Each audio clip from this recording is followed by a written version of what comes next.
So was it very important to us that you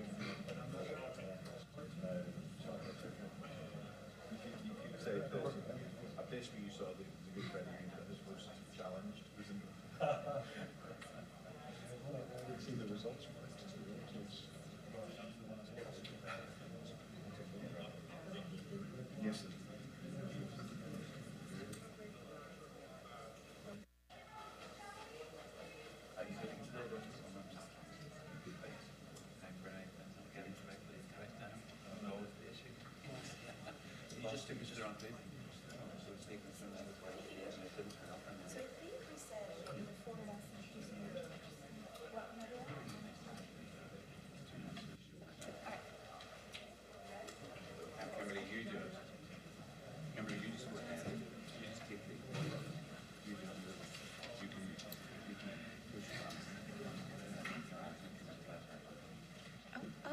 You're more, how can I do anything without you?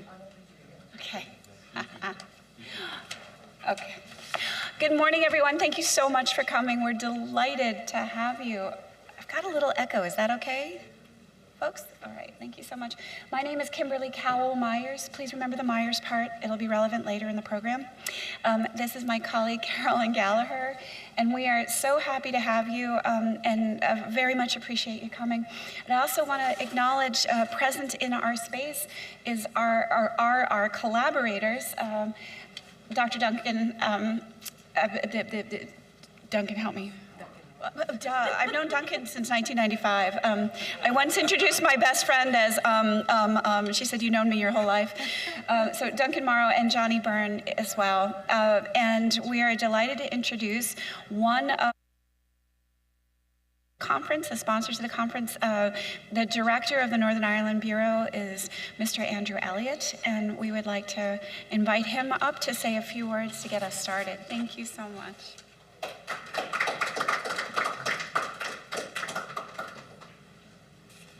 Thank you very much, Kimberly, for that introduction, and it's always a pleasure to be here at American University, one of the first organizations that I encountered upon arrival in Washington, D.C., and one of those with whom I've had the most fascinating and interesting collaborations. Ladies and gentlemen, you're all extremely welcome to this conference here today on the subject of an agreement that really has been profound and transformative in terms of the impact that it's had on the region and indeed on the island to which it relates. Life has changed utterly in Northern Ireland since the days before we had the peace process. Not only is it an extremely peaceful place in international terms, when I go from Washington, D.C. to Belfast, I'm very conscious that my risk of being involved in a homicide falls 35-fold. Which is really quite significant when you stop to think about it. So it's an extremely peaceful place in European terms and indeed in global terms. The other thing to say is that it's an extremely successful place increasingly from an economic perspective. Certain aspects of the economy in particular are thriving, technology areas such as cybersecurity and so on. Many other areas which are more traditional to Northern Ireland, like advanced manufacturing, also thriving, and of course our film industry is doing really well. But, you know, like just about every agreement humankind ever came up with, you know, no agreement is perfect, and we still struggle with some of the issues that have fallen our way in the last few years, particularly since the UK left the European Union, and some of those issues are the subject of considerable debate and discussion at a political level still. So the timing of this conference, therefore, in particular in attending to the risks associated with the politics of the situation today, the timing of this conference is really perfect. And it's a pleasure to be associated with and working with Ulster University, American University and Georgetown University in the delivery of this event. And I'd just like to extend a warm welcome to you all, and I hope you enjoy the day's proceedings. Thank you very much.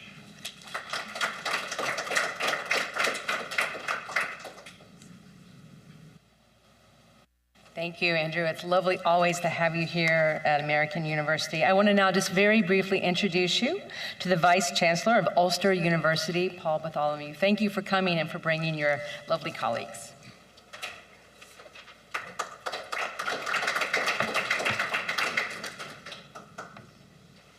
Good morning, everybody.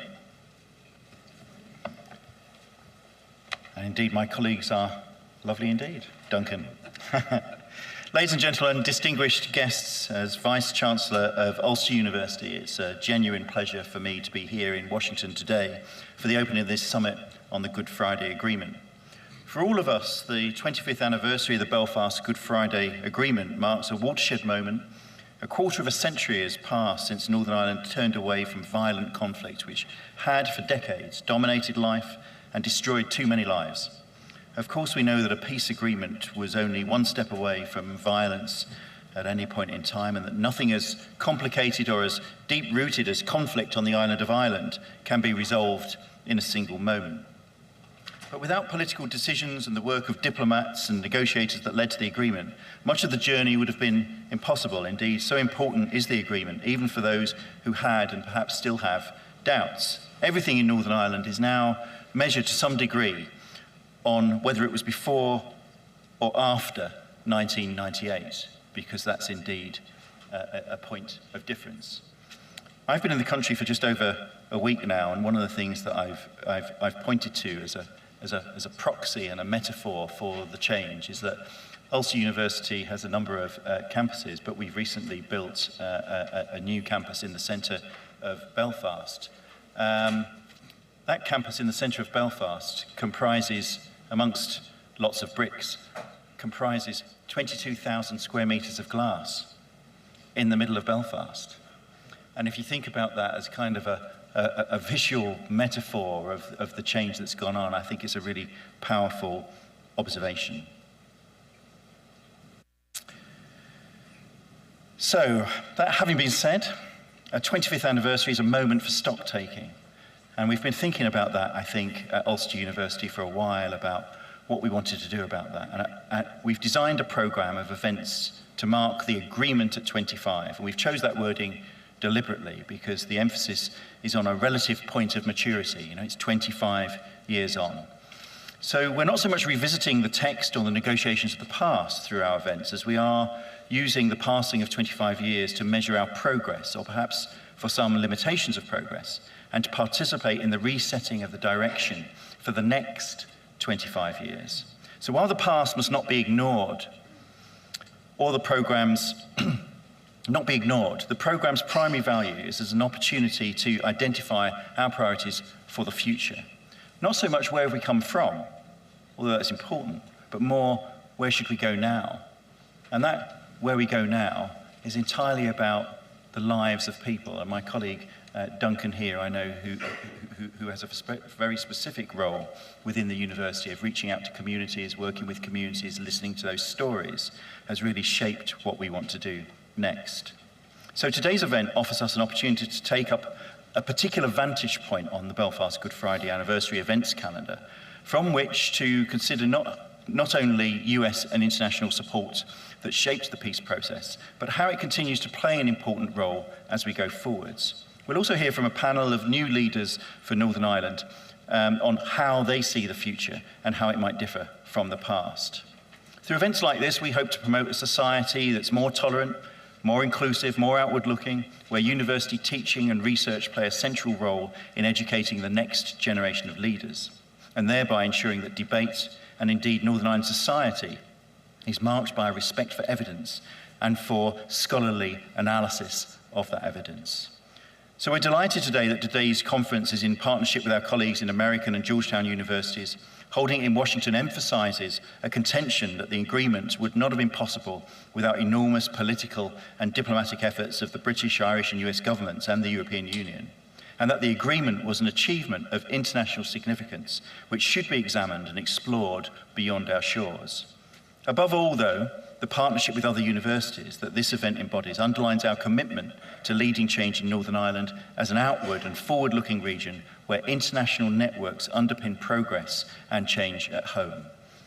By way of recognition, it's also important to acknowledge that without the commitment, financial and political, of the British and Irish governments, the Washington Island Programme and the Northern Ireland Bureau, this event would not have been possible. I'd like to thank those entities for their support. I know how much my Ulster University colleagues have worked on designing today's programme and how much they appreciate the support and collegiality of their colleagues in American and Georgetown. This has been a genuine partnership, and I want to thank all the organisers for their efforts to bring us together today. On behalf of Ulster University, thank you, our delegates, for coming, and I wish you a fruitful and engaging day. Thank you.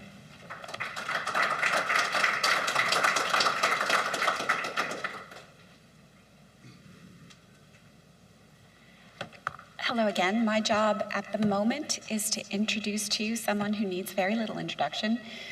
Senator George Mitchell, as you remember, was the special envoy to Northern Ireland initially and eventually went on to chair the peace talks. Probably no American is more associated with the Good Friday Agreement than Senator George Mitchell. He has sent in some comments to you about today's program and about this moment in time. Thank you. I'm sorry that my health does not permit me to be with you in person, but I'm pleased and honored to participate through this videotape. I thank the sponsors of this conference, American University, the University of Ulster, Georgetown University, the governments of the United Kingdom and Ireland, and the Northern Ireland Bureau. The organizers of this conference, led by Professor Kimberly Cowell-Perkins, have done an outstanding job of arranging panels and speakers. I'm sure you'll find them informative and interesting. Over the past quarter century, many documentary films, books, articles, and news reports have described the events that led to the Good Friday Agreement, also known as the Belfast Agreement. They have rightly praised many people for their efforts. I believe the greatest heroes were the people of Northern Ireland and their political leaders. The people supported, worked for, and established a democratic, peaceful process as their preferred form of governance. They rejected political violence as a way to resolve their differences. The political leaders, in the most difficult and dangerous of circumstances, at high personal risk and under tremendous political pressure, acted with courage, strength, and vision. In the aftermath, all were at some point criticized and rebuked. Some lost their political offices. Some of their political parties suffered steep declines. But they did what was right, and history will judge them favorably. The agreement was a political compromise, the best that could be achieved at that time. It did not resolve all of the outstanding issues, but it did accomplish some important objectives. It ended the political violence. It made explicit the principle of consent, that the future political status of Northern Ireland is for the people of Northern Ireland to decide. It established a democratically elected, power-sharing government. The agreement was reached, and it has been sustained because it was not imposed from above or from outside.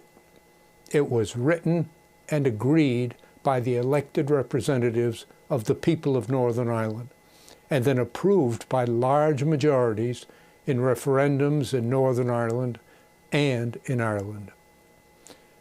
On the evening the agreement was reached, I praised the men and women who wrote and approved it. But I also said that it would take other leaders in the future to safeguard and extend their work. And so it has. It is now up to the current leaders of Northern Ireland, of the United Kingdom, of Ireland, to act with the same courage and vision as did their predecessors 25 years ago. In human affairs, the solution to every problem contains within it the seeds of a new problem. So the current leaders face updated versions of old problems as well as new problems.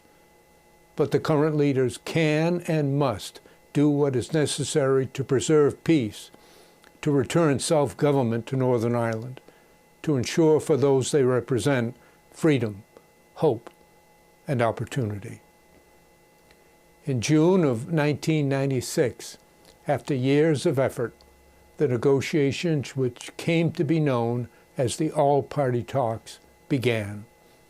A month earlier, Prime Minister John Major had called me and, on behalf of the UK and Irish governments, had asked me to serve as the independent chairman of the talks. I was joined by two outstanding statesmen, the former Prime Minister of Finland, Harry Holkeri, and John de Chastelain, the former head of the Canadian Defence Forces. In May of 1997, Major was replaced as the UK Prime Minister by Tony Blair. A month later, John Bruton was replaced as Irish Prime Minister by Bertie Ahern. Blair and Ahern have rightly been praised and honored for bringing the talks to a successful conclusion a year later. But credit also should go to Major, to Bruton, and to Major's predecessor, Albert Reynolds, as well. They worked diligently to get the talks started. Blair and Ahern helped build a house of peace on a foundation laid by Major, Bruton, and Reynolds.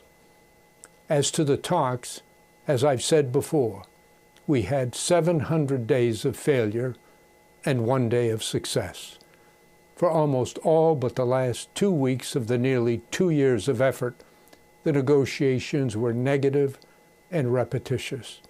There were lots of insults, several dramatic walkouts, some expulsions.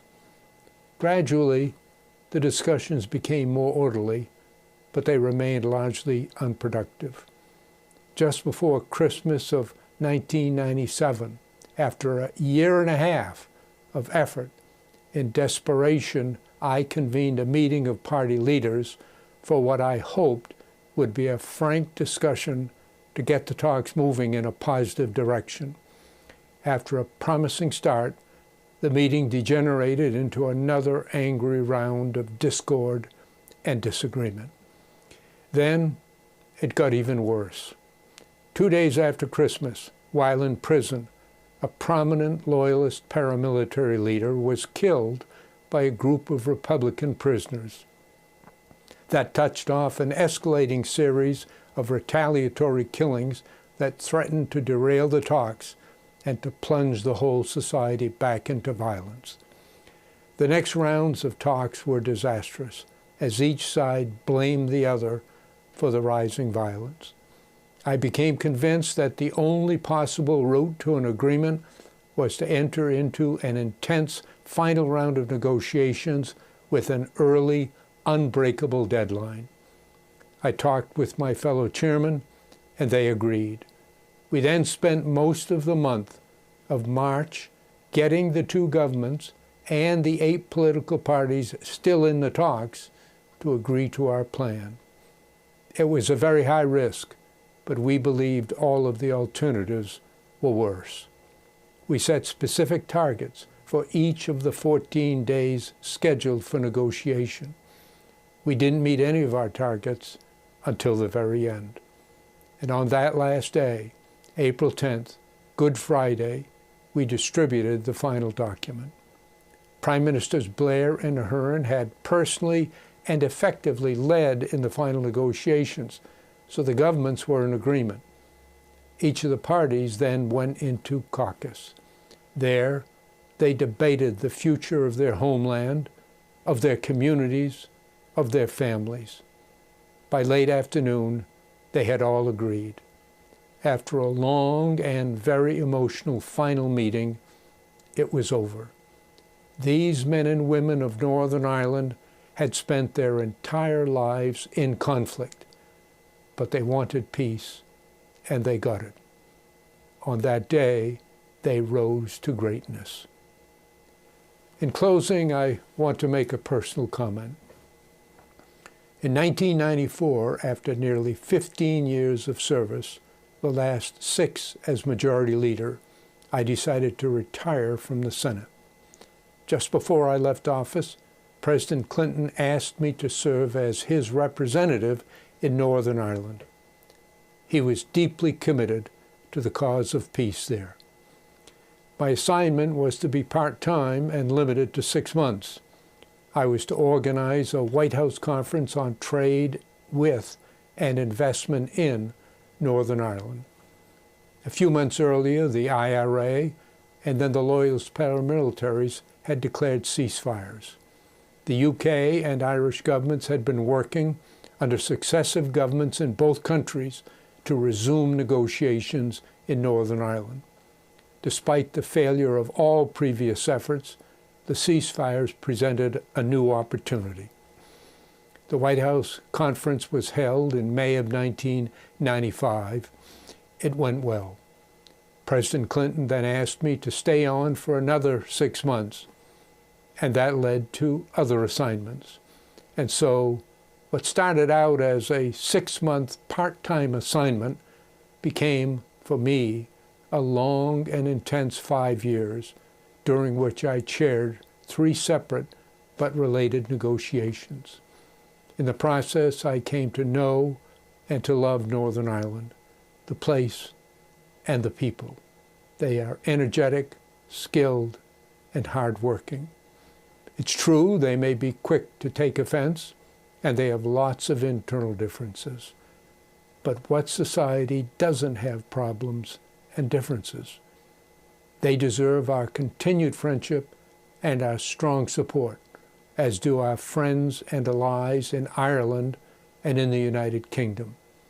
I hope this conference contributes to that effort. Thank you for inviting me to join you today.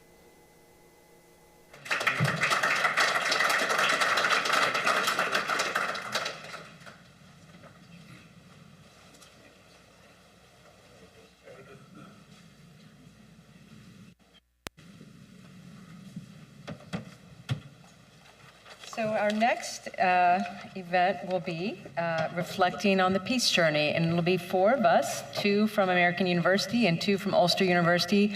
We're going to talk about what we've accomplished, what we still have to do, what our aspirations are, and what our challenges are, just to kick us off today.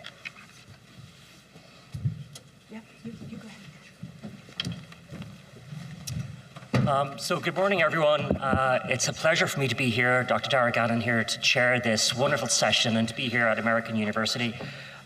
Senator Mitchell remarked, of course, about the Good Friday negotiations, that it was consisted of 700 days of no and 1 day of yes. In a very different context, that of the pandemic, the ability to meet in person has constituted 700 days of no and 1 day of yes. So I'm really delighted that you've chosen this day to say yes to being here in person and to marking this event of 25 years of the Belfast/Good Friday Agreement. It's my great pleasure and indeed privilege to welcome to the stage 4 wonderful contributors who will be reflecting on the peace journey in the lead up to the Belfast/Good Friday Agreement and in the 25 years hence. So I'll introduce them in the order of which they'll speak, and then we'll have the opportunities for Q&A to follow. Our first speaker evidently needs no introduction. Dr. Kimberly Cowell-Myers is Associate Professor of Government, the Director of the School of Public Affairs Honours Programme, and affiliated faculty with the Women in Politics Institute here at American University. Her wonderful research centres on 2 areas of identity politics: women in politics and also ethnic politics, focusing specifically on Northern Ireland. She has worked in the British Parliament and the US Institute of Peace, and is a visiting fellow at the Centre for the Advancement of Women in Politics at Queen's University Belfast in Northern Ireland, and indeed a visiting assistant professor at the University of Zurich, Switzerland. Will then be followed by Dr. Duncan Morrow, who, as many of you will know, a professor of politics and director of community engagement at Ulster University. He has previously served as Northern Ireland Sentence Review Commissioner, responsible for the early release of prisoners under the Good Friday/Belfast Agreement, Chief Executive of the Northern Ireland Community Relations Council, and advisor to the Scottish Government on hate crime and sectarianism. Thirdly, we welcome, not too far from home, of course, Dr. Caroline Gallagher, who is a professor and senior associate dean here at the School of International Services at American University. She researches organized violence by non-state actors, including militants in the US, but also, particularly for this program today, loyalist paramilitaries in Northern Ireland. And she's the author of the acclaimed, that was left out of your bio, Caroline, the acclaimed After the Peace, Loyalist Paramilitaries in Post-Accord Northern Ireland from 2007. And last but not least, I'm delighted to welcome Dr. Johnny Byrne, also from Ulster University, who lectures on issues relating to peace, policing and security, especially in terms of countering violent extremism and psychology within the criminal justice system.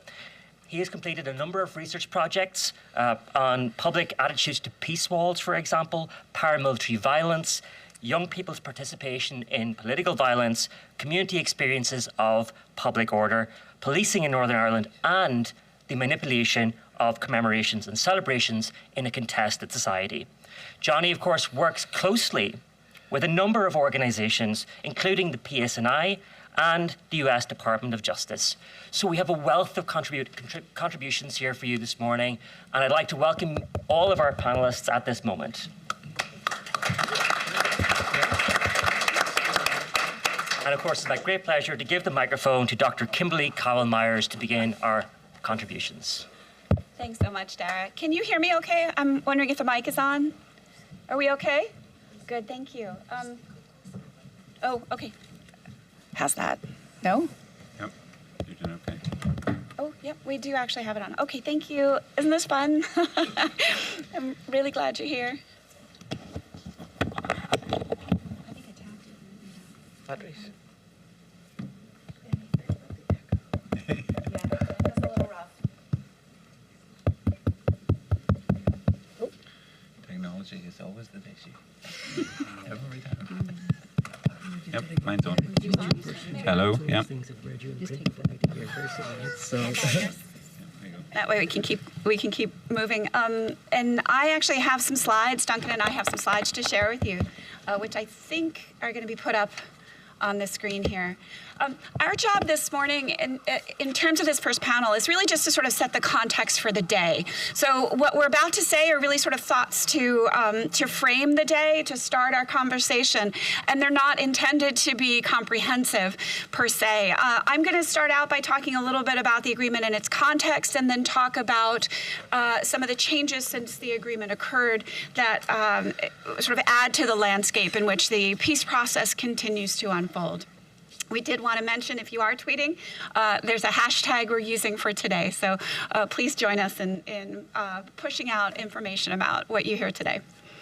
Okay, so the Good Friday Agreement, again, thoughts to start the day. And one of the points I wanted to make here was sort of what was novel about the Good Friday Agreement, and to say that the internal aspects of the agreement in terms of power sharing, or a pointy-headed term that political scientists like to use, call it consociationalism, those structures were very familiar to the peacemakers, if you will, in Northern Ireland. This was a peace deal sometimes described as Sunningdale for slow learners. I think that's Seamus Mallon's comment, but that it was a peace deal that was 30 years in the making, in the sense that everybody sort of understood what needed to happen here in terms of the sharing of power internally.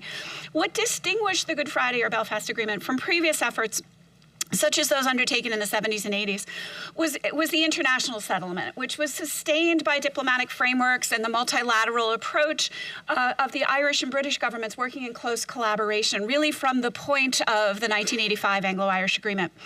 And you might also say what distinguished the Good Friday Belfast Agreement efforts, the peace process in the 1990s, from those that preceded it, was the sort of strategic assessment of the British, the Irish governments, and most of the political parties that changing the status quo was worth the price of concessions that were made.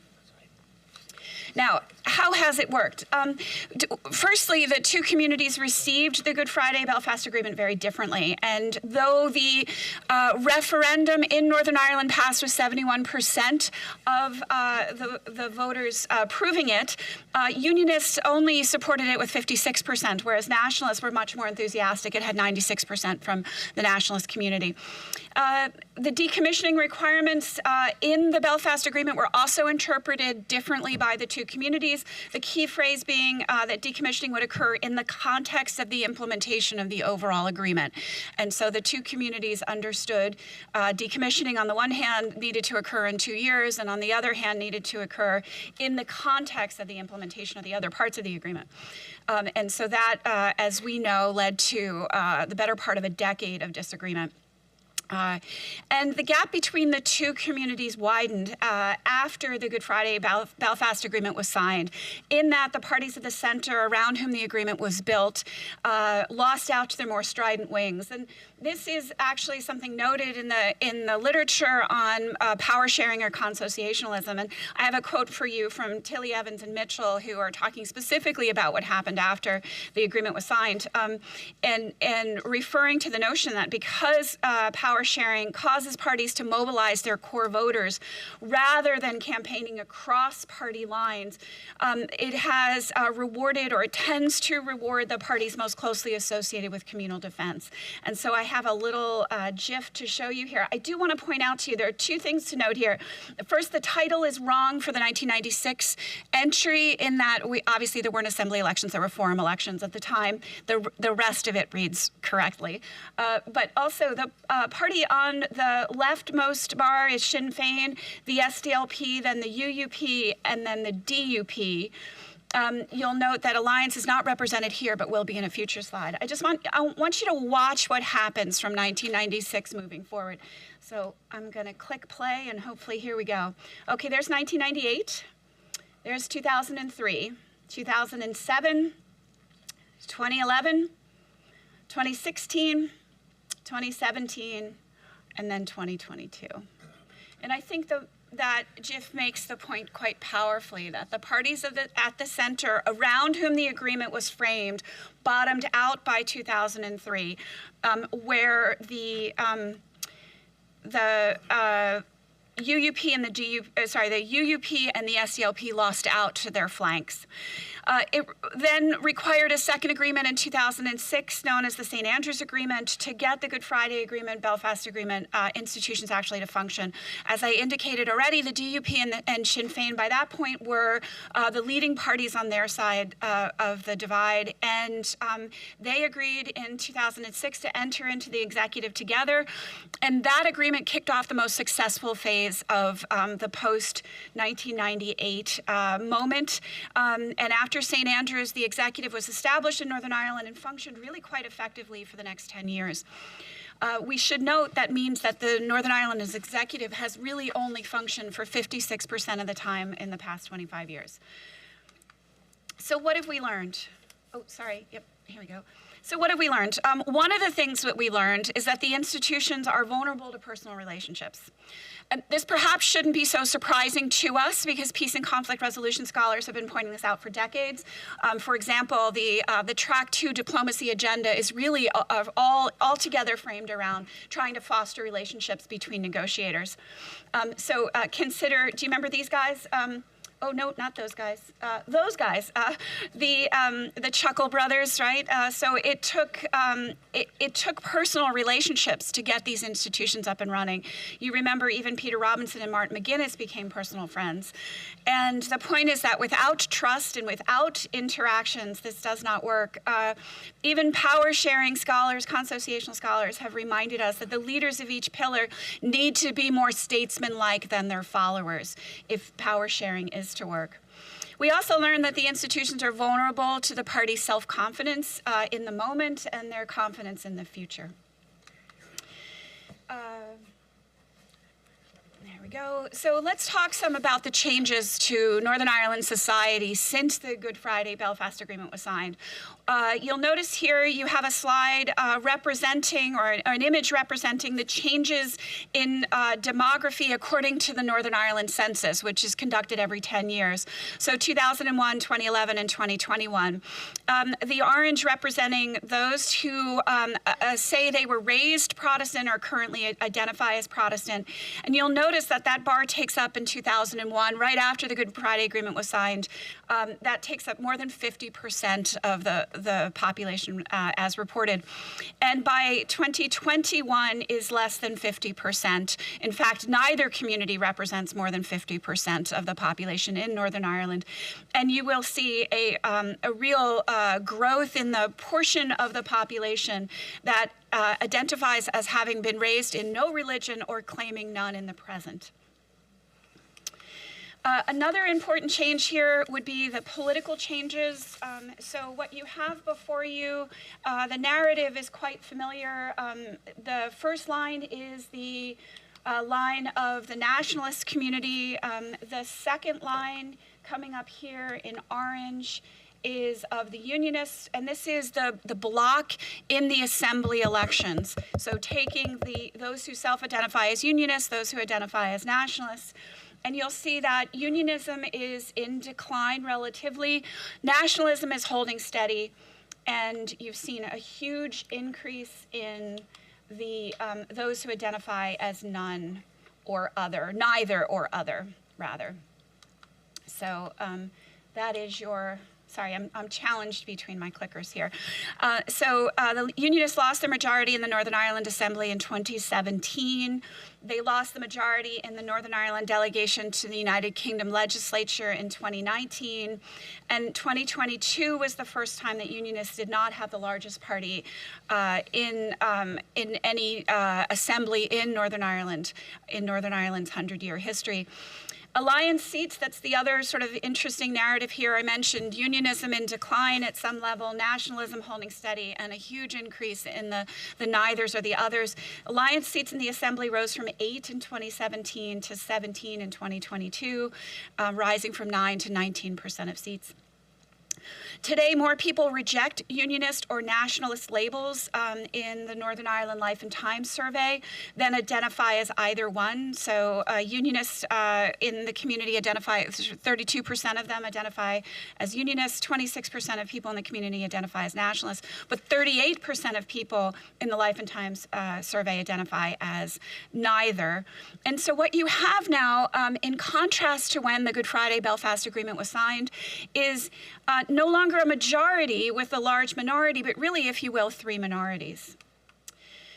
We also have to consider the curveball that is Brexit, and I can guarantee you that no one sitting around that table for more than 2 years having those negotiations about what to do in Northern Ireland that resulted in the Good Friday Belfast Agreement ever anticipated that the UK might leave the EU. And so the curveball there is quite substantial, as I know you all are familiar with. Of course, Northern Ireland voted to remain. And even that divided the communities there. 60% of unionists voted to leave, whereas only 15% of nationalists voted to leave. And so once Brexit then was decided in the sense that it was going to happen, when the United Kingdom is no longer part of the EU, you need to have a border somewhere between the EU and non-EU countries. And that, of course, kicked off the conversation about how hard or soft that border would be, whether it would be on land between Northern Ireland and the Republic, or whether it would be in the Irish Sea.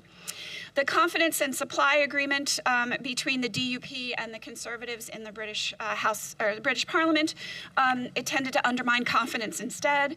And then once the agreement was determined and the Northern Ireland Protocol adopted, it kicked off very considerable unionist concerns. The protocol refers to the transfer of goods moving from Great Britain to Northern Ireland with the concern of the EU that those goods might then pass into the single market, but would not have been produced to the same standards. And as I'm sure you are familiar, that separates Northern Ireland from Great Britain in ways that are very disconcerting for unionists who see themselves as integral to the United Kingdom. There have been spillover effects, of course, in terms of shifting attitudes on the Good Friday Belfast Agreement. There is some indication that a majority of unionists today say they would not support it if given an opportunity to vote on it at the moment. And of course, the stalemate over the protocol, before that over the Brexit deal, and then eventually the protocol has resulted in a suspension of those very institutions we've been talking about, those power-sharing institutions in Northern Ireland, from 2017 to 2020, and then from 2022 to 2023. They are, as you know, currently suspended. And you've also seen a kind of increase in tension between some very long-standing allies and close partners in the Republic of Ireland and the UK, and then, of course, the UK and the EU. Before I turn it over to Duncan, I just want to mention some of the unfinished business of the agreement include things that were part of the agreement but never acted upon or never completed. So the Bill of Rights, 62% of people in Northern Ireland, according to the Life and Times survey, want to see the Bill of Rights instituted. The Civic Forum was in the agreement but never in the legislation that created those institutions. Integrated education remains a major problem in the sense that, well, actually segregated education, in the sense that 93% of kids in Northern Ireland still attend segregated schools. And included in the agreement was a commitment to women's full and equal participation, but they comprise only 36% of the assembly. We in the US would see that as enviable. But 26% of local councillors and only 22% of the Northern Ireland delegation in the House of Commons. So that remains a bit of unfinished business. Okay, Duncan, how badly did I? You did brilliantly. All right, would you like this? Yep. You can Good. follow along here. Good. And there's your clicker. Thank you very much. Is it on? Yep. Thank you. Thanks, Kimberly. That was great. And I'm aware that the challenge today is to keep short so that people have enough conversation, and I'm not very good at that challenge, so I'm going to keep going. I have 4 points to make, because my job is less to extol or to set out some of the issues in the agreement than to comment on them. So I have 4 comments to make, really. The first one is the backdrop to this always has to be the miraculous nature of the Good Friday Agreement, which is that 35 years ago this week, or last week actually I think it was, there was a series of events which shook everybody in Northern Ireland, starting with shootings in Gibraltar, which then led to shootings at the funeral for the people who were in Gibraltar, which then led to the murder of corporals who then came into that funeral for the people who'd been killed, and that was 35 years ago. 30 years ago yesterday, there was a bomb in Warrington which killed 2 children. And 25 years ago, there was the Good Friday Agreement. So I really think it's very important that we always recognise that the idea that hope and history rhyme was unbelievable, was really unbelievable against that background. And the speed with which we moved from there to there was really dramatic. And in a sense, at the core of the agreement are things which were the almost precise reversal of what was expected in normal behaviour. So things like equally legitimate aspiration. Unionism and nationalism signed up to say that each other's aspirations were equally legitimate, and that's really, really important. Second thing, purely or exclusively peaceful and democratic means. That may not seem like something you have to say, but we really had to say it. Consent, that change would happen by the vote of people. That's also in itself a really complex idea, but that everybody consented to the agreement, but then also afterwards there's the principle of consent built into it. Human rights and equality are pillars of establishing that what the state is constrained by something external to even it. And that is why I think risks to the ECHR are actually quite serious coming forward if we were to see of a serious risk for Northern Ireland. And then the rule of law, the idea of the rule of law and getting a police service which would actually command the capacity of people to really to do that. And I suppose that's my first point. The miraculous nature of that needs to be stated, and it's the backdrop then to what I'm going to say, which is going to sound a little more critical, but it's not meant to be critical, it's meant to be observations.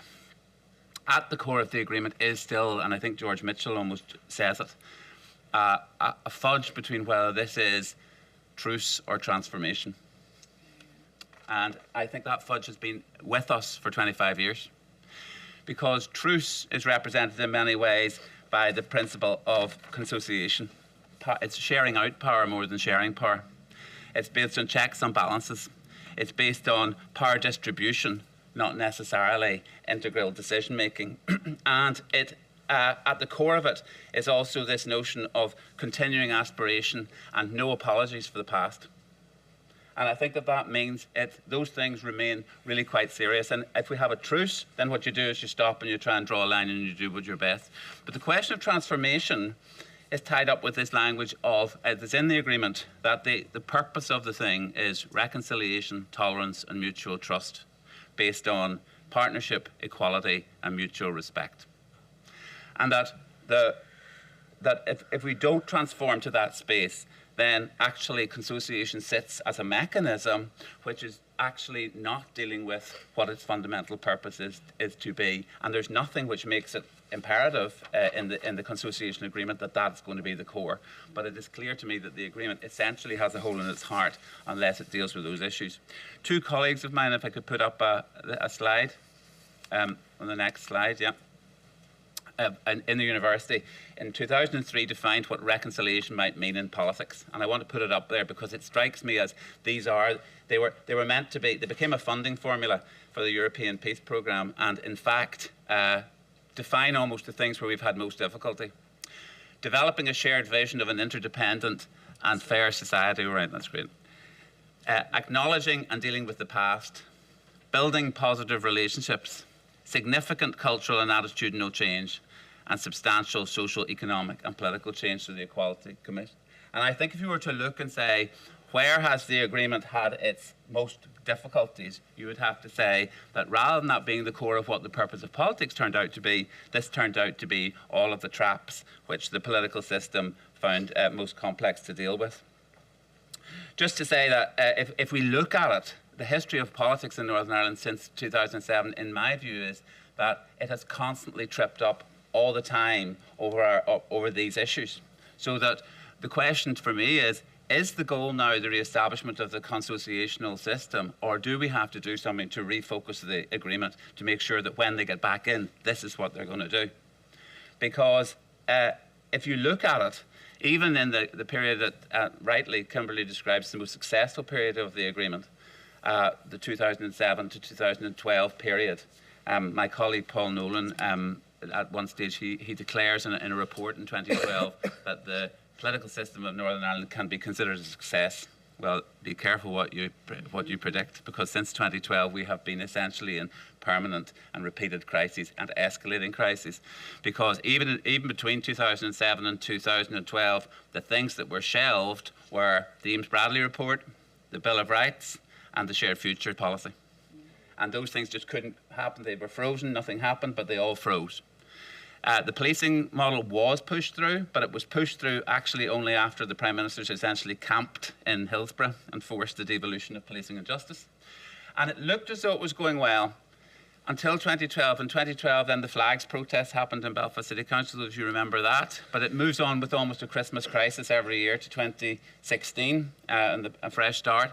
And then after Brexit and the interaction of Brexit with the different other things locally, particularly language and issues around corruption and so on, we have had since 2016 a really crisis at the heart of government.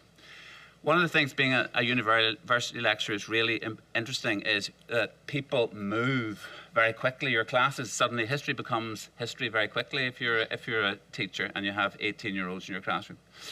Next year in Northern Ireland, politics students coming in will have spent their entire secondary education without normal government. 7 years. So we talk 25 years since the Good Friday Agreement and the peace generation. There's now a 7-year generation of people who've had 3 years of no government since 2016, 2017, 2 years of COVID government, which admittedly there was more work done than we said, but nevertheless was really not a political time, and another year and a half now since of no government. And that is a serious issue. And it is my view that part of the issues there are to do with this issue of how do we recapitulate reconciliation as a practical programme. In other words, it's not just a one-off event in the agreement. It's the task of politics in Northern Ireland is what might be described as perpetual reconciliation, that we have to have mechanisms where reconciliation is a method by which we acknowledge these things and deal with them. And if I'm looking for constitutional innovation or for some kind of way to do that, I'm looking for how do you push that into the system and recognise that these things are so permanently and difficultly damaging. Last thing, and then I will shut up because I realise I've already gone on probably too long. I want to talk about Brexit. I think, this is a personal view, that the agreement is incredibly radical as a constitutional document, but none of it's explicit, all of it's implicit. Because while it doesn't modify the formal doctrine of sovereignty, in fact it says the British sovereignty is there and it can be changed in any normal way, it modifies what sovereignty means. Because there's a series of things, and I want to say this. First of all, the sovereignty of Parliament in Northern Ireland is, at least in the agreement, put over to the sovereignty of the Irish people. So that makes Northern Ireland different in a different way for a start off.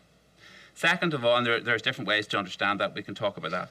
Second of all, the British government, or the sovereign power is what's described in it, has to be rigorously impartial in the way it deals with tradition.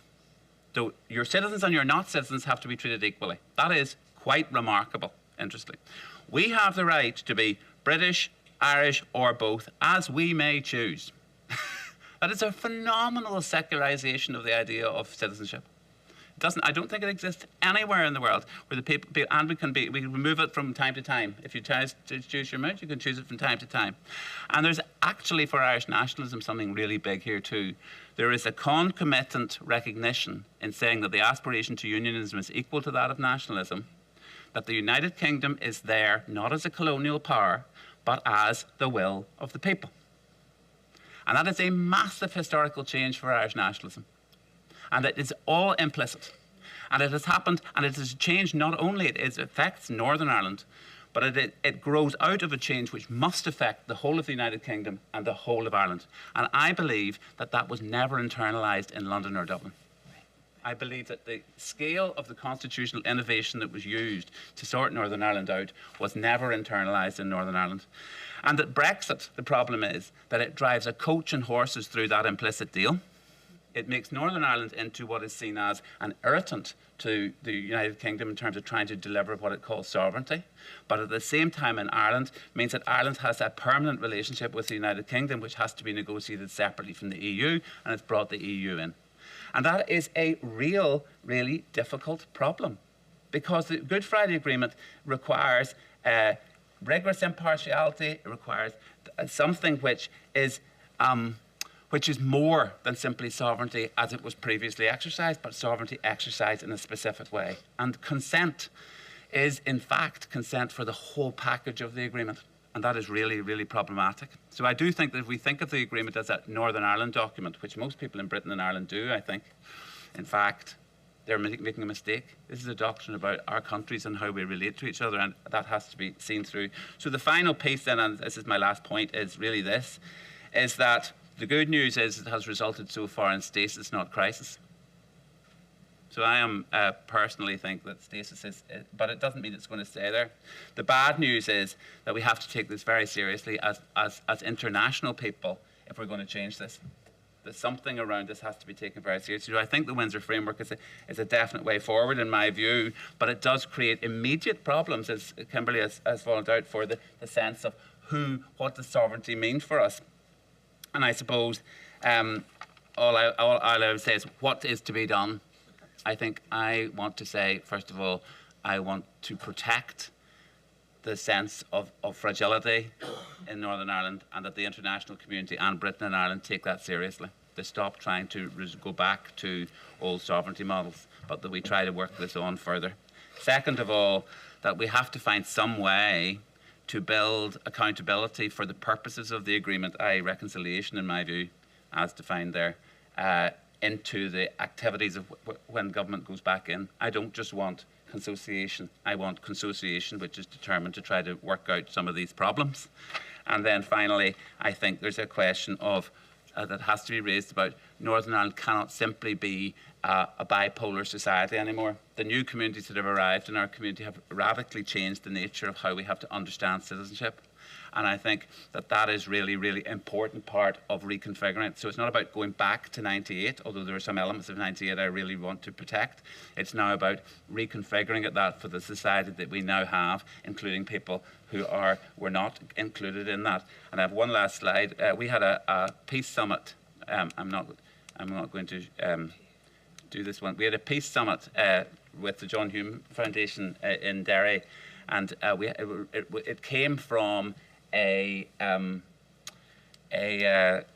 long consultation with a lot of activists and people in the community, and what they said is these are the issues. Political progress is a massive issue. The blocks and consociation. There is a real sense of lack of participation and civic engagement. Somehow or other we have to grow that out.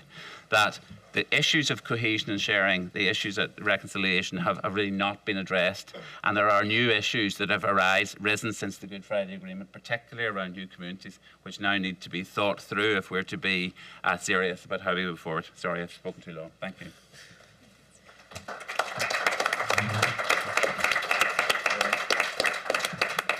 Thank you both. Can you hear me? Thank you for coming. It does my heart good to wake up and see so many people here. You didn't see all the background Zoom meetings we had and the panic that we had getting things together, so it's just so lovely to see you here. So I wanted to just sort of talk personally about what this event and what recognizing the Good Friday Belfast Agreement means for me. For me, it's really part of an academic journey that I began in 2002 when I decided I needed to do my first post-dissertation research project. And I set out pretty blindly and I said, I'm going to go to Northern Ireland and I'm going to look at how the paramilitaries on both sides of the divide are working together. I'm going to focus on the Loyalists first because there's less work on that. And that's what I set out to do. And for the next 5 years, on and off, I came back and forth to Belfast. I interviewed people who were ex-prisoners on the Loyalist side, and primarily who had been in prison and then negotiated the Good Friday Agreement on behalf of the UVF. I also did multiple interviews with people. I interviewed academics. I went to events on the Shankill, and I just got my feet wet in the conflict. And so it's, for me, really interesting to be here because that started now, 20 years ago, and I can't believe I'm saying that it was 20 years ago. And the result of my research project was a book called After the Peace, Loyalist Paramilitaries in Post-Accord Northern Ireland. And what I wanted to ask was a very simple question. My question, by the way, changed, as they often do as an academic as you get on the ground. Why was it taking so long for Loyalist paramilitaries to stand down? Why was the foot dragging happening? And just as I was putting together the copy edits for my book, the UVF announced that it was going to do a stand down order in 2007, and I started cursing in my office when I got that that little piece of notification, because I had to literally go through the book and sort of briefly mention that I'm looking at something that may now be ending the foot dragging. Well, I think we all know how that turned out, right? The UVF did not actually stand down, nor did the UDA, while the PIRA did. The successor groups on the Republican side are here. So what we basically have in Northern Ireland is paramilitaries that still exist. They're engaged in illicit activity, drug dealing, illicit money lending, other things like this. And to me, again, thinking about this just in a personal, how do I recognize where we are today? This is one of the great ironies of this agreement, is that we have peace with paramilitaries. And the paramilitaries are not guaranteeing the peace, they're just there. And the peace is also there, and that's an odd irony. But I think it's important we have to recognize the peace. So when I first came to Northern Ireland in 2002, the city center was dead. You were gone by 5 p.m. There was really nothing there, right? I mean, in the sense of restaurants or bars or people milling around. There was no Titanic corridor. There were no hen parties coming over from England to Scotland to annoy those of you who are from there. And all of that has changed, right? I mean, the city center, I know there are problems like any downtown area, and COVID will have changed some of this, but the city center is busy. Tourism is booming. People want to move to Belfast and stay there. Out-migration is not your issue now, right? Your issue is how do we bring new people in and welcome them? That's a huge, big deal. But for many people in certain neighborhoods across Belfast, Derry, and other places, paramilitaries still hold sway on everyday life.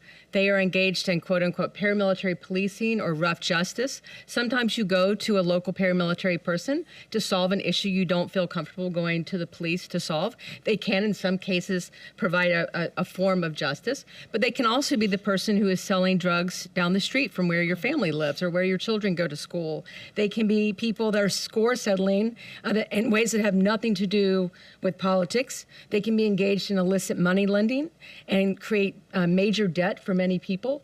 There are lots of things that are happening in a democratic society that no society wants to happen. And I'll say, of course, we have all of these things in the United States, too. As a person who grew up in the South and Virginia, I can tell you all about the militias if you ever want to hear a comparison. I'm not trying to lecture you at all about what it's like to deal with armed groups. So just a few more things I wanted to sort of think about and get us talking about is what do we do and what do we think about paramilitaries? So I was scolded recently on Twitter for referring to, and not a bad scolding for Twitter purposes, but scolded nonetheless for referring to paramilitaries as having politics or being political in some form or fashion. And the sort of scolding was polite. They're criminals. And they're right. They are criminals. They're not legally behaving, but we can't also just say they're not political because they have this giant umbrella of politics over their head, which makes them very important to deal with. You can't ignore them. And if you live in their neighborhoods, you can't ignore them even if you want to. But we can't ignore them in the broader political sense. It's not something fun. No one wants to talk about paramilitaries on a day like today, or really on any day, but they are still there, right? We have to deal with them. So the big question for me, and I don't have any answers for you, I'm just going to throw it out here for all of us, is what do we do with paramilitaries? The obvious path in the immediate post-conflict period would have been DDR, demobilization, disarmament, and reintegration. It's too late for that. And I hate to say that because when I wrote my book in 2007, I said, let's get to it. Let's finally institute this. It's not going to happen. And the main reason is because the people that were in the paramilitaries that sat at the peace table on behalf of their groups, they're dead, many of them, or they have aged out of the process, or they're on the sidelines. So how do you do DDR with the group that is no longer on the field, so to speak, and was on the field in a different way than the groups are today? There was a conflict going on 30 years ago, and you had different carrots and sticks to bring those people out. Those carrots and sticks aren't there anymore. So I think the classic thing I think about is how do we get, in particular, loyalist paramilitaries, which is what I studied, to agree to this. One of the big carrots for them was light license. You can get out of prison if you sign on to this agreement. That doesn't exist anymore. You can't pull that out and say, well, if you are in prison now for drug dealing, we're going to let you out. So that doesn't work anymore. I mean, that's how a DDR process would work. We can't do that anymore. The other thing about the other sort of pathway, which is to think to bring paramilitaries out of the violence business and into the politics business, that worked for some people. It worked much better for Republicans than loyalists. But the ones that are left on the field, they're not interested in that. They have political avenues, and they don't want to do that. In fact, if you talk to some paramilitaries on the ground today, they will tell you the only reason their ideas are relevant is because they are on the ground. So DDR is not going to work, but something's got to happen. I don't know what that is. I'm not going to even begin to tell you, but I want to tell you why we should still consider doing something, because the decay of political violence into criminal violence with an umbrella or shroud of politics around it is a very difficult thing. And here I'm going to talk about one of the problems we've had to deal with here in the United States. And again, it's not just your problem. The world grapples with problems like this. We have a gang in the United States called MS-13. They are at this point a transnational organized crime group. They have cliques in El Salvador. They have central leadership in El Salvador. They have central leadership in LA, in Washington, D.C. And they started out they're in somewhat different ways from the way the UVF and the IRA did, but they had politics involved. And this is personal for me, too. My husband is from El Salvador and came here in the 80s fleeing civil war. And many of the people that came with his generation, they came here. And in LA, he settled in Washington, but the ones that came to LA, they came into areas of LA where there were organized Mexican gangs. And so they formed a gang to sort of defend themselves against established Mexican gangs in LA. Well, they didn't stay just like that. Many of them got organized, they got more violent, and they were deported back to El Salvador. And so they brought MS-13 with them to El Salvador while the Civil War was still going on. And many of them fought for the FMLN. Then you get the peace agreement, and again, another peace that has lasted but still has paramilitaries.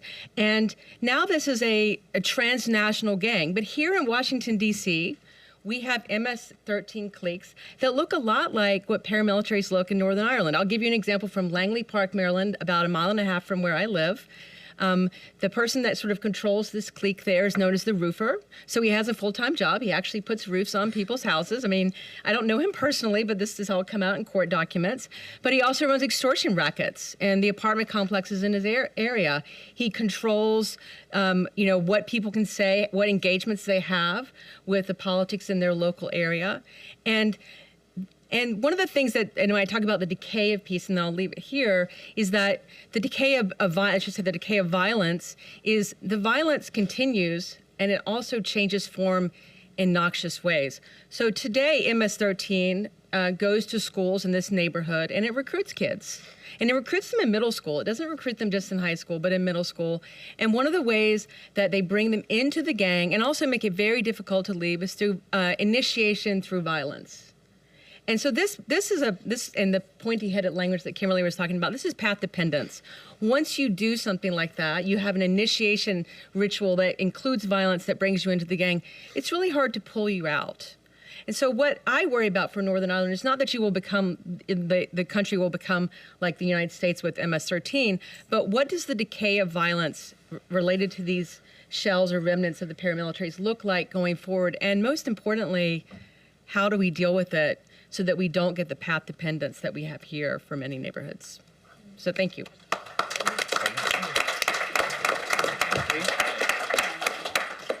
Is this working? Thank you. Thank you, Karen. Can you hear me okay? Yeah, thanks. I get to go last, which is the valuable point. I've been thinking a lot about the 25th anniversary of the Belfast Good Friday Agreement, and I think that's what happens whenever we get older, but also milestones and events happening, and we look back. And the Good Friday Agreement's been very good to me. I left Northern Ireland in the mid-1990s to go away because I went to university in England because I just didn't want to be in Northern Ireland. I didn't like it, and I couldn't wait. I went to Middlesbrough, which maybe at the time wasn't great either, but but I just didn't want to be part of our society at the time. And then I travelled a lot, and then the Good Friday Agreement, and I came home and I stayed then after that. And it's been very good in terms of opportunity, and it's been very good in terms of developing my life compared to my parents and my extended family. And so the 25th anniversary is something that I see positively and optimistically. I grew up on a farm in a nationalist community GAA family background.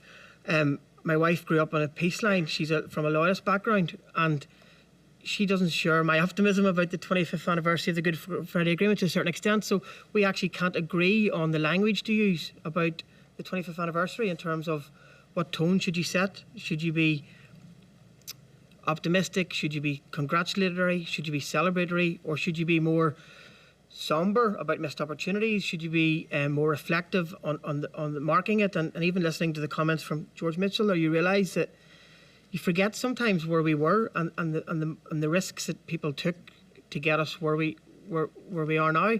And so I'm actually very conflicted in terms of trying to have the words to describe Northern Ireland now, 25 years on, because if we were to take the starting point of, as Duncan referred to, the 70s, the 80s, the early 1990s, and compared to now, then there's no comparison. It's black and white in terms of how we moved on. But then I have a 3-year-old daughter, and you're placed into situations about, is she a Catholic or is she a Protestant? What identity is she going to have? And again, if you and your partner drink red wine and have these conversations, it can get difficult in terms of we're going to Portugal in June, and we were working out what passport she was going to have. I lost, so she got a British passport. But my point is that's what Northern Ireland does, and unless you have the maturity, I think sometimes, and the acceptance that there's differences, then you're going to end up in a difficult place. And so I think that there's so many things wrong with Northern Ireland right now, but there's so many things that are better than the 1980s, 90s. And I think that we need to maybe develop a new language to try to describe it.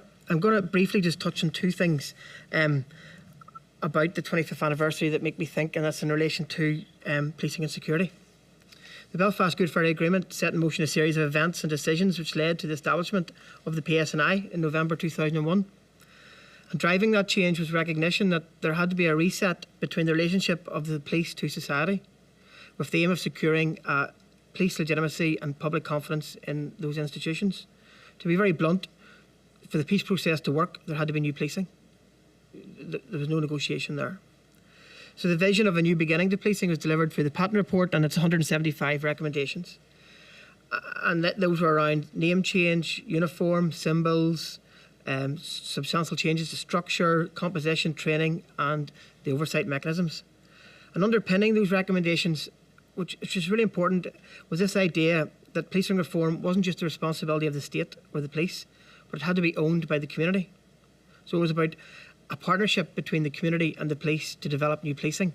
And I think that the vision for me was to try to get to the point, and we haven't got there, where it would be my police, not the police. And I think that we have a long way to go to get to that point. I believe that the implementation of Patton fundamentally changed the leadership, composition and culture of police positively. Particular successes have been seen in terms of the organisation's approach to public order, where it visually captures the differences in old and new policing in terms of style, tone and aesthetics.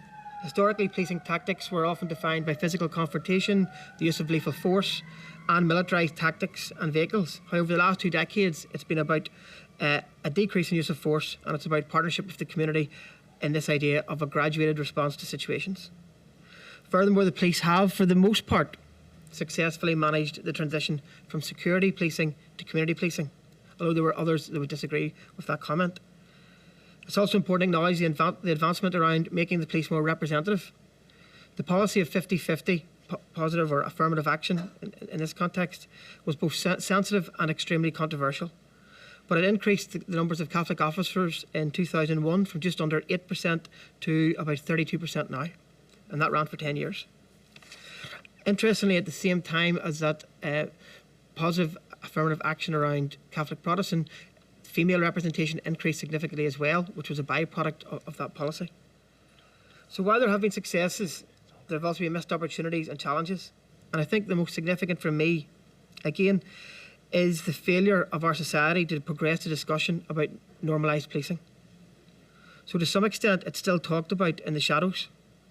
And that's impacting the public's level of confidence in the police, but also the ability to recruit new people. For example, there are growing concerns that people from the nationalist and Republican communities, and also working class communities more generally, will be reticent about joining the PSNI in years to come. So I think politicians and key stakeholders could have done a lot more to develop a public discussion about policing during that decade of affirmative action. I think we've missed an opportunity. So there's no doubt that since its creation, the PSNI and peace process have been inextricably linked. And I do have sympathy for the police in this one, in that their job is to keep people safe, but they're also a visible symbol of the new Northern Ireland. So they carry the weight of that as well in terms of what they represent in the new Northern Ireland. I think in the last 15 years of the peace process, that's drove much of the PSNI agenda in terms of distinguishing itself from old policing alongside building and maintaining legitimacy and trust. But at some point, this will not be enough. For the generations that lived through the conflict, it is unrecognisable to what they experienced. However, the challenge now is that policing meets the needs and expectations of a new generation whose standards and benchmarks are very, very, very different to the conflict generation. The other point I want to briefly comment on is in relation to armed groups and the community impact. There are sections of society who would contend that they have not benefited socially and economically from the peace process, and they talk about a twin-track peace process. These areas experience the worst of violence and disorder and continue to be characterised by what we would call conflict architecture. The murals, the flags, the peace walls and fortified police stations. In some sense, it is like living in an open-air museum where you're simply not allowed to forget. It is within these communities where paramilitaries continue to exist and exert control and influence. Over the last 25 years, we have missed opportunities to address the issue of armed groups. Currently, the two governments and Northern Ireland Executive have in place a series of measures to, in their words, tackle paramilitarism through robust law and order techniques, while also supporting community development initiatives in those areas where the threat and existence is greatest. To date, it is having some but limited impact, and while they continue to exist, there remains uncertainty around societal transformation as a consequence of the peace process. So finally, by using the lens of policing and security, one can physically see what I would call the Jekyll and Hyde impact of the Belfast Good Friday Agreement, and therefore the difficulties that I have in presenting an honest and evidence-based position on what state our society is in. For the most part, our society is demonstrably different, and that is a really positive and commendable news story. But at the same time, it is imperative that we recognise what work is still to be done to fulfil the promises that we received in 1998. Thank you.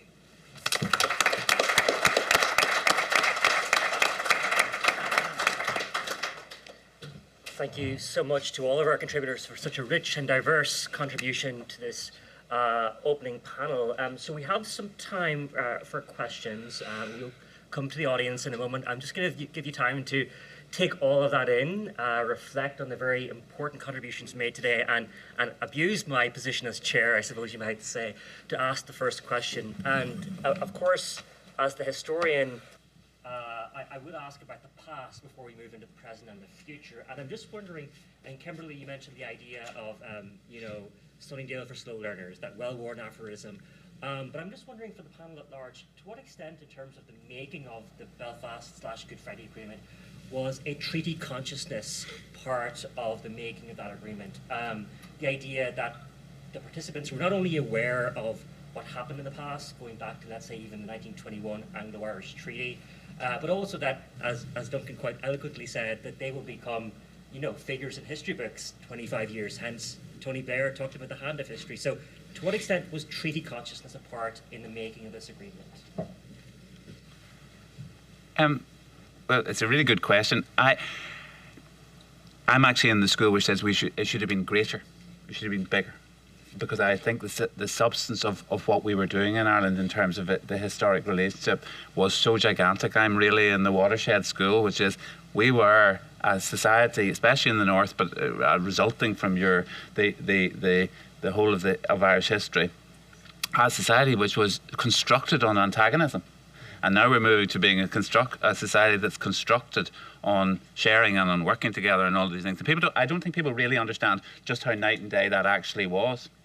There was a woman when I was in the Community Relations Council, I really regret not picking up properly. She had been a lawyer and was just operating on her own, but she had started to have talks, and I treated her, if I'm honest, as kind of slightly ditzy. However, her idea was, she said, we do not have a physical space where the agreement is acknowledged. And her particular plan, she came from Dublin, was that the Irish government, and this is not going to them, but this was her plan, should have somewhere, which her idea was it was a garden with some kind of educational centre rather than a big stones, where people would be taken. And when visitors came to Ireland, they wouldn't just go to the Garden of Remembrance, they would go to this. And that over time people would realise that things were changing and Ireland had changed as a result of this, and that the physical movement of that would really represent, without having to make a big speech about it, you would just simply move it. And I'm absolutely sure in spades that's true in Belfast, that we should have had somewhere where the agreement, even if it was only as process, was stuck in the middle of our life to say, we are not the same anymore. Something radical has shifted here. So your question on treaty consciousness, I think goes to the heart of that question, which a treaty consciousness means that the same life is not the same the day after as it was before. That doesn't mean it's all sorted. That doesn't mean that you can get goodbye to it. But it is the start of something else. And I personally think that we didn't quite do enough of that. And I think that it's a bit like Johnny's point about the ambivalence here. On one level, it is clearly the most important event. That's why we're here. That's why we're here 25 years on. We can't roll that back. It's happened to us, and we are now the people who've lived in the shadow of the agreement for 25 years, and we will be for whatever we do now. However, I do think that we didn't quite treat it like the US Constitution. People can't read reconciliation, tolerance and mutual trust and the vindication of human rights for all, which is the purpose of the Good Friday Agreement, as stated by the Good Friday Agreement. But I'm not sure that every child in Northern Ireland could rhyme that off. Yeah, that's a really good point. That's a remarkable answer. I'm really grateful. So we're going to throw it open to the floor. And again, please do announce who you are and your background, including our students at Georgetown University. Yes, sir, at the front. Bob Pearce, recovering British diplomat and friend of Northern Ireland. Thank you all very much. My question sort of follows on from what Duncan was saying and your question about memory and the importance of memory. Hey, Matt. You all spend your time with kids. Hey, Matt. I have one more thing. You have another one? Because people are actually asking questions in the audience now. Does it matter? No, just the generation. I can see that not having had narrow identity straitjackets baked into them in the middle of a conflict might be some advantage. But I can also see that a dim to no recollection of the conflict might also be a disadvantage. It might engender some sacrifices. So I'm just wondering, when you look at these kids that you're educating in Northern Ireland, to what extent are you optimistic about them as future leaders? May I say something? Yeah. Okay. Thank you, Bob. You gave me an opportunity to say something I've been very eager to say and try to present to every audience that I have the opportunity to talk with, which is some of my students here at American University did a project on education in Northern Ireland, and we studied very closely the curriculum. And the curriculum in Northern Ireland is outcomes oriented, right? So it's by the end, we expect our students to be able to, right? And it's all about skills. It's not about content, and I think that there's a lot missed. So what we did in part was to study what kind of history is taught in the controlled schools, the maintained schools, and the integrated schools. And we found very profound differences in the sense that the controlled schools tended to teach the students about the kings and queens of England. And the maintained schools tended to teach the students about a somewhat more recent history, but very focused on the Troubles and the Civil Rights Movement. And there's no middle ground, and there's no shared understanding. And the education for mutual understanding, I think, has fallen out of favor in the curriculum, but I think that that's a real loss, because though we can talk about, 93% of students are still studying in segregated schools, the challenges to integrating schools are quite significant, and some of those are very practical, right? There aren't the resources for multiple schools, or there aren't the resources to start afresh with an integrated school. But there is a lot of opportunity, I think, to work in the curriculum around encouraging faculty, staff, leadership, and to teach the students where they're coming from, because that seems to me to be, it's not just a matter of like who's in the classroom and how many of each kind we can count in that same space. It's more about what do we know about where we're coming from and where we're going. And I think there's a lot of room, a lot of work that needs to be done there, because a lot of the students only know what they've heard at home because they're not being exposed to this in the classroom. And I would want to give a special shout out. The Nerve Center in Londonderry has done some great work in developing some modules for teaching divided history with, I think, was it Piece 3 or Piece 4 money? And they're really quite brilliant for the secondary level. I think that's a real hole, and it needs to be addressed. It's a nightmare. Like, me and my wife can't even agree on history, and that's not to belittle it. It's really, really difficult. So it's about factual exposure, and it's about trying to navigate that. But the difficulty is in Belfast, for example. Whether it's integrated education, shared education, 97% of social housing is segregated. So regardless of what happens in that school environment, then the socialisation process is back in the communities. Reaffirms what the community narratives, the family narratives, and the historical narratives. So their history is their truth, and that's essentially the dilemma that we face. So it becomes really difficult about where you start to pierce the hole in terms of trying to deflate the balloon around that, and that's the challenge that we face. Just a couple of things. I think the optimistic side of your question is genuine, as well as the pessimistic side. So again, you're in this dual thing. For me, the optimism arrives in what the agreement has made possible for quite a good proportion of people in Northern Ireland, which means that everything is not defined by this binary anymore.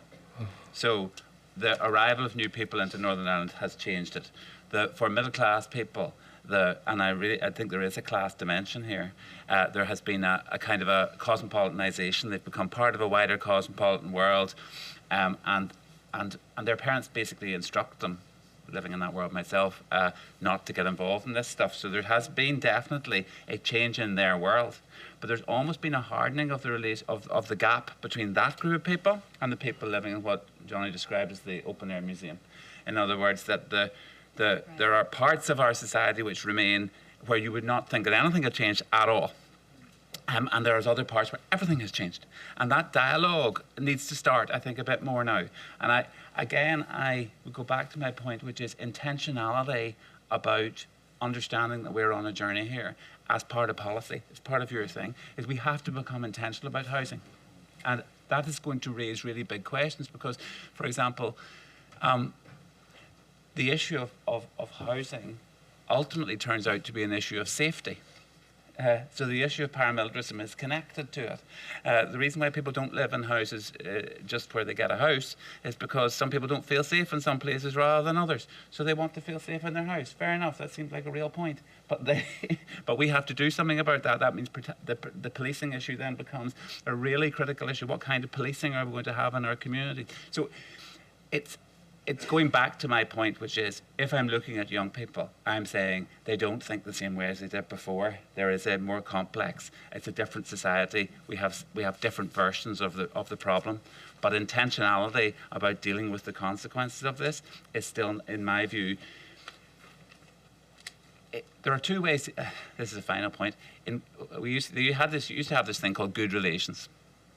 Community relations became good relations to try to pluralize it.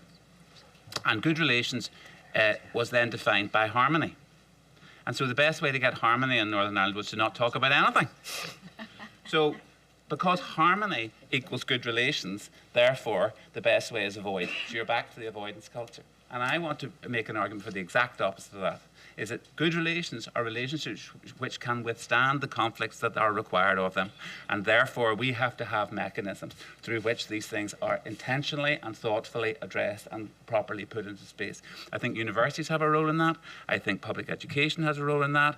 I think that leadership in politics has a role in that. And I think media have a role in that. But I think there's a whole lot of things could happen there. But I am absolutely convinced that this equation of good relations with harmony has to be broken, and it has to become how, given the fact that our backdrop is really very bad relations, how are we going to get onto that ice and not fall through it? Yes, this here. There may be a roving microphone just Here. coming over. Okay.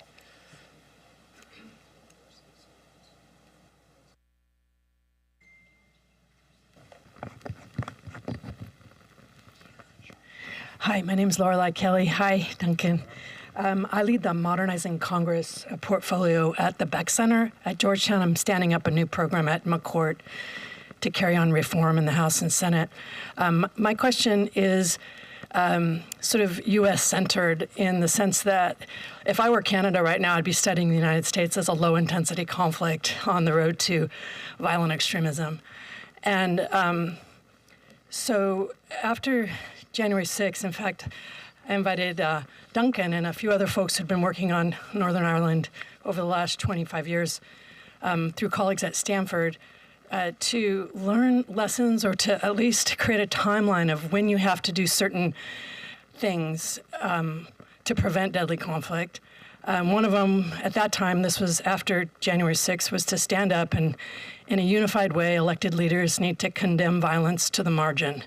That has not happened. In fact, you have a whole faction of elected leaders who've doubled down on looking at January 6th as rowdy tourists or the right to petition itself. And I've heard this reiterated recently in congressional testimony. I watch a lot of hearings. I'm wondering still, what can we do? And I know the United States is vast and every member of Congress, 441, is like their own feudal kingdom back home. But what could we do now as almost a development intervention to stop this march toward just sort of distributed violence? Because now we've normalized it in a lot of ways in the public square, either in uniform, in gangs circling the parking lot when there's a Black Lives Matter protest. I'm from the right-wing Southwest. I was home for the pandemic. I saw that in person in Colorado and New Mexico. What do we do? Like of that grid that you put up there, Duncan, which of the ones should we really be focused on now? The cultural piece, since the leadership piece has kind of failed. What do you think? Yeah, of course. Johnny might have something to comment to this. I think this issue about violence is really significant. So the thing about the agreement was it didn't try to say there was one thing. It said it's an organic whole about our relationships, and we have to tackle it at different levels. We have to have politics around this. We have to have some basic principles around this. We have to have some policies which flow out of this around this, and actually part of the problem of the agreement is that it's a remarkable document, really is a remarkable document. And the doctrine that John Hume had, which was nothing's agreed till everything's agreed, was a really attempt to try to say, look, let's go onto this ice and not commit ourselves without negotiation. Let's understand we have to come out with something. The problem is, of course, it's inevitably, I think, probably, it's a brilliant principle and it's a great goal, but it's probably a lie in the sense that you cannot actually anticipate everything that's coming up, and so you need to have something in place to deal with it afterwards. So that needs to be part of the story. The issue of violence, I suppose I've come to the conclusion that in politics, most people think their violence is revenge. In other words, they are getting back at somebody for something. And therefore, when we say stop violence, you have to say you can no longer take revenge. You can no longer take revenge for history. You have to work this through somewhere else. We have to find another way for you to find justice or to get the justice you want. But the decision for exclusively peaceful or democratic means to resolve political conflicts and any other conflicts that arise in Northern Ireland, which is the wording in the agreement, is really dramatic. It basically says we have to stop providing implicit justification for violence. In other words, by understanding the revenge process, it's okay. And I actually think that's really, really important in politics. I think there's something there which, in a way that you've named it, is probably quite important to name it in public, that we need to get there. And then out of that, then the inevitable question is, well, how are you going to deal with the senses of injustice that are still there? What are the dialogue processes we need to put in place? What are the unavoidable changes? And that's why I think Brandon's list is quite good. You're looking towards cultural peace. You're looking towards nature peace. There will be an economic peace as well. There will be a serious economic peace. Probably human rights and equality were really, really central in my view because they created a bottom line about what treatment would look like. And I think that had to happen. And then the really hard one, which for us has been the almost impossible one, is the past. Okay, we'll do this in the future, but what are we going to do about all the stuff that's the legacy? And revenge over the past remains a really, really profound driver in our society, that there's a past which needs avenged because it's unjust if it's not. And I don't know, somewhere along the line, I think we probably need an agreement around that. We need to sit down and go, this is what this looks like. The legacy bill is going to be one thing they'll put it through. I suppose it'll just be another turn in the screw at this point. But nevertheless, I absolutely think that this issue is the recalibration of our relationships so they're no longer about revenge or a vengeance, but that there's another mechanism through which justice can be delivered. So it's not an answer, but it's certainly, to me, the core problem that I'm trying to look with in Northern Ireland. Can I speak to that? Because I study right-wing militias in the United States. Actually, that was my first project, and then I moved to Northern Ireland. But I think Northern Ireland has something to teach us here. And I'm dealing with this now in Southern Virginia because Southern Virginia has introduced all of these resolutions recognizing militias at the county level government.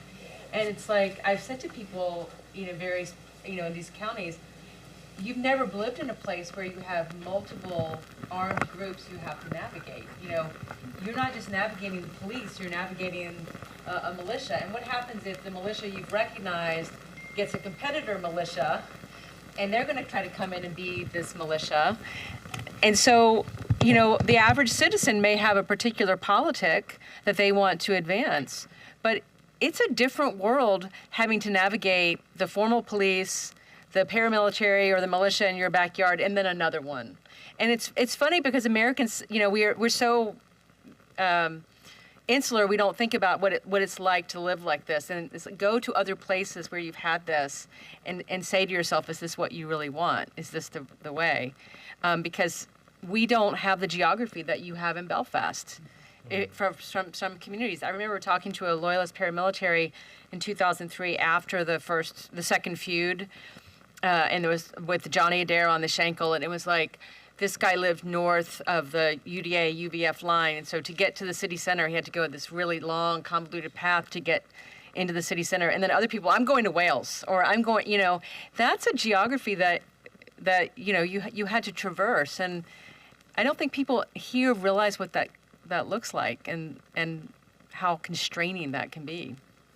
And even again within your own side, thinking about the insurrectionists, they don't all agree on the politics of it, and they will create their own internal combustion, I guess is the way to put it. Questions? This gentleman here first, and then we'll come to you. There's just one coming to you now, I believe.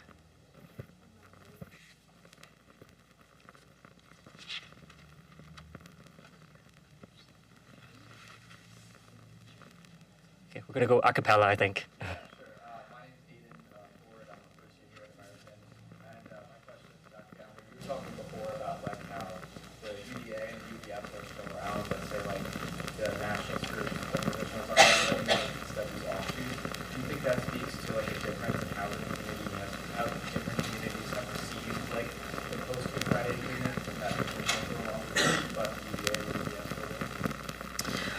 Well, I mean, I think there's paramilitarism on both sides. I want to make that clear, and I focus my comments on things I've done research on, but I think it's there. I think I was talking to Plum Smith, who was on the negotiating team for the UVF, and had been in prison, and he said we were so optimistic after the ceasefire, and cautiously optimistic in 1998, and I think for loyalism, which is not the same as unionism.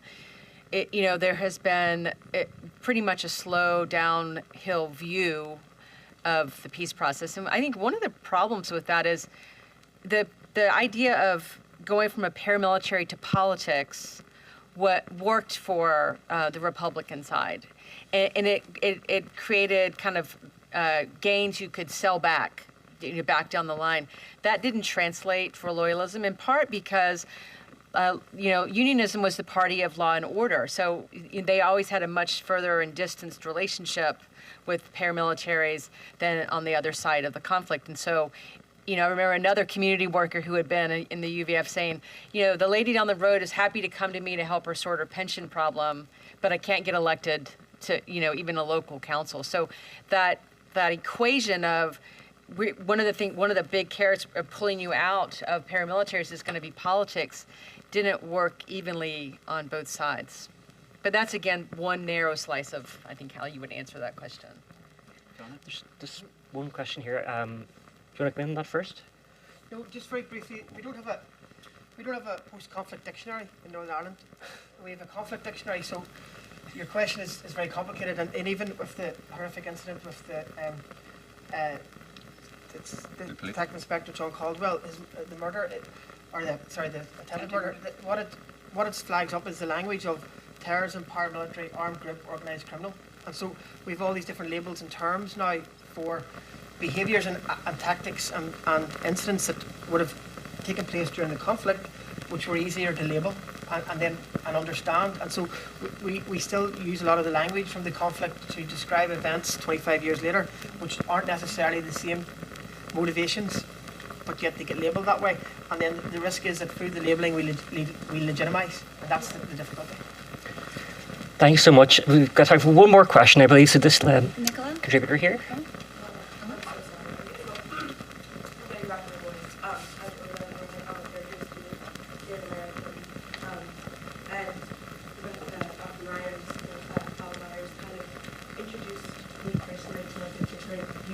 But as a youth in America, seeing a lot of, the past and revenge coming up as a major issue in politics, how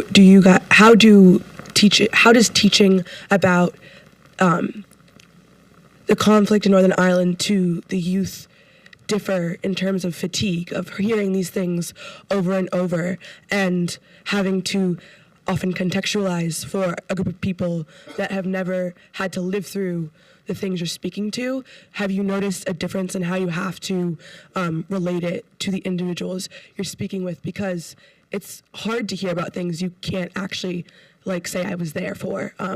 And I'm not quite sure who I'm addressing this to, but how has that changed also the outlook for the future in terms of not only getting past revenge, but kind of still wanting to be relevant and teach the next generation who have no historical vested interest by personal means? First of all, I think it's a brilliant question.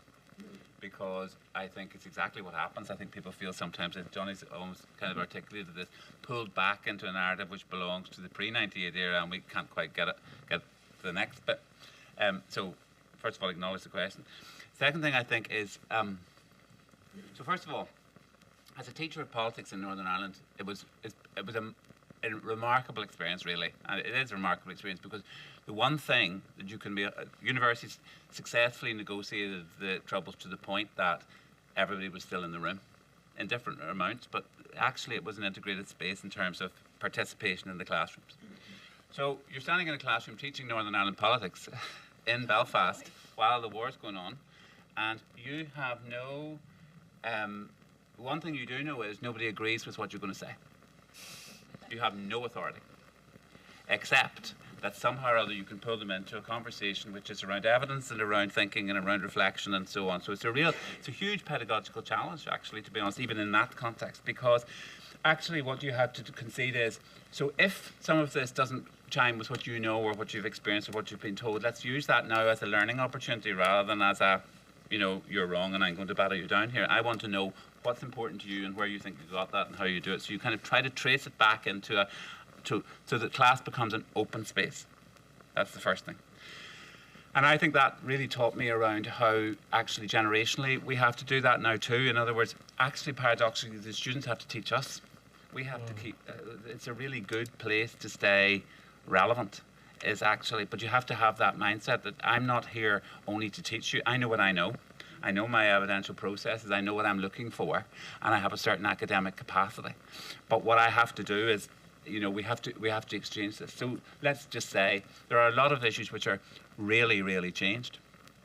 One is, as I say, the issues of, so one of the reasons currently that the DUP is most isolated, there's been a shift in Northern Ireland politics. When I grew up, the people who were in the middle, who thought of themselves as unthinkably in the middle, basically agreed that what the IRA was doing was not acceptable. And so that, if you like, the political framework was constructed as people who supported violence within politics and the people who did not. That was, in the end, a major divide. The peace process tried to get round that and tried to integrate that somewhere else. Now, the politics of Northern Ireland runs, for all the people around me who are under 50, the DUP's approach to social issues, particularly equal marriage, particularly abortion, particularly green issues, but also immigration issues, all of those things, has pushed them outside the pale as far as the under 50s are concerned. So now the coalition, for example, around Brexit runs from the Alliance Party and even into some of the Unionist Party right across to Sinn Féin. And the out party is the DUP and unionism. And that has been a significant shock for unionism. I think and the way politics is now, and the demographics are all working in that direction. And I personally don't know where unionism is going. I mean, I'm not going to speak for them because I'm not in that camp, but nevertheless, I just want to say, I just keep thinking the politics must push you back into having this conversation. So your question about how we talk about a world in which those issues are the upfront issues, and they are interacting with those things, which, I mean, to be honest, gender identity wasn't thought about 25 years ago. Nobody asked that question. It may or may not be right, but they didn't ask the question. And now, for some students, if you don't ask that question, you're really not with where the program is or what the really significant issue is. So I'm not answering your question directly. I'm simply saying this is a process where I think universities have a really important role. We need to be places which are really about learning and truth and reporting that back into our societies as this is what we are finding, this is how we understand this. And if there's a research task in the modern era, it is being that place where that kind of stuff happens, where that is then shared more widely across the community as a learning opportunity. Well, I'm sure this conversation will continue over coffee. You'll have the opportunity to ask our contributors, but please just join me in thanking them for their wonderful contributions this morning.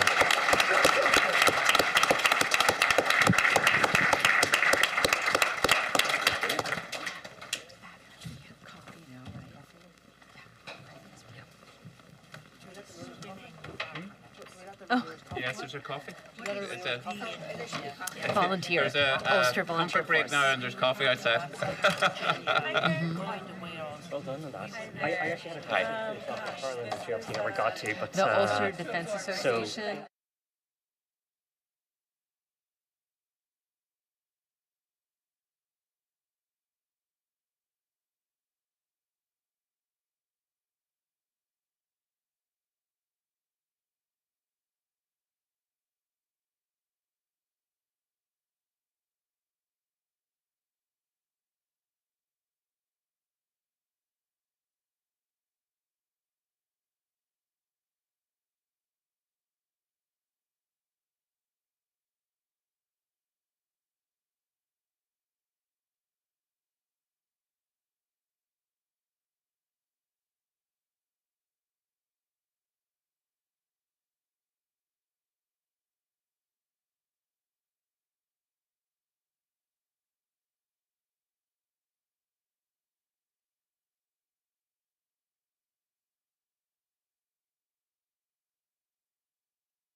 It's already 11:07. Yeah, so.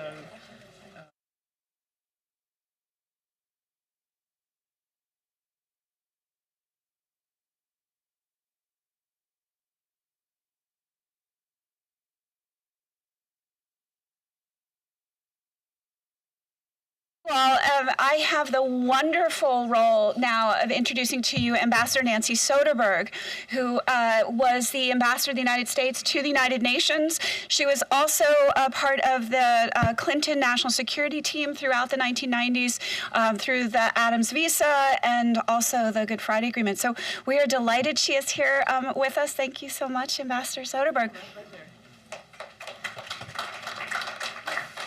Well, thank you so much, Kimberly, for joining us. Is this on? Can you hear me? Yes? Okay, great. Kimberly, thank you so much for the wonderful invitation, and I want to particularly thank Georgetown, Ulster, and American universities for this wonderful event. The UK and Irish embassies and the Northern Ireland Bureau, Andrew Elliott, it's delightful to be here with you as well, and many old friends that are here as well. Thank you so much. I honestly have mixed feelings about the 25th anniversary events. On the one hand, I can't believe it's been 25 years, but on the one hand, peace prevails. An entire generation of young people have grown up only knowing the possibilities of peace, growing prosperity, and that hard-earned dividend of peace. Belfast is thriving. Young people are building a vibrant, modern society, and the next generation's pretty hopeful. But they don't think about the troubles, and that's not a bad thing. But I think about them. Every time I go to Northern Ireland, I think about the 200 to 300 people a year that were dying during the Troubles, 3,500 overall. And every time I go there, I kind of look around and say, well, if 200 people a year were dying, which one would it have been? You? Which one had been blown up? And, of course, there's no answer to that question, but it's what strikes me every time I go there is to think, people are walking the streets of Northern Ireland today alive because of the work that we all did 25 years ago.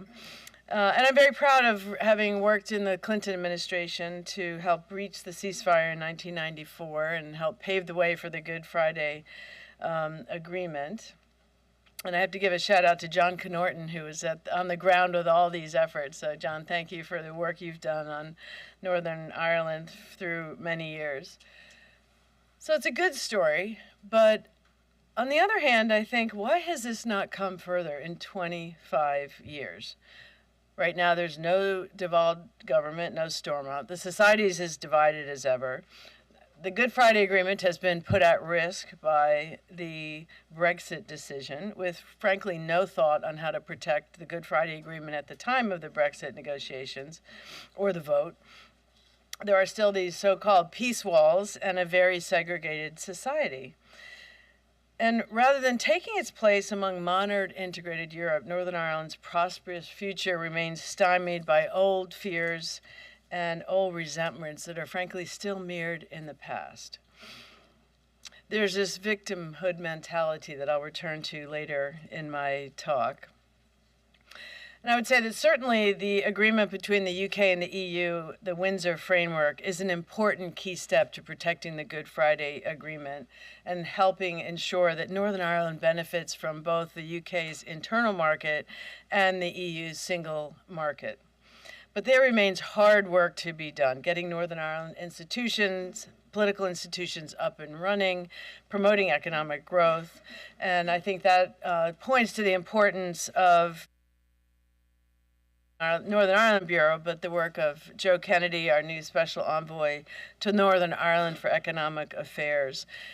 Working together across all the capitals and with the vigorous work of Joe Kennedy, I think we can really make progress if the Good Friday Agreements remains fully implemented to unleash the vast economic potential of the region. And frankly, the next generation deserves that. The Good Friday Agreement's principles of devolved power-sharing representative government remains the best way forward. And 25 years on, the U.S. remains key to pressing for that progress. Kimberly asked me to speak to you about the role of the U.S. in this process, and I'm delighted to take you back on a little bit of a memory lane and end in the future today, and then we'll save some time for some questions at the end. The history of the U.S. involvement in Northern Ireland is a strong, proud one, and bipartisan. For nearly 4 decades, the U.S. role has focused on trade and investment since the 1980s. And in 1985, Congress created the International Fund for Ireland, which has appropriated nearly $1 billion over the last decades, 5,800 projects there. It was supported by President Reagan and every president since him, one of these rare bipartisan things that still exist. And that's been critical in the U.S. role in investing in peace and creating reconciliation through jobs. But throughout this period, the peace process was frankly stalled. Exacerbated by a total lack of trust between the nationalist and the unionist community and between the British government and the nationalist community. Until President Clinton got engaged in the early 90s, the U.S. virtually left the peace process to London. There was an agreement that we wouldn't spy on each other, that we wouldn't engage in anything on their internal affairs, and we didn't. So we focused on trade and investment and St. Patrick's Day, but didn't get involved in the politics at all. But people kept dying. And suddenly in 1999, there was new hope with a new British Prime Minister, John Major, who in my view has not gotten the full credit he deserves for the early steps he took to ally the British government with the future and not the past. He took a much more moderate approach than his predecessor, Margaret Thatcher, who had notoriously claimed never would she negotiate with the IRA, let Bobby Sands die in a hunger strike, and no peace process was possible under that leadership. But John Major really changed that whole approach. He recognized the benefits of negotiations, and he saw in his Irish counterpart, Albert Reynolds, a partner with whom he could work to forge a solution. And together on December 15th, 1993, they put forward a joint declaration which changed everything. People forget that now, but it was those negotiations between Dublin and London that forged the environment to make peace possible. This joint declaration was the first time that the British government committed itself to abide by the wishes of the majority of the citizens of the North, which to this day remain unionist, but if that changes, it would be a democratic process. And the Irish government renounced its claim to the North until the people agreed to change its status. And it broke these new grounds and pulled the rug out from under the IRA's position that it had to have violence to get the British attention. At the time, Gerry Adams, the leader of Sinn Féin, understood that this declaration offered a better chance for progress than he had seen in decades.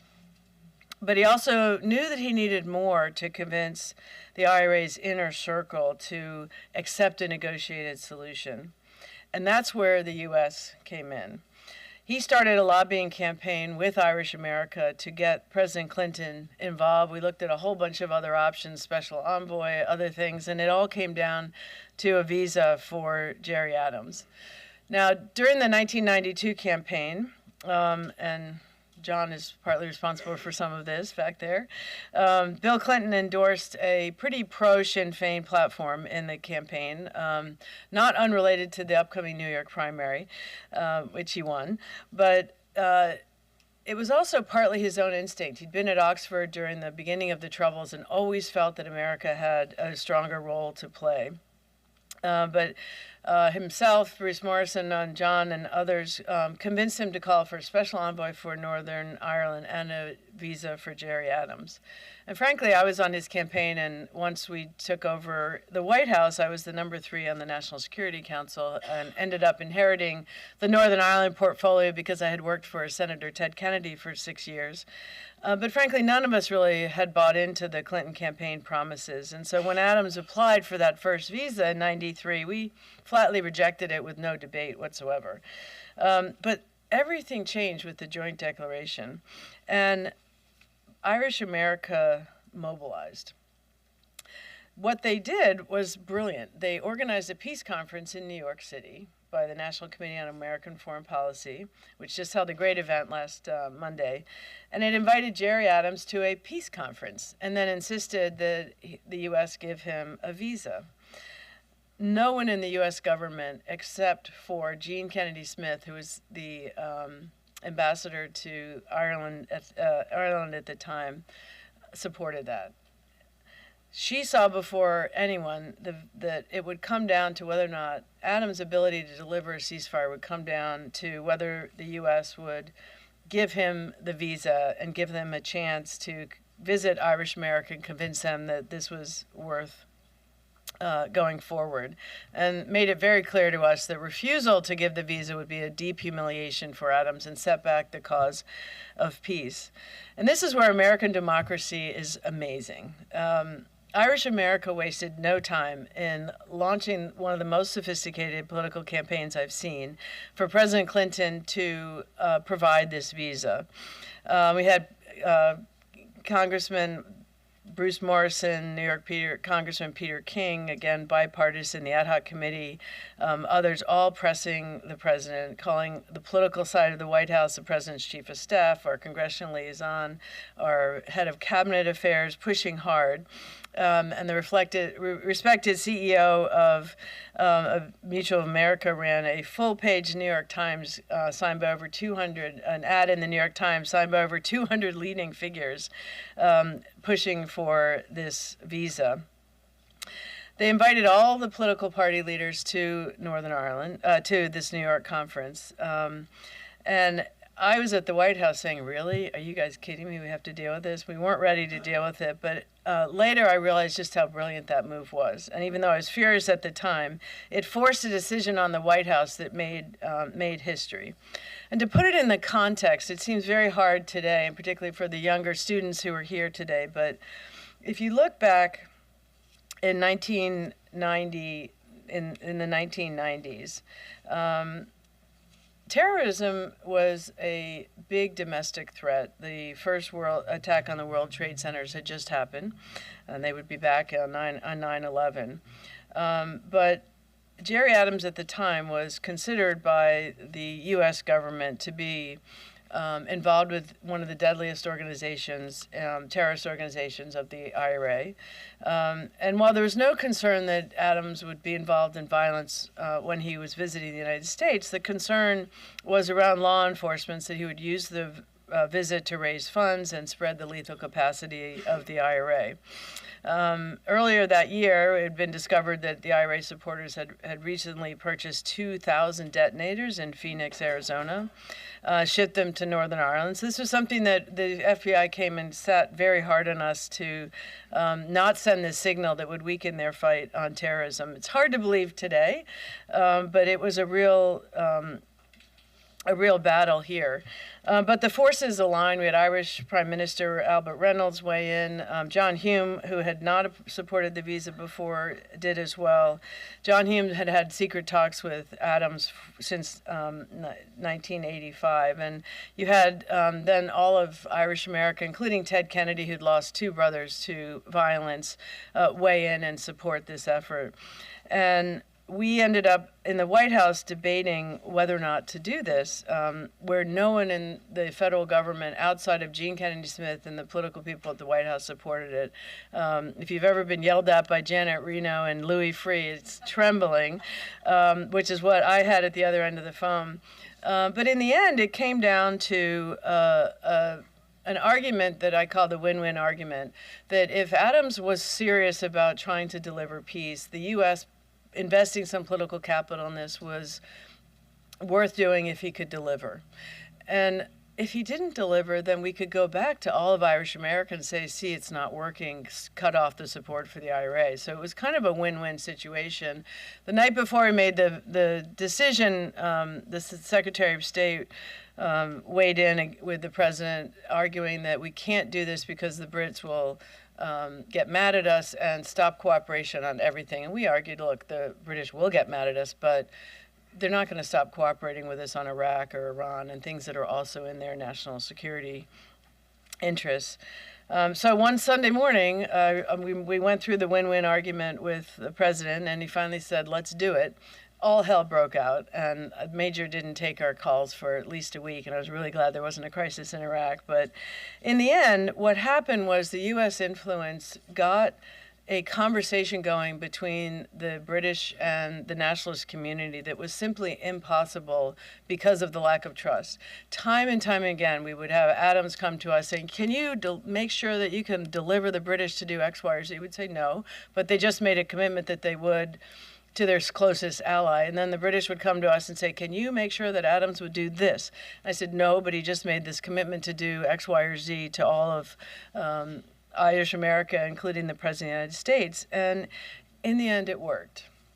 It took a lot longer. This was in January. I was expecting the ceasefire by February, and I kept calling up our interlocutors saying, where's that ceasefire? But it finally came in August of '94, only after we had one more visa fight with Joe Cahill, who was the hardline envoy to really convince the U.S. to do it. But it worked. And throughout the next 3 years, what the U.S. role was a constant prod for progress, a constant honest broker between the two. They wouldn't talk to each other in a constructive manner, but they would talk to us in a constructive manner. And so the progress was only possible in the time frame that it happened. Probably without the United States, would this have happened 10 years later? Probably. With the United States, could it have happened 10 years earlier? I asked that question to Jerry Adams once, saying if President Clinton had been in office in the 80s, could you have gotten a ceasefire then? He says, no, we weren't ready. So the timing just, as President Clinton always says, when hope rhymes with history, all the pieces came together. But the role is a constant one, prodding. I remember being in London in 1995 when Clinton was about to land, and we were trying to launch a twin-track process, one on decommissioning and one on the peace process. And moments before Air Force One landed in London, the sides agreed to launch the twin-track process. And I'll never forget John Major being asked by one of the press guys standing outside of the announcement saying, did President Clinton's visit have anything to do with you reaching agreement? And in his wry wit, he sort of smiled, that lovely smile, and said, it has a way of focusing the mind, which is one of the best lines ever. So I think what you need to look at is what are the elements today that the U.S. can play in that role. And I'll close with that in just a minute and take a couple of questions. I want to also mention the role of women in the Northern Irish peace process. I will never forget going to Belfast on that trip with Clinton, where 200,000 people came out to hear him and Van Morrison, and you could just feel that people were sick of violence. And it was led by the women who saw the possibilities of peace before the men politicians did. And with the exception of Mo Mullen, they were pretty much all men back then. And it's because women understood the cost of war. They're the ones who are stuck making ends meet on a shoestring budget. They saw how whole families suffered when a husband was unemployed. They were the ones who buried their husbands or brothers or sons.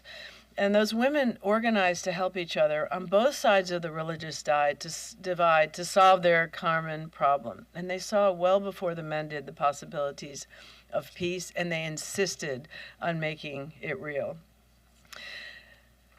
So those dynamics of the women pushing, the U.S. being the translator for both sides, as well as the guarantor and the honest brokerage there, and a constant brilliance of George Mitchell, who understood how you can use the economic jobs to try and build trust, and recognizing how to get out of that zero-sum mentality that if one community wins, the other side loses, and that both sides can win if there isn't a zero-sum mentality. If you get jobs and investment and peace, the entire next generation can succeed.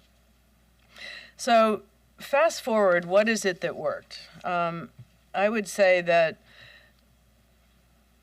U.S. has to stay engaged today. We need to do a lot more with U.S. investment, and I think the investment environment in Northern Ireland with that Invest Northern Ireland report, which was devastating, needs a little bit of attention. Andrew knows that. We've had that conversation. I know he's committed to doing that, but it's got to be an open place for investment with strong support, easing up on how long it takes to get it going, and resolving the Brexit problems. That's why the Windsor Agreement is so important, to get those investment and realize the full potential of a prosperous and peaceful Northern Ireland. But 25 years on, where are we? As I said at the beginning, we're not far enough. The society is still segregated. 90% of children go to schools within their own communities. And the constant uncertainty of whether you're going to have a devolved government, whether the Good Friday Agreement is going to be involved, is a detractor to their future.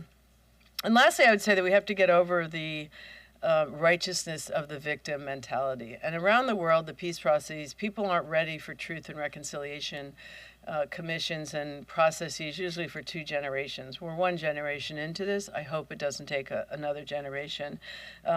There are a lot of victims in Northern Ireland on both sides of the community, and they're right to feel victimized, but that shouldn't hold them back in the mentality of the Troubles and the 90s. Maybe there is a time for a peace and reconciliation, truth and reconciliation process. That conversation still is yet to be had.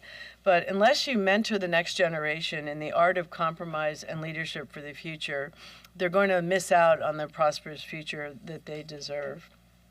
And I'll just close with a summary. Stay engaged, investment, women, get over the victimhood. Those 4 things, I think, are critical to moving forward.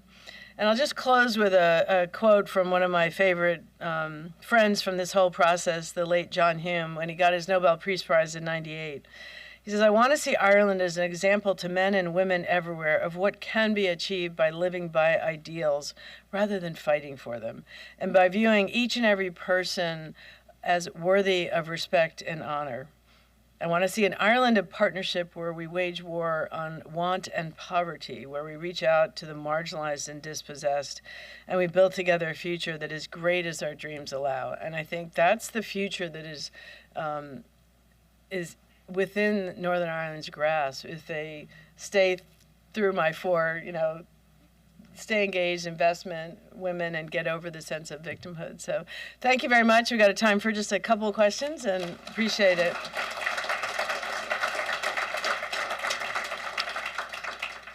And Kimberly will tell us when we have to go, but we've got a couple minutes, I think. In the back.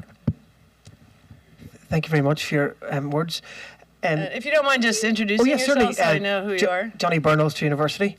It came up earlier in the first session, this idea about who actually owns the agreement and who owned the process. And I'm listening to you there around the influence of political elites and the importance of the governments. And I'm wondering, do you think that the agreement was ever owned by the people, if that makes sense, in terms of it translated down to the grassroots? Or are you talking about the Good Friday Agreement? Yeah. Do you think the process was driven that much by senior politicians in the governments that it was not imposed upon the people, but it lost that sense of identity or ownership? I don't think so. I think George Mitchell and his team did a masterful job in reaching out to the women. They were very much had a seat at that table. They were consulted. The nonprofit organizations, the grassroots were very much invested in that. It's probably why it took so long. But they knew how to make themselves heard with the people. And it's one of the reasons that the core principles, represent the society from the grassroots up of what will work. The politicians have never gotten it. Look what's happening right now. And the whole principles that was a grassroots effort with constant browbeating by George Mitchell and President Clinton to look at it differently. But the politicians are still kind of stuck without seeing what is it that people want. They want peace and prosperity. It's the same thing everywhere. And it's time they got it in Northern Ireland.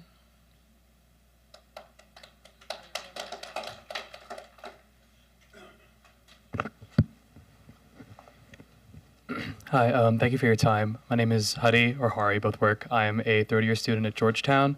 I'm actually in Professor Gannon's class on Global Irish Revolution, and I'll be working with the Center for Cross-Border Studies in Armagh, Northern Ireland this summer. And my question was, you touched on the importance of the diaspora in the United States in mobilizing a political constituency to engage and be an honest broker for the United States and Northern Irish politics. But in sort of the era of modern political polarization, even though you say the bipartisan consensus has held for the most part, do you think that diaspora connection can transcend party lines in the modern climate, or that in the case of a potential crisis in Northern Ireland or with U.S. engagement, that there is a potential for politicization on party lines? And if not, then what do you think is the core facet of why this is held as a bipartisan issue? That's a really interesting question. I would say there is always a risk that things fall apart. But I think the reason that it is held in the United States is because the 40 million plus Americans who are of Irish heritage take joy in it. We don't have the partisan divides here that you do have out there, and so it's a unifying principle. And you have Republicans and Democrats, Protestants and nationalists, Catholics and Unionists, all melding here. We're a great melding pot. So, you know, when you have an Irish St. Patrick's Day parade, everybody goes. And, you know, it's much more unifying. And this is not unique to Ireland. I've seen this around the world in peace processes. When you get people out of their narrow world, they compromise. Like, I remember the first time we had some of the hardliners from both communities in a investment conference, and this is really before the ceasefires, 95, I think. And some of these guys had never met before, and they're like, you don't have horns, you know, you're normal, you want to have a beer together. And people end up compromising, and they have a harder time sticking to their very narrow historical narratives when they're put in a broader environment. And that's where the U.S., I mean, the whole country comes here, right, for the last week, and it makes a difference. It sounds like it's just a bunch of fun parties, but a lot of work and socializing goes on that gets people out of that narrow mindsets. Could that break down here? Yes. I don't think it will. It's just not our tradition now. We're not that nuanced here. Thank you. Okay, I think I better thank you very much and look forward to seeing you later.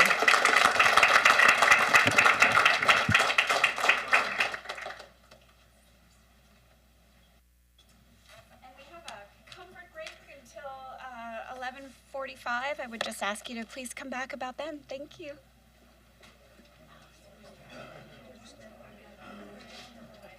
He's such a nice guy.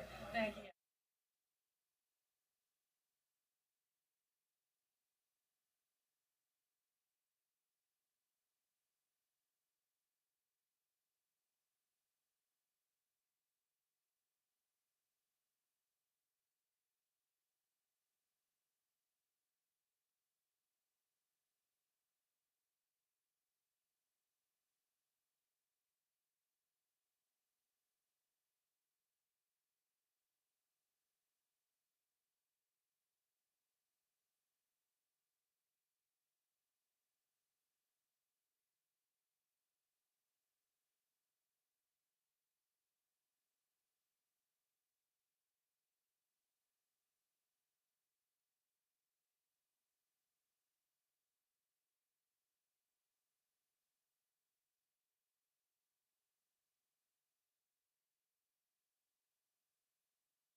It was a long week.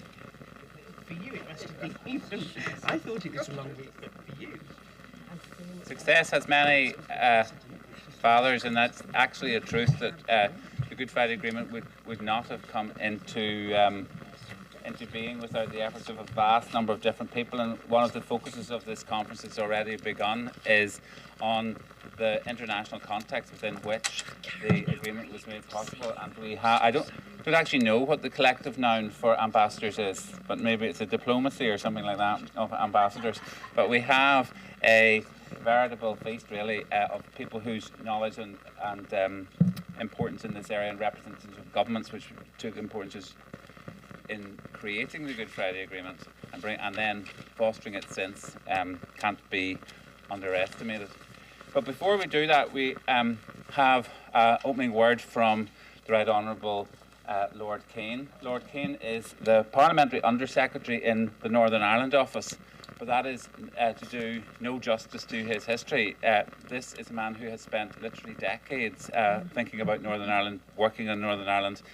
A journalist in London described him as one of the most important behind-the-scenes people in the whole of the diplomacy around Northern Ireland, who really had an encyclopedic knowledge. So Lord Keane brings to this post experience both behind the scenes and in the front in government policy.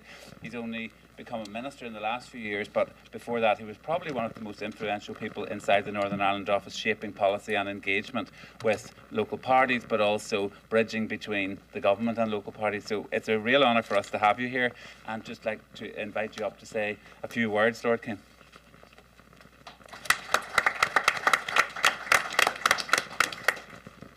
I'm very tempted to say after Duncan's kind introduction, yes, I am to blame. And thank you very much indeed. It's a great pleasure to be here opening the second session of this conference today, and to be able to represent the United Kingdom government. And in that capacity, I do hope you'll just indulge me if I say a few words. And I do that, as Duncan referred to, as somebody who was a political advisor to 6 Northern Ireland secretaries, and somebody who's been a strong supporter of the Belfast Agreement ever since that historic day on the 10th of April 1998 when it was reached. And I speak today as a minister in a government, the UK government, whose commitment to that agreement remains unwavering commitment to the constitutional principles that the agreement enshrines, to the institutions that it establishes, and to the rights that it guarantees for everybody. In my view, the 1998 agreement, as I sometimes refer to it to avoid the controversies between Belfast and Good Friday, was a truly historic landmark in the history of not just of Ireland, but of our shared islands. And I'm in no doubt that it has been the bedrock of all that has been achieved in Northern Ireland over the past 25 years. And none of us should be shy or defensive about those achievements. The position of Northern Ireland settled on the basis of consent, alongside changes to the law and the Irish Constitution to take account of that. Political institutions that reflect and underpin the 3 sets of relationships across our islands. Policing and criminal justice, as Johnny Byrne referred to earlier, supported more broadly across the community than ever before. Unemployment that for many years, many decades, was among the highest of any UK region, is today the second lowest at 2.4%.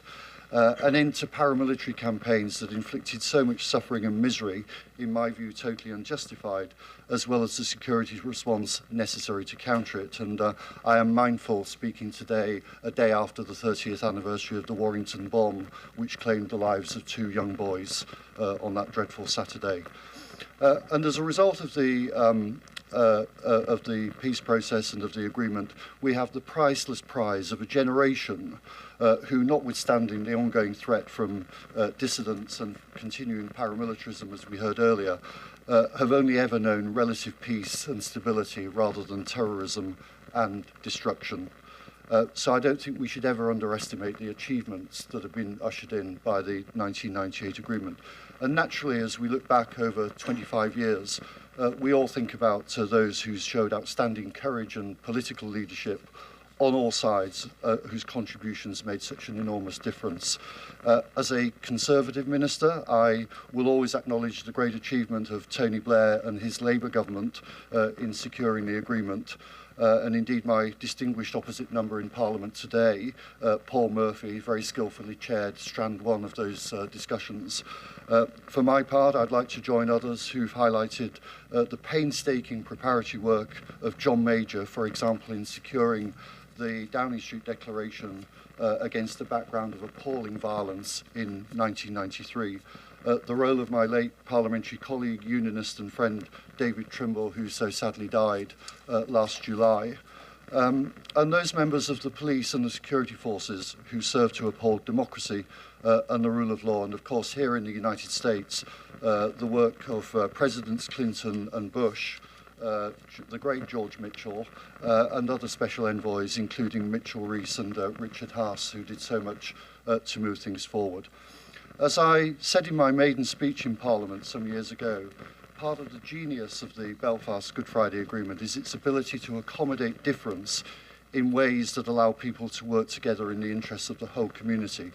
And when those institutions have been functioning properly and working well, we've seen many things that a great number of people thought could never happen. The state visit of Her Majesty the Queen to Dublin in 2011, or to Ireland in 2011, and the return visit of President Higgins, the historic handshake between Her Majesty the Queen and Martin McGuinness at the Lyric Theatre in 2012, which I had the privilege of witnessing, and events such as the G8 summit in Lough Erne, County Fermanagh in 2013, when the eyes of the world were truly focused on one of the most beautiful parts of Northern Ireland.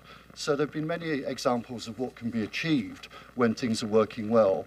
Alas, however, it's not always been the case. And as George Mitchell once said, securing an agreement is about 20% of the task. The other 80% is implementation, and so it's proved.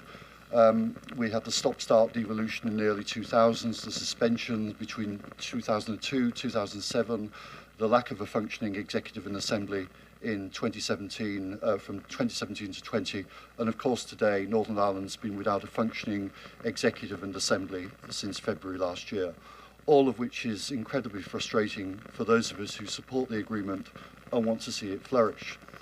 The reasons for the current impasse are well rehearsed, and I don't intend to go over them in detail. The old protocol that was negotiated by Boris Johnson has led to a diversion of trade, placed burdens on business, disadvantaged consumers, and led to political instability. So it was right that the UK government sought to make legally binding changes to the protocol so that we could protect those elements that are working while fixing those that are not. And I agree very much with the comments of Nancy Soderberg about the need to bring in investment and jobs into Northern Ireland, absolutely crucial. And I think what the Prime Minister has achieved through the Windsor Framework has indeed enabled us to protect what works and remedy what doesn't. So we will ensure the free flow of trade within the United Kingdom internal market while protecting Northern Ireland's privileged access to the EU single market, guarantee that Northern Ireland will continue to benefit from its position within the UK on issues such as food, drink, VAT, excise and medicines. And we've restored sovereignty through the so-called Stormont break, which fixes the democratic deficit and provides Stormont with a decisive role and gives sovereign power of veto to the UK government. I'm in no doubt that the Windsor Framework represents a considerable improvement in every respect on the old protocol, and I do hope sincerely that it can now provide the basis to move things forward, restore the institutions, and enable us to continue the vital task of building a Northern Ireland that works. As I often put it, a Northern Ireland where politics works, the economy grows, and society is stronger and more united. So I look forward with great relish to working with friends, allies, international partners and all parts of the community in Northern Ireland to making that vision a reality. And on that note, it gives me great pleasure to introduce our next panel, His Majesty's Ambassador to the US, Dame Karen Pierce, the Irish Government's Ambassador to the US, Geraldine Byrne-Nason, the European Union's Ambassador to the US, Stavros Lambrinidis, and Dr. Karen Donfried, whom I've met over the years in a more of a backroom capacity than a frontline ministerial capacity, the Assistant Secretary of State for European and Eurasian Affairs at the US State Department. I know that you'll join me in giving them a very, very warm welcome. And I look forward to, I now hand over to my former colleague, Dr. Andrew McCormick, formerly from the Northern Ireland Civil Service, who will chair the session. Thank you very much indeed.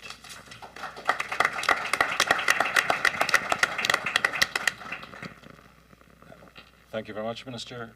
It's a real privilege to join this session and come back from retirement to participate in something so important and so enjoyable and challenging in the context of the 25th anniversary. I really admire the organisers' optimism in the title for this session. We have international architecture that facilitates progress. Yes, there's a bit to reflect on and look back, as the introduction says, but we can move into a conversation about what is possible now, about the current, again, as they've chosen the words carefully, the current opportunities and challenges around international collaboration. So what we're going to do is, I'm going to start with a question for each of the panelists to allow them to share reflections on how we got to where we are. And that's part of the contextualizing theme of the conference. And then we'll get down to more discussion around how international partnerships can contribute to a positive future, building on what Lord Kane has just said. So I can come to Ambassador Pearce first, please.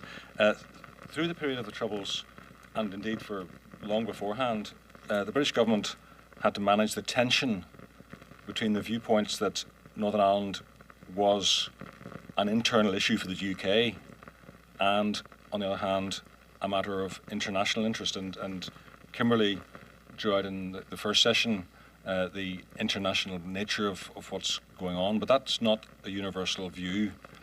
I think it'd be interesting to hear, Your Excellency, your reflections on the influence of international interests on the approach that the UK took to the peace process. Right, well, thank you very much, Andrew. Thank you, Lord Kane, and thank you to Georgetown and American University for having us. Is the microphone on? Yeah, you can hear me, yeah. The history that you're talking of predates, in some ways, my own civil service experience. So I'll concentrate, if I may, on the period mentioned by Lord Kane from John Major on. But I do think there were different messages, different narratives coming out before that point.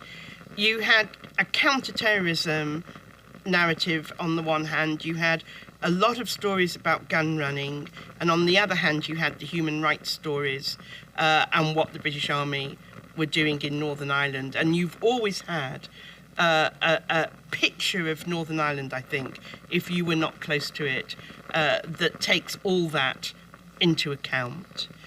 I think from John Major, obviously there was an intensification on dialogue and discussions with the Irish government, and that had always been there, of course. There had always been collaboration, cooperation between London and Dublin. But you had more interest coming in from the European Union as an entity. And of course, you had the United States' decisive contribution. And I remember two things in particular. I remember when I was working on Kosovo, going for a breakfast in London with President Martti Ahtisaari of Finland, who at the time was the UN negotiator on Kosovo. And after we talked about the Balkans, he got on to talking about his time doing decommissioning with Cyril Ramaphosa when the IRA began the process that would put its weapons beyond use. And he described very eloquently being blindfolded with President Ramaphosa and going out to a field and been shown a pit in the ground and been asked to climb in and count the weapons. Rather smartly, he asked Cyril, who was lithier than he was, to go and look first. But I remember that very vivid, practical illustration of what it means when you're in a peace process to decommission weapons. And then the second thing I very much remember is, of course, the President Clinton decision to give Gerry Adams a visa, which happened 30 years ago to this date. And up to that point, on the whole, the US government had not inserted itself in a policy way into the Northern Ireland issue. It had had views. You had various views of Congress, some British supporters, some Irish American supporters. I remember Bloomingdale's in New York being daubed with paint and no-raid slogans because they ran a British week. But on the whole, the American administration of the day had not inserted itself, and that all changed, of course, with President Clinton's decision. And Secretary Clinton said at Georgetown last week, this was not a decision that was universally agreed within the American government. It also brought, though, the participation of the British government into St. Patrick's Day events in Washington, and that became an even bigger moment to celebrate Irish America, but also to help support the peace process.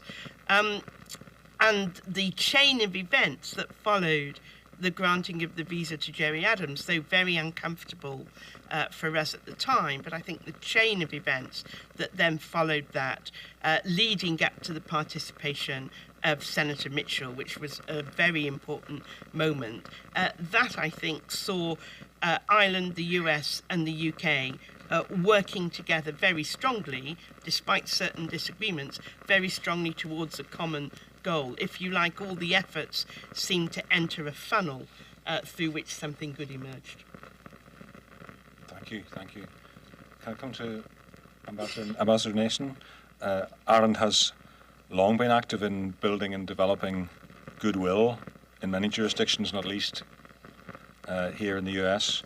I'd just like to hear your thoughts on the significance of that dimension for successive Irish governments along the journey to the 1998 agreement and more recently, please. Thank you very much. I'm delighted to be here also this morning. I've listened to some of the earlier panel and to Nancy Soderberg's presentation. Really extremely interesting indeed. So thank you. Look, I mean, frankly, the relationship between Ireland and the United States has been fundamental to everything, I would say, to do with the peace process and, importantly, to do with where we are today in terms of peace on the island. You know, of course, the Good Friday Agreement properly and in first place belongs to the people of Northern Ireland. That's the point of the exercise for all of us. But I always retain the sentiment that it was made here in America, and that the role of the United States, not just in terms of the construction and the support in the process, but also, frankly, in terms of how this stands out now for me. I'd be interested to hear from Karen afterwards as one of the US's major foreign policy successes, actually, in terms of US engagement internationally. You know, Karen has very accurately described a trajectory that there was, and people often ask me, where did the US engagement make the most difference? And, you know, you can take it right back, and as I do myself personally as well as professionally, to John Hume's inspiration with the civil rights movement here in the United States. You know, John Lewis was a conversationalist, part of an early engagement in discussions with Hume at that time. President Carter, whom I know we all think of in a particular way these days, also began a discussion. But the natural place that we start in looking at how that Ireland-US support began to, if you like, frame the path to peace, really, I think, begins just over 40 years ago with President Reagan's statement on St. Patrick's Day that we needed to look for a just and peaceful solution. And that I mention President Reagan in particular because I think one of the characteristics that we hold dear in all of this has been that this has been a bipartisan effort across parties, across time, here on the ground in the United States. You know, if we move on from President Reagan, even just 4 or 5 years later, I think 5 years later, in 1986, overlooked often is the work that Tip O'Neill, Democrat Speaker of the House, and Ronald Reagan did together in forming the IFI, setting up the International Fund for Ireland, now almost €1 billion. I heard Nancy refer to that earlier in her remarks. Over 6,000 projects supported. That's a very long time ago, and over some of the most difficult periods in Northern Ireland has been a really constructive contribution, a bipartisan one. Obviously, President Clinton's role is a marker. In 1995, not just that iconic moment, and we now regard it as poetry, where he spoke about the United States reaching with the people in Northern Ireland at the Guildhall, and a promise that he fulfilled, frankly, he and Hillary Clinton in her own way in supporting the people of Northern Ireland. I think that 1995 moment was really pretty prophetic, asking us to have patience to reach, and the United States would reach with us, and true to his word, that happened. And I will say, one of the characteristics of the US support that I never forget is that there were so many times, so many periods when we were on the verge of collapsing the process, not alone the talks as they proceeded, and the US kept faith with that. You know, the appointment of George Mitchell must be regarded as having been a huge line in the sand, and we have really never looked back from the moment that he became not just special envoy, but then took on his role as the independent chair, delivering, as we know, in 1998. But I think I heard Karen refer also to the work that Richard Haas and Megan O'Sullivan did subsequently on legacy work that still remains to be done. We don't need to get into that here, but really important work they did that led to the Stormont House Agreement. So I'm mentioning all these because it's been iterative, but it's been persistent and constant support from the United States. And that brings me right to today, where we have this extraordinary Irish man, if I may claim him after the week we had last week, President Biden in the White House, who from the get-go, in the context of the Brexit discussions, made it clear that the protection and the defence of the Good Friday Agreement and the value it brings to the island of Ireland was absolutely fundamental for him as in the administration, but also in his relationship with the United Kingdom. He has made that clear, I think, at all times. Nancy Pelosi stands out also as a very clarion voice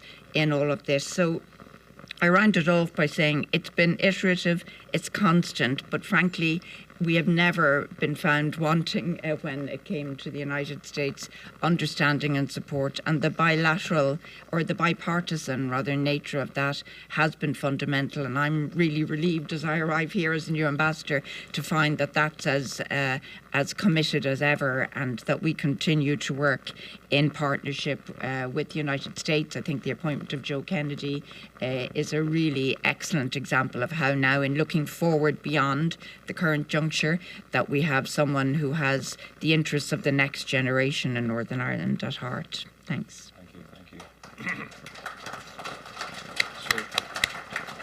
So, coming next to Ambassador Lambrinidis, and it is a tongue twister. Apologies. Your Excellency will do. Your Excellency. No. Peace building and reconciliation have been a central element of the image of the EU and the history, thinking back to founders such as Schuman and de Gasperi and Adenauer. The EU response to the ceasefires in 1994 marked the beginning of a sustained commitment to the peace process. That's actually when I first went to Brussels. I was working on the beginnings of the Delors peace programme. So that sustained commitment has been there, but can I ask you to share your thoughts on the motivation and attitudes of the EU institutions on that topic, both then and how that's evolved and up to the present day, because the European contribution to the process is very, very important. Thank you very much, Andrew, and everyone. I would say that the European Union's role began way before '94. I would argue that it began in '73 when, together with Denmark, Ireland and the UK joined the EU, and that provided, by definition, for a remarkable space in which people could interact, neutral space, could interact and talk not just with other countries in Europe, but also with each other. And I remind you, in '73, that was a particularly difficult time. The troubles were at a height. I think, if I'm not mistaken, in '92 was the biggest, bloodiest year of the trouble. Common EU membership created a space for Ireland and the UK, of course, to work together on practical issues.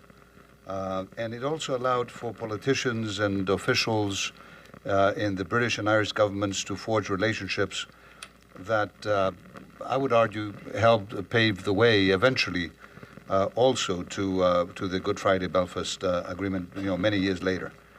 Now, for much of that period, and I'm now jumping to the 80s, it was the European Parliament that was probably the only place where elected representatives from Ireland and the UK sat and worked together.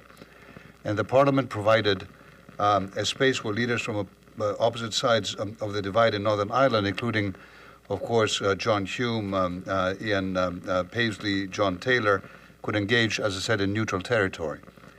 The other thing I would say is that, of course, entering the EU allowed and meant that both parts of the island itself shared a body of law and practice, particularly following now 1993 another EU milestone, which is the creation of the single market, which saw the border diminished both physically and psychologically. The EU's role, I would argue, throughout has been one of a backstage player, if you like, or a subtle presence. I think that was just simply both because that was the way for the EU to be accepted by the governments engaged and not pushed away, but also it stemmed from a very deep feeling that the prosperity of the people in Northern Ireland would be a catalyst in being able to forge the understandings and the relationships that might lead to a solution. And I think that that's where the financial support comes in as well. Before '94 and '91, the Interreg programs came in, the European ones, and they're the ones connected Ireland, Northern Ireland, Scotland together in a number of projects that allowed for the joint dealing with issues, joint tackling of issues such as health, environment, research, education, transport, sustainable energy, and much more. Of course, the peace programs that kicked in 1994 were also extremely important. About, if I'm not mistaken, 22,000 projects under the peace programs have come into fruition. But the important thing about those to emphasize is that they were not easy. You had different politicians with different visions, different goals at the table. And I suppose you might argue that what that long European process, for which the EU has often been accused, being boring and taking a long time and, trying to figure it out as opposed to just jumping in and imposing the solutions, it was that process that also brought to the forefront the distinction between what is feasible and what is desirable, and the capacity and the possibility of all actors to eventually focus, in spite of all the differences, on the feasibility. And of course, after the Good Friday Agreement in 1998, we worked very hard to ensure that the achievements were preserved, and that also included during the Brexit negotiations. Now, the withdrawal agreement, which is the most recent, if you like, example of the EU's engagement, had two fundamental goals. One was to preserve in its entirety the Good Friday Belfast Agreement, avoiding a hard border on the island of Ireland, and protecting North-South cooperation, and also, of course, ensuring the integrity of the European Union's single market, which is not just important for the EU itself, but also for the special role that Northern Ireland was given in this agreement, the capacity to be a full member of the single market, and also, of course, remain fully integrated in the UK. And I would say that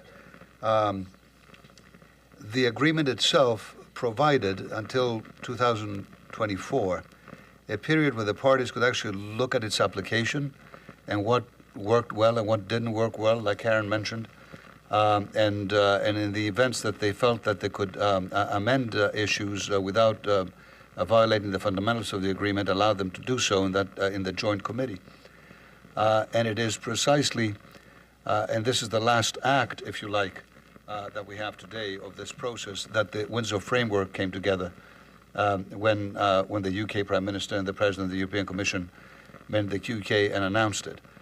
What I can tell you is that this was received extremely positively back in the EU. I think every single Prime Minister or President in the EU was just simply too happy to even ask for details. It's like, oh, you have an agreement, that's great. And today, the European Council, so those 25 presidents and prime ministers passed 2 decisions to allow the EU to have a common position in the next meeting of the joint committee between the EU and the UK to ensure that the key elements of this framework, will become binding law. So. Look, it's interesting. Let me just close with this. As people have said back in the EU, and we feel this very, very strongly, the past 25 years were about peace. The next 25 years are about peace and prosperity in Northern Ireland. We are at this stage at a point that I feel tremendously optimistic and happy. I could not contain my happiness, in fact, so much that at the Gridiron Dinner, that event here in Washington where everyone wears the penguin suits and all that stuff, when I bumped into Karen, we just hugged and we took a selfie together to celebrate those developments, at least in my mind, to celebrate those developments as well. And you would not be surprised if you look at the photo to realize that Karen actually shone in a beautiful way, whereas I just look like a nerd in my penguin suit. But yeah, it's a very hopeful time, I think. Thank you very much. So coming to Dr. Dunfried, thanks for waiting.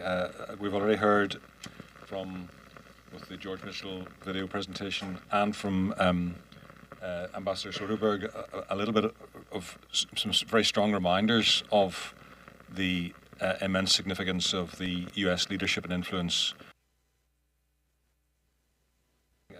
We've already heard subsequently. Reflecting on that experience, it'd be valuable now to hear your comments on the place that conversations about Northern Ireland's future have had over recent years, both in successive administrations, in Congress, and in the wider political discourse in the US. Please. Well, thanks so much. It's great to be here. And as you all have just seen, countries around the world send their very best diplomats to Washington. And it has just been such a privilege for me in my role to work with Karen and Geraldine and Stavros. And I just want to thank you all for that. And I think the way the panel was composed was really thoughtful. It's taking me back 25 years. At the time, I was at the Congressional Research Service, and there are various people in the room who I worked with way back then. And I covered the UK and Ireland, which meant, of course, Northern Ireland. And I do believe that the role that outsiders played, in this case, I'm referring to not only the US, but also the European Union, in a sense, as an institution, I think it was profound in lifting what had been an age-old bilateral conflict and putting it in a different context. And I do think that context was so important to what was achieved in 1998 in the Belfast Good Friday Agreement. And your question is a great one. I think in a sense, several aspects of it have been covered by the other speakers. Let me just add 2 points. One is about the past as prologue, the power of the past. And the second is about why the Belfast Good Friday Agreement still matters today. And that gets to your point about the future. So the past is prologue. Part of that past is the U.S. commitment to Northern Ireland. And as many have noted, it has been enduring over decades across parties. And just last month, as we heard President Biden make a statement welcoming the UK and the EU's announcement on the Windsor Framework, President Biden called it, this is a quote, an essential step to ensuring that the hard-earned peace and progress of the Belfast Good Friday Agreement is preserved and strengthened. So for us, that agreement is foundational for everything that is continuing to play out.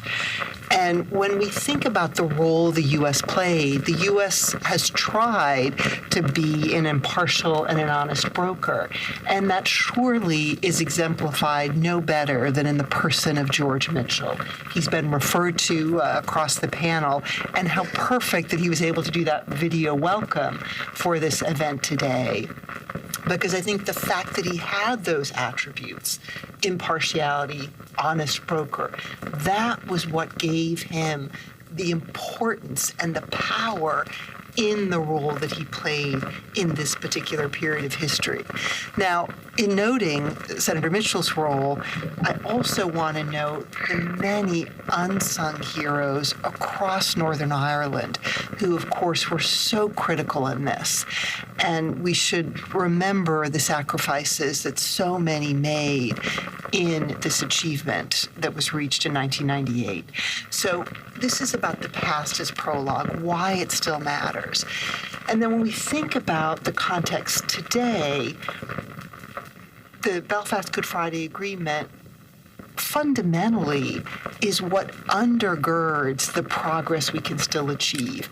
The peace dividend that the agreement brought about is what has allowed for greater stability in Northern Ireland, which in turn has allowed for increased investment and greater economic growth. And when we think about two-way transatlantic trade, when we think about the priority Northern Ireland has been for the U.S., it's wanting to enhance that stability so that Northern Ireland can prosper going forward.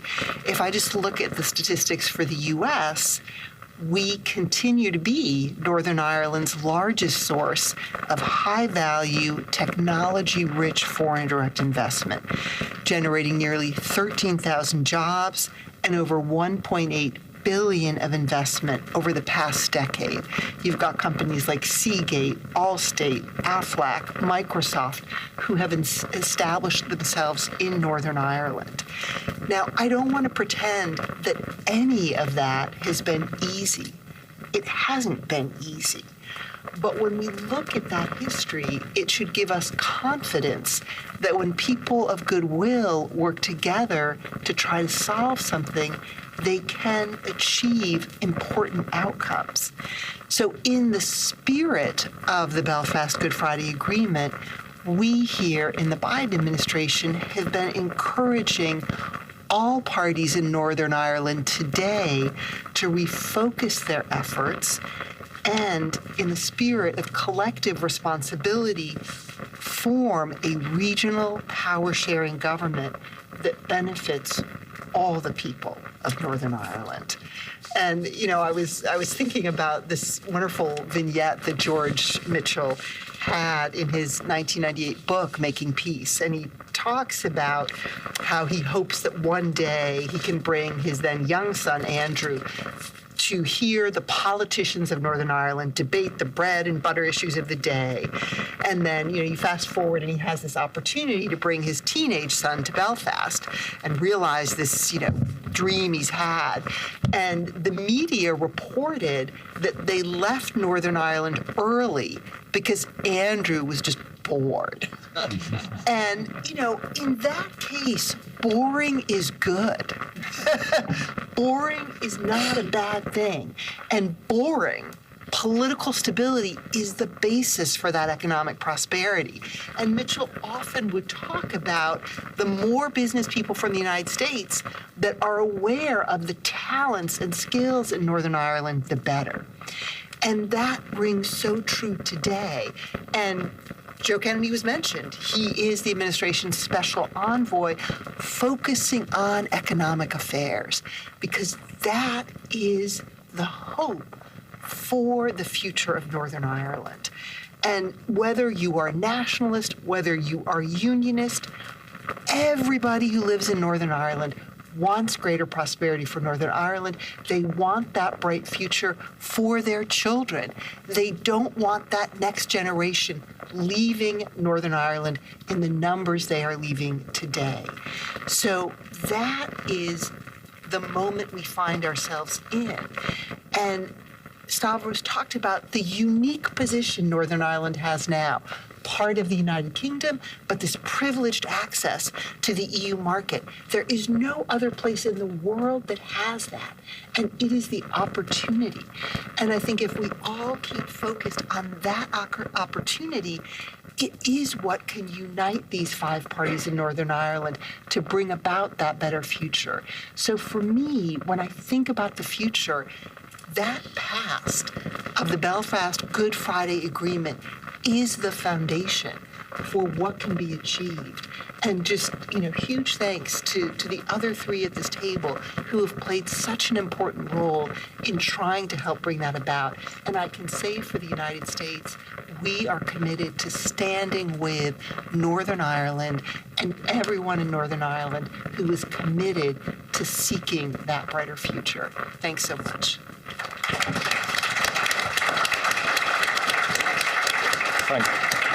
Thank you very much to all the panelists for those different points, all of which I think focus so wonderfully on the way in which the process allowed international players to draw together the interests within Northern Ireland, and that was part of how the agreement came about. That the environment that was created in EU membership, the very, very strong leadership and influence from the US, but just the slightly awkward point at the present time is that there is not a universal interpretation of the agreement in the same terms. And in a way, Lord Kane touched on this in explaining why it was necessary to move beyond the original protocol as agreed in the withdrawal agreement in 2019. So maybe just give an opportunity for all 4 panelists to comment on this question, please. In that recent developments have proved quite challenging to the relationships and partnerships that were so important in bringing the agreement about. But there are legitimate divergences of interest, different views of what sovereignty means. That's, in a sense, the nature of what Brexit was all about. Can I ask you to comment, please, further on the way in which these tensions and obstacles can be addressed?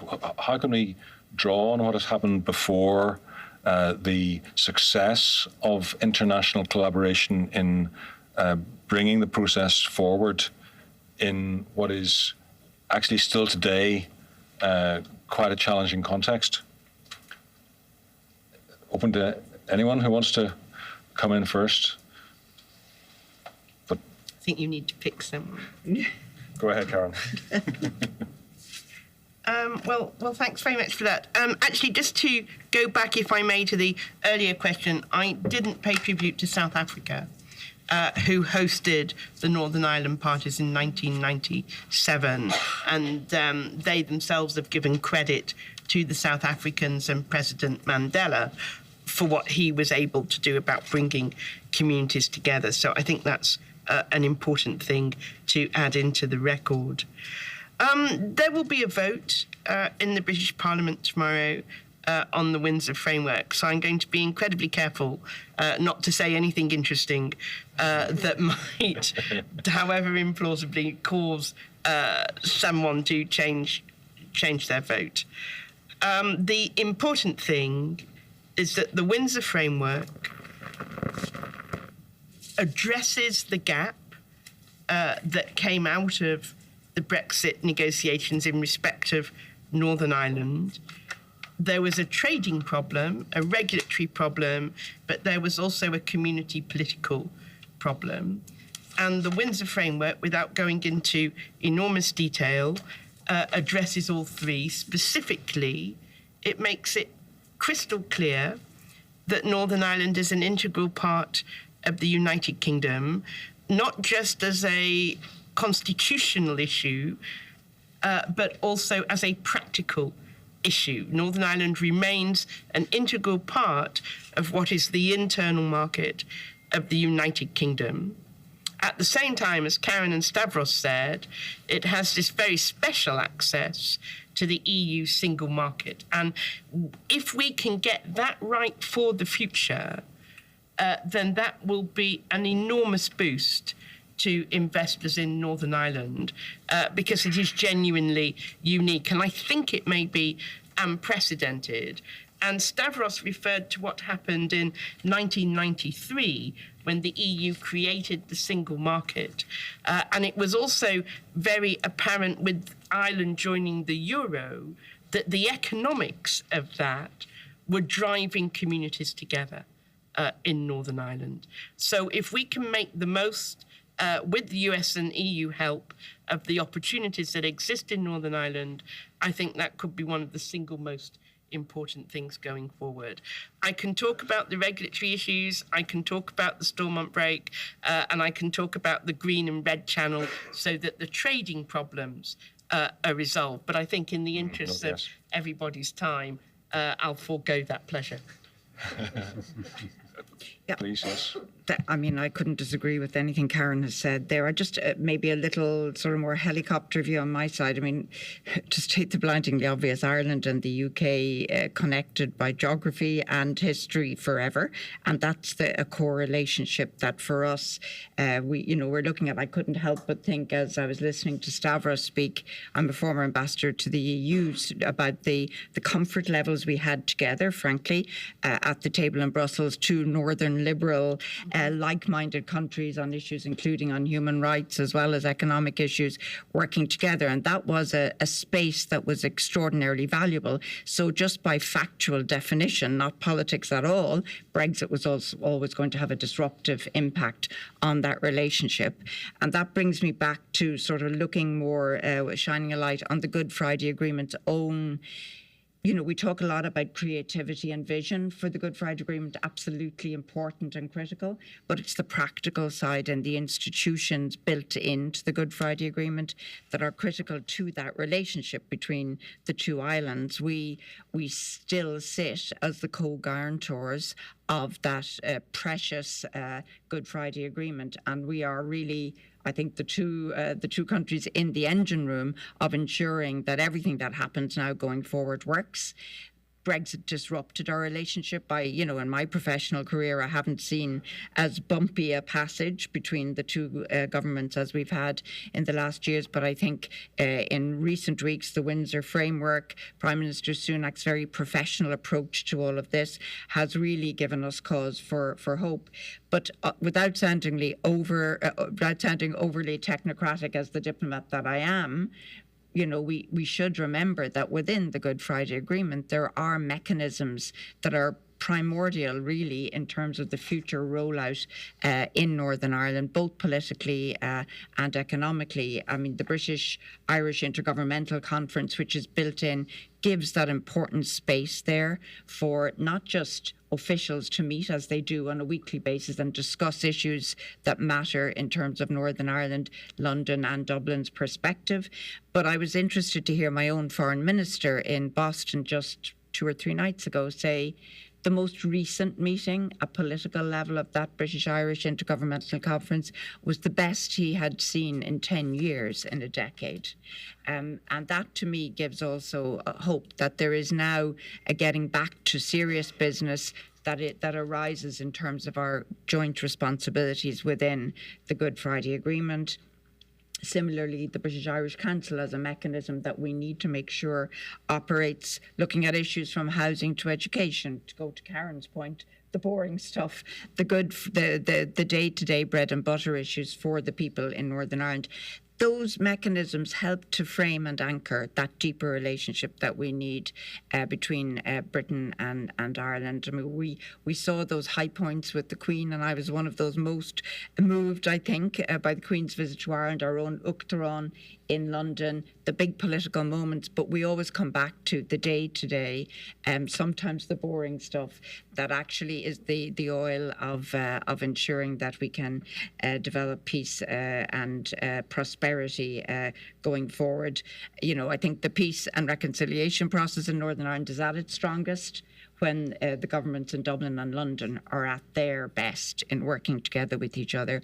And I know that's something the two governments now are committed to doing, and hopefully seeing that these unique arrangements that Stavros described there for Northern Ireland in that extraordinary single market, in that extraordinary frame of solidarity. And I have to say a big thank you to all of our EU partners for keeping faith with all of us as that negotiation between London and Brussels continued, that we see that now realise itself in that peace and prosperity we're looking for. Thanks. And Andrew, if I may jump in as well. So like Karen, I will be cautious, not for any other reason, but the joint committee, EU-UK committee, will be meeting by the end of the month. So important to allow that to unfold. But I would say that if you look at the reactions in Northern Ireland from the conclusion of the political agreement on the framework, they were extremely positive. And there is, in fact, a leading trade advisory company that has assessed that the Northern Ireland economy could increase in GDP by about 50% by the end of the decade. Because of everything that we have achieved now in facilitating trade and dealing with all the other issues. Now, when it comes to the EU, in addition to the Council decision today that will allow for all those things to be agreed upon and finalised as a common EU decision in the Joint Committee, we also have tabled 3 special legislative proposals. These are changes that will require legislative changes. They have to do with sanitary, phytosanitary standards. They have to do with human medicine. They have to do with some tariff issues, and these decisions will proceed now smoothly through the co-decision process of the EU. So we have done all the homework, if you like, to make sure that everything that was agreed can now smoothly pass through the EU process and become legally binding. So I look forward to the next steps. Thank you. Thank you. As you wish. I would repeat things other people said, and I will just say that if we get to places where the process is stuck, we will do our very best to help get them unstuck. Perfect.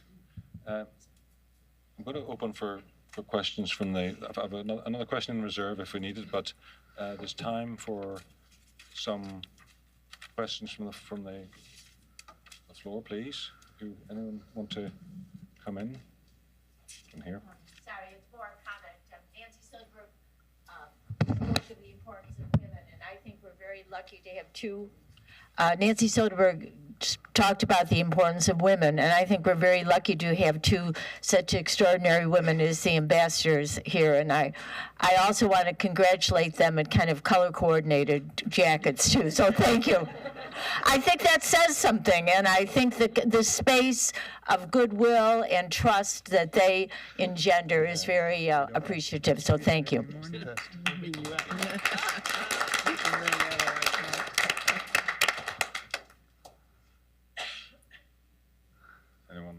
Let me just say, by the way, that I've worn a green tie more this week than I have ever in my life. Just for the record, not today. I forgot.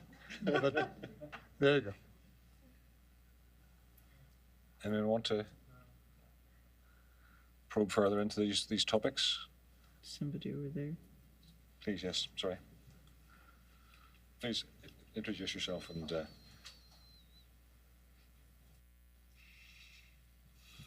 Thank you for being here at American. My name is Finn McGovern. I'm a student here. I know you're all looking forward to when President Biden makes his state visit to Ireland and also to Northern Ireland, to Belfast. And I'm curious to know, what do you all hope that will come of that as far as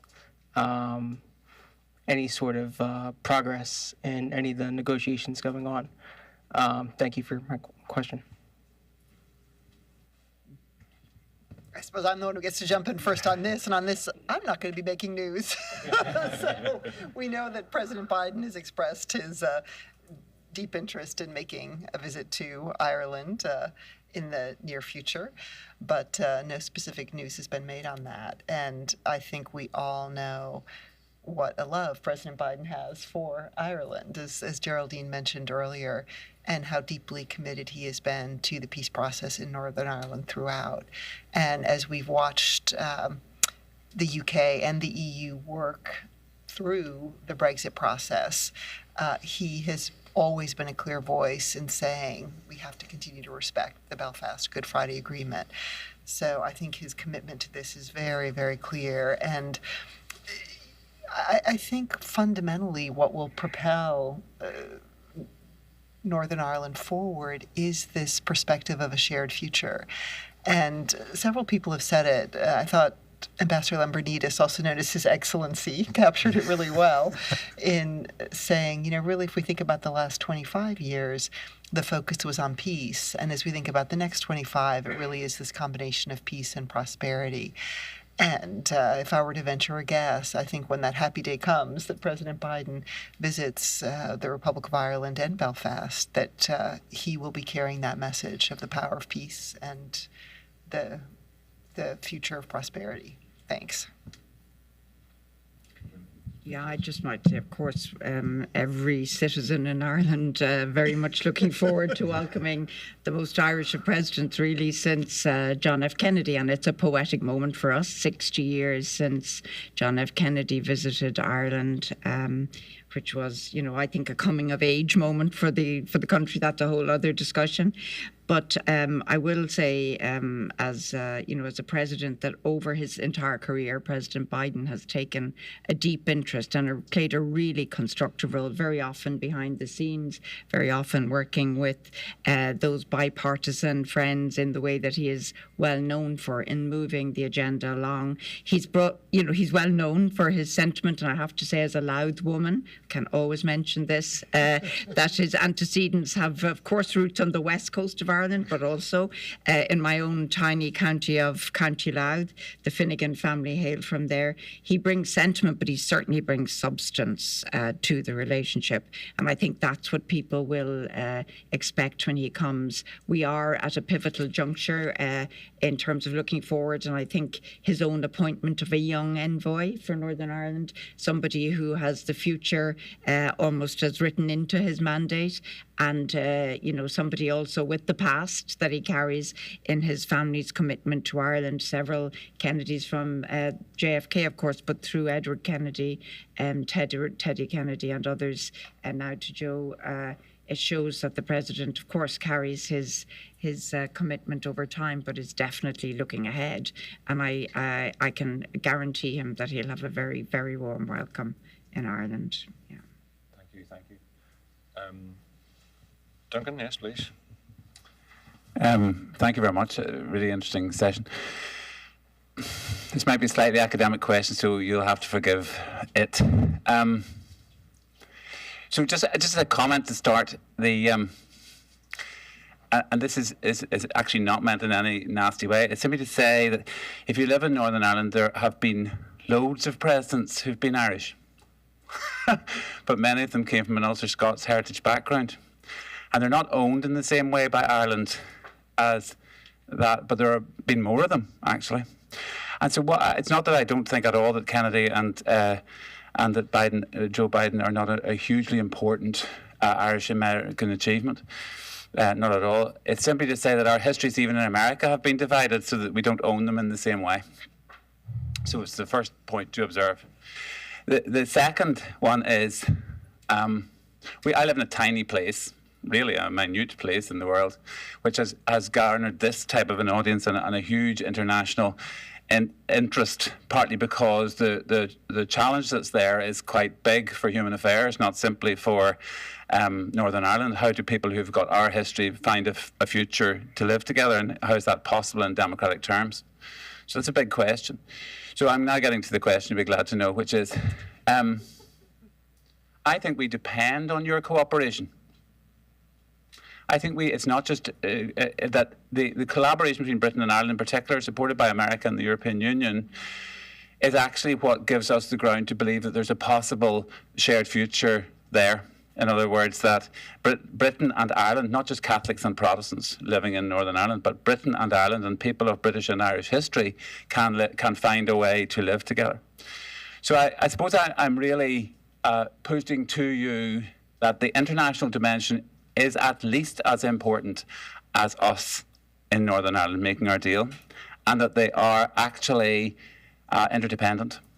Us making our deal is really important, but your participation, so it's both an expression of gratitude, but also very quickly and understandably it goes down the agenda, but very quickly it comes back up the agenda when something like Brexit happens, where it becomes the source of massive international concern because it actually potentially holds up the alliances in the Ukraine. So I just simply want to say, the question is, are you alert to how important your relationships are as states to us, but also how what happens in Ireland may actually enable some better cooperation on wider global affairs?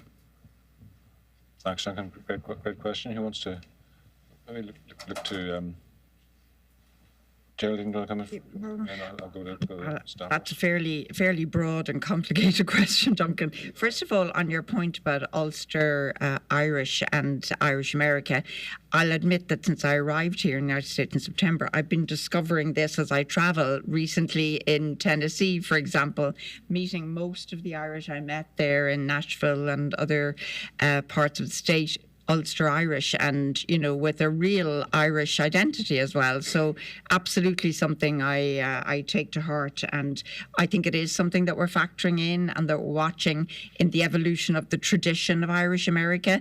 It tends to be seen in one perspective with one colour and one instinct, and it's a much wider, broader family than we tend to present or even understand. So I take that point entirely. The interdependence, I have to say, that is sort of built into our policy framework in Dublin for sure. I mean, we have always looked beyond ourselves for support in this.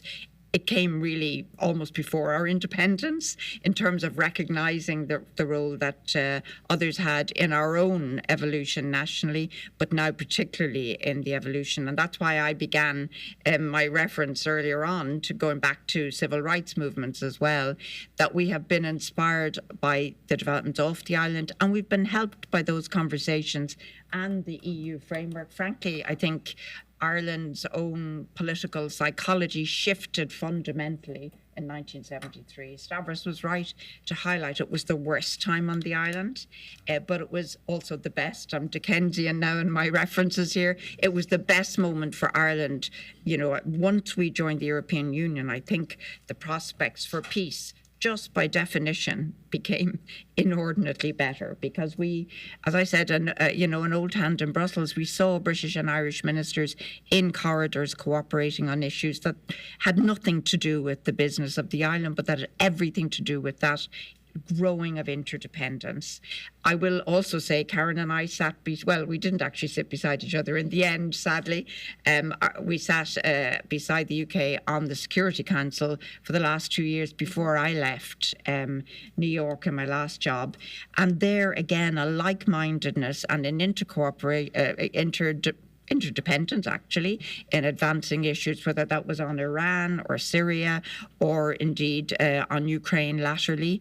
You know, we think and we work in deep cooperation. So there's no reason that that kind of cooperation internationally between us shouldn't feed what we regard then as the, you know, at the core of our national interest, that relationship between Dublin and London. And I must say, in my own, you know, maybe limited enough career experience, I have seen that as fundamental. If we're operating in other fora and doing other business together, it makes conversations easier, no matter how hard the substance of the issue. So I take your point entirely about the interaction. Yeah. No, I'm good, thanks. I'll add a couple of things, if I may. Geraldine was exactly right. We cooperated very closely at the UN while I was there, which was just before Ireland came on the Security Council. And Ireland's track record at the UN speaks for itself. When I was head of one of the EU departments in the Foreign Office, to pick up your point about other business, we made it our goal, with the firm backing of ministers, to expand ways to cooperate with Ireland, which meant when the Bloody Sunday inquiry reached its conclusion, that was an easier issue to discuss because we had other things going on. I think I agree with you on the international dimension, looked at from the perspective of someone who spent most of their professional career in conflict situations. I think it is right that agreements thrive better when there are guarantors who play an active role. But I wouldn't like anything to suggest that the people themselves don't have the primary role. Fundamentally, communities get on with each other because people at that level really want to drive things together and really want to make a difference for their children. So I think I accept your premise with a qualification.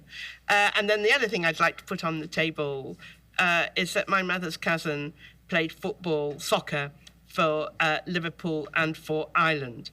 Not for England. So I think that's an important contribution. Was it during one of our good periods? Or? He had a birth qualification. Right, I mean, and he got his were we doing well? I see. You know, I have no idea. I just want to kind of foot stomp something Karen just said, because I think it's so important that, yes, I think we understand that when you're talking about a long-standing conflict, there is a trust deficit between the parties to that conflict. And so a very useful role that outsiders can play through their engagement is trying to ensure that agreements will be held to and that you have those guarantees. But really the important thing is for the parties in question to engage and start trying to build trust. And this is why, you know, we would argue it's so important to have that return to power sharing institutions. Why we need to have the Northern Ireland Assembly back up and running. Because in the same way that Karen and Geraldine talked about how the relationship between Ireland and the UK changed fundamentally from 1973 on, this governing together in Northern Ireland will allow parties that have a very difficult history, there's a lot of pain on both sides, if they can work together on this future of Northern Ireland, that will allow them to build trust. So yes, you know, we can help with that, but the parties themselves need to work together and also build that future. Thanks. Thanks very much.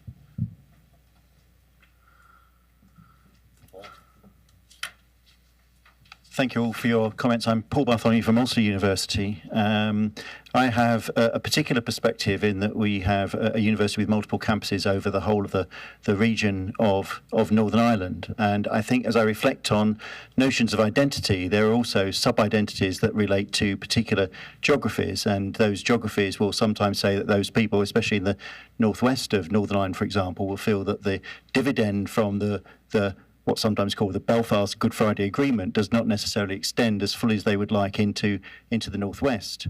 And we see a political narrative across the UK with a prominence of the levelling up agenda. And I just wonder what lessons we can learn in terms of the inclusive language that you as diplomats will be so used to conducting, to be sure that as we go forwards and the promise of the future and the opportunities that we can try to be inclusive for the whole of the region, because some of those identities do indeed cut across the traditional communities by geography. Time's very short, so just any brief comments that anyone wants to come in on Paul's question? But I mean, language is one thing. I mean, I think action is another. And frankly, I couldn't agree more with Karen that until we see the institution stood up, and at the moment being blocked by one political party, I think shines a light on the real fragilities. You made a reference to issues around, levelling up. But, the fact is people in Northern Ireland are dealing with a tremendous cost of living crisis right now. And what the people in Northern Ireland need more than anything, in my view, is to see the democratically elected leaders at the table making decisions about budget and about economic and social progress on the ground. So expecting that it will be equitably shared, and the Northwest I recognise as particularly vulnerable, but without their own system of governance in place. I think we're dealing with a very complex set of challenges, and let's hope that the next weeks see that being resolved. Yeah. Just to add, I think that you're absolutely right. There are real things that the Assembly needs to debate in order to bring prosperity and safety and security to all the citizens in Northern Ireland. I think it also important, though, for those of us on the diplomatic side, I think it's the Alistair Campbell point. He said you have to say something 18 times for people to realise you're saying it. So I think one important role for diplomats is to keep on saying what we want to see, what the Windsor Framework now does, how the Good Friday Agreement is protected, and how we will always protect it. We are out of time, but very quickly, one final question. Go ahead, Lillian. Sorry. No, it's for the folks who are online. My name is Lillian and I'm from Derry, and I just wanted to ask a very direct question. Given that we have had an agreement for 25 years, in your personal reflection, what do you think are the shortcomings and what should we do about them? Simple question. Okay. Of the Good Friday Agreement? Yes, the Good Friday Agreement itself. To be absolutely honest, all peace agreements have things that were right at the moment they were done and would benefit over time from being modified. And you've actually seen parts of the Good Friday Agreement be modified. But you have to balance modifying them with the disruption that the act of trying to do that causes. And so, to be honest, I think it's not really for me to say. It's for the people of Northern Ireland to have that debate for themselves with their elected leaders. Thank you. Yeah, I agree with Karen. I would also say that we know that one of the outstanding parts of the delivery remains the legacy of the past, and that's a challenge that's been waiting for us, that we need a cooperative approach on that. Unilateralism when it comes to peace and reconciliation, wherever you are in the world, just doesn't work. We could spend another conference discussing that now, but I would highlight the legacy of the past as some unfinished business that we now need to focus on. Thank you very much. I think I'm going to call it there as time has beaten us, but thank you, Your Excellencies, an excellent panel session. Really appreciate all you said. Thank you very much. Can I just hijack this very quickly to ask everybody to pay a tribute to Karen Domfried, who has run European Eurasian affairs at State Department and announced yesterday she'd be stepping back. But I wonder if we could all give Karen a special tribute.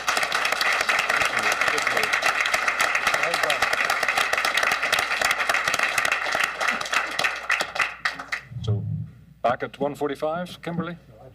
1:45. Yeah, that's what happened. Okay.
It's interesting because I'm a very narrow subject of healthcare. So we were talking to the staff, and they said, until we get it through Jordan, we don't want to talk about it. The staff is there's not a meeting with the minutes there.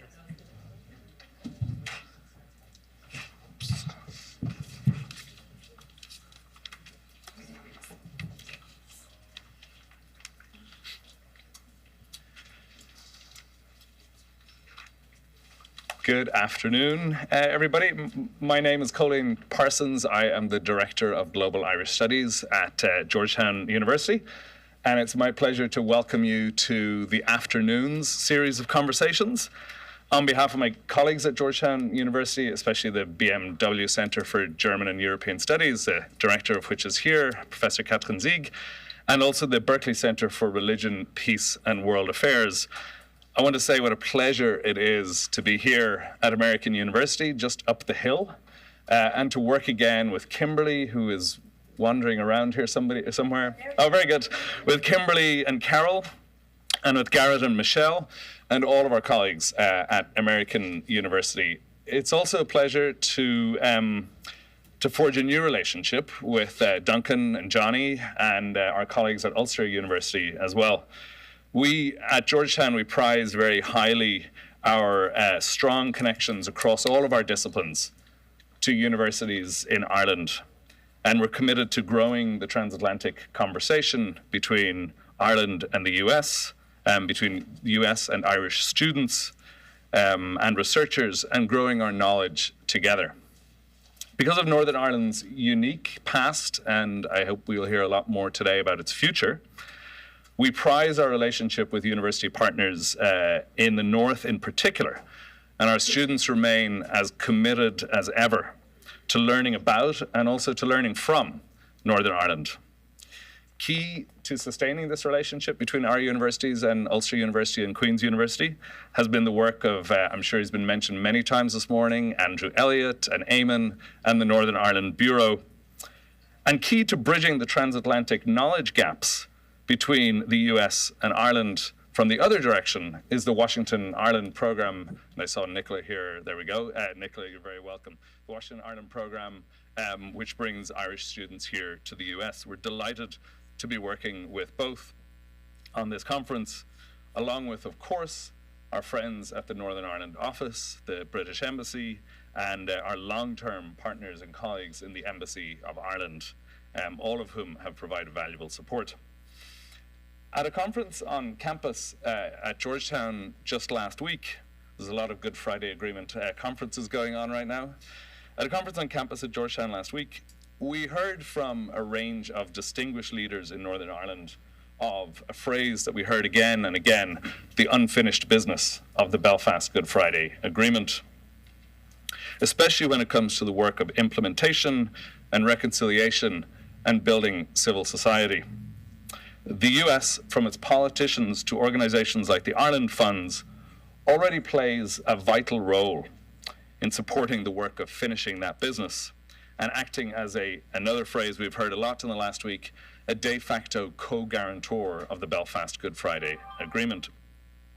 It's crucial that policymakers and civil society leaders here in the US continue this work, and from a position of an honest broker, which hasn't always been how it's been perceived in all communities in the North. The capacity of leaders here in the US to take on that role can only be strengthened by a conference like ours today, in which the complexity of genuinely felt positions across the political spectrum, but also positions across the sort of personal spectrum and the civil society spectrum. We heard last week from somebody describing themselves, or people describing themselves, it was Emma D'Souza describing herself as a feminist and an internationalist, not necessarily from one community or another. So we need to think about the complexity of identities and roles in Northern Ireland. The speakers for our next panel are among those leaders who are committed to understanding and communicating here in the US the positions of all communities in Northern Ireland. And we're honored to have them with us today to talk about the US role in Northern Ireland today. But my job is not to introduce the speakers. My job is actually to hand you over to the panel chair, Sean Whelan, whom I will introduce. Sean is one of the most recognizable and trusted of Irish journalists, having served as Europe editor, London correspondent, and now Washington correspondent for RTE, Ireland's national broadcaster. He's been reporting on Brexit and the Northern Ireland Protocol pretty much since they were invented.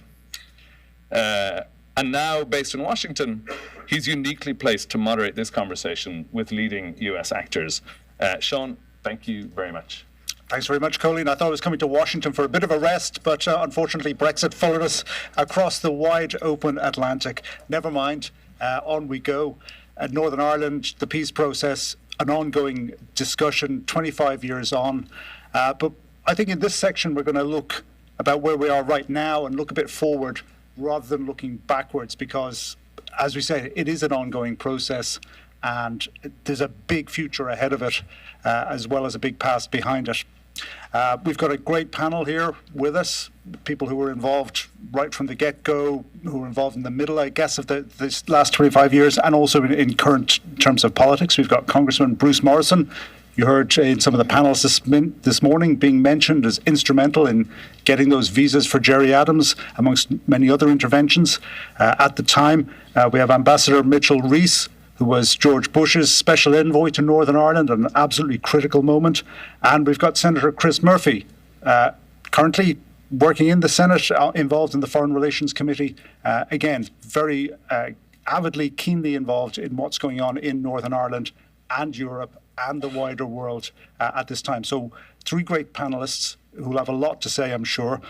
But we're going to begin with a video insert now from somebody who has also had a huge involvement in the politics of Northern Ireland and this peace process, and that is Nancy Pelosi, the Speaker Emerita of the House of Representatives.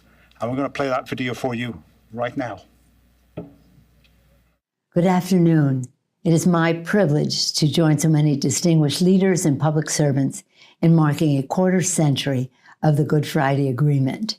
Thank you to our hosts, American University, and leaders from Georgetown University and Ulster University for your hard work to commemorate this historic milestone. As you know, with the signing of the Good Friday Agreement, the world celebrated a momentous triumph of peace over warfare, understanding over animosity, hope over despair. The United States is very proud of the role our leaders, including President Bill Clinton and Special Envoy and Senator George Mitchell, played in establishing the agreement, which stands as a pillar of our foreign policy. And many of us have worked hard over the years since in order to preserve this hard-won peace. Personally, it's been my privilege to see the impact of the agreement firsthand. In the 1990s, I traveled with a congressional delegation to Northern Ireland. There at the border, we saw tanks and troops and barbed wire. By the time our congressional delegation visited in 2019, we saw only a different color line on the road between the two countries. At Stormont, we heard from high school students who had never known the bloody conflict, and they made it very clear, we will not go back. It is for their futures and for the futures of their children that America will always protect the gains of the Accords, including the seamless border between North and South. And as we mark this anniversary, we celebrate some good news with the recently announced Windsor Framework. The consensus reached by the European Union and the United Kingdom can be a strong step for respecting the Good Friday Agreement, for the restoration of Northern Ireland's government, and the future of EU-UK engagement. The Good Friday Agreement is about more than the peace it brought to Northern Ireland and the Irish Republic. It's about the hope it offers to every child around the world who dreams of a better future. And so today and every day, let us reaffirm America's ongoing commitment to paving the path to peace. Best wishes for a successful conference. Thank you.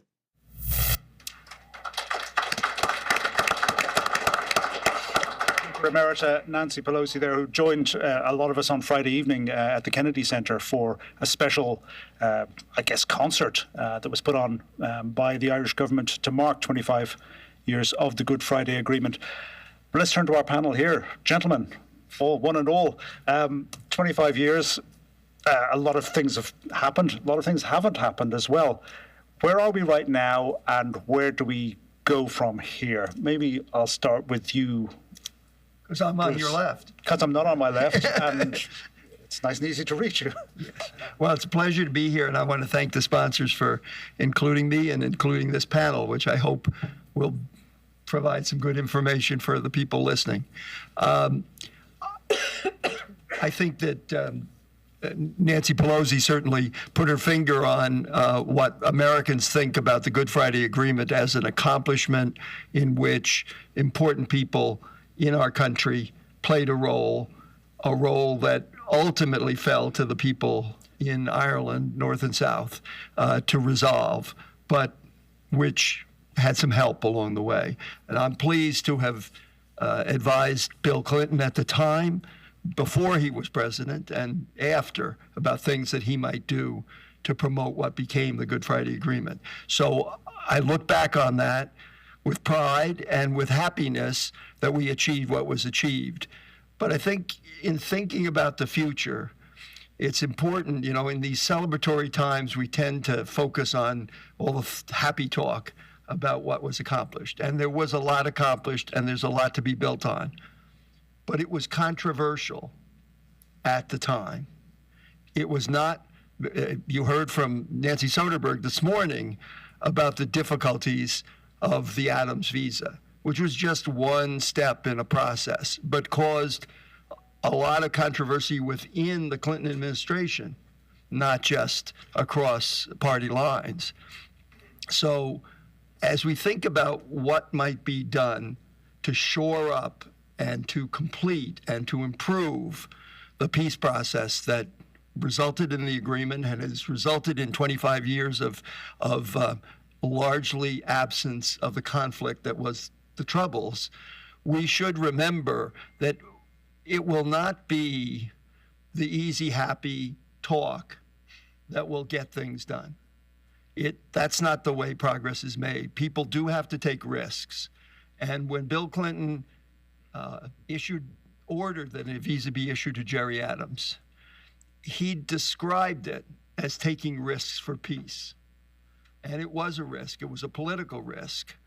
Richard Haas, who later served as an envoy, attacked him in 1996 in an article in Foreign Affairs magazine saying he was supporting terrorism. So it was not a free move. It was a politically dangerous move, and it was a courageous move, and it was one that, as Nancy also said, Soderberg also said, sort of put the monkey on Adam's back. We're going to take a risk for peace. Will you take a risk for peace in terms of moving to what became the ceasefire? And I remember the days between the visa and the ceasefire, and it was just from January to August. That seems like no time at all in retrospect. At the time, it seemed like a century. And every day people wanted to know when they're going to do the deed. So I think there's a lot that Americans can do to be helpful. And I think we're going to look to Senator Murphy here to take a lot of that lead. He's a little younger than some of the rest of us here. He's in the prime of his career. He is a leader in the United States Senate, and he has picked up the mantle of many great Americans who've gone before from the Senate in order to be really the leading spokesman in the Senate on Irish affairs. So this is going to be, we're waiting for him to tell us what he's going to do, but it's going to be really important. And he should be expected not to always make you happy with what he has to say about what needs to be done, but to be committed for the long run, because it's going to take a long run.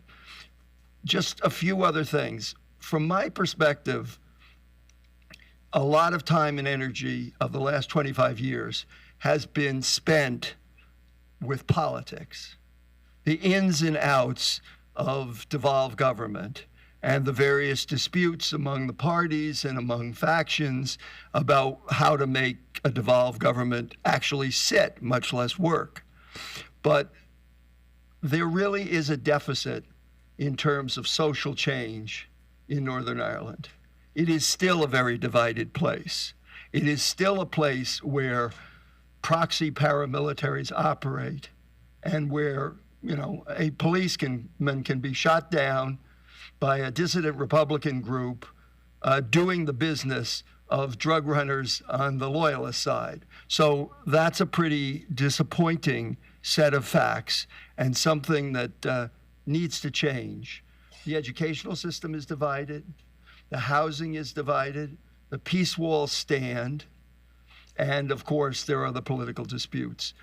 I think if there's one thing that Americans can work on, it's not because we are not divided, because we are, but we have worked at these challenges at the social level for a long time. And I think there are many Americans who can contribute to trying to break down some of these barriers and to create ways that Northern Ireland 25 years from now is not a divided society, is one that comes together to focus on the things that the people of Northern Ireland can agree on or agree to disagree on, but work on together. And I would hope that that would be a focus that comes out of this celebration, which is that the American commitment will be to finish the business, not of setting up particular governments, but the business of helping peace become a unifying experience rather than a divisive one. Thanks very much, Bruce. I'd like to go now to your far left, if I could, because you worked for the Bush administration. See what I did there, folks? Also, just in terms of the rough chronology here, because you came into this process as special envoy to Northern Ireland in the 2003, 2007 period. Exactly. And I'd be interested in your reflections on where we are now. Sure. So first of all, I'd also like to thank the organizers for inviting me here today, and it's a pleasure to see so many old friends and former colleagues as well. I want to echo some of what Bruce said. I think that when we look at the Good Friday Agreement, we see the positive role that the United States can play in the world. It's not every time that you do engage in this type of diplomacy that it has such a successful outcome. I think it very much did, and I think all of us should be very pleased about that. I think one reason for that is because at its heart it was also bipartisan. And I think that we're stronger when we can come to agreement on a bipartisan basis to meet foreign policy challenges. So if we look to Northern Ireland today, I want to just emphasize three challenges, I think, going forward. The first is one that I have been working on now for 7 years with Monica McWilliams, John McBurney, and Tim O'Connor. Many of you may know them. It's the Independent Reporting Commission looking at the loyalist paramilitaries and trying to get them to stand down, decommission their weapons, and allow these communities, which they exert coercive control over, to actually resume some sense of normality. That is a huge problem in these communities and contributes to lots of socioeconomic hardship and deprivation. The second is an issue that Bruce also mentioned, which is education. Education in Northern Ireland right now is about 93% segregated. So only about 6 or 7% of the kids go to integrated schools. And we're not talking about segregation along racial lines. We're talking about white Christians, but they're going to different schools. They are not intermingling as they should at a young enough age to really form lasting friendships. And the phrase I've used is that you're robbing the future by not allowing this to be much more promoted and to allow these kids to have normal relationships. And then the third has to do with the private sector. Roughly about 7 out of 10 jobs in Northern Ireland are public sector jobs. Okay, think about that. 70% of people employed are employed by the state or local authorities. And that isn't sustainable, especially given some of the economic challenges that the UK is facing right now. And so there's a real opportunity for the private sector to play more of a leading role there.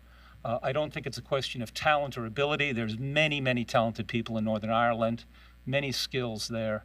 But again, it hasn't been a safe space for capital. As my former boss, Secretary Powell, used to say, capital is a coward.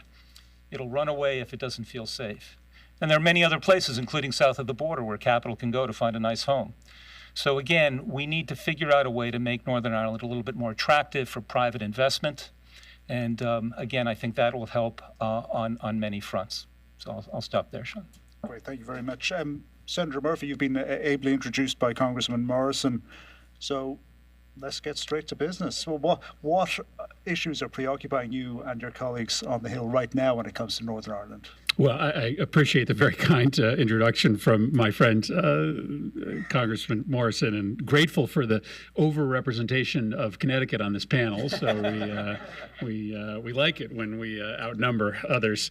But I'm part of a political generation that grew up, post Good Friday Agreement, post-Dayton Agreement, that sort of accepted the set of agreements that were midwifed by the United States during a exceptional moment in world history, right?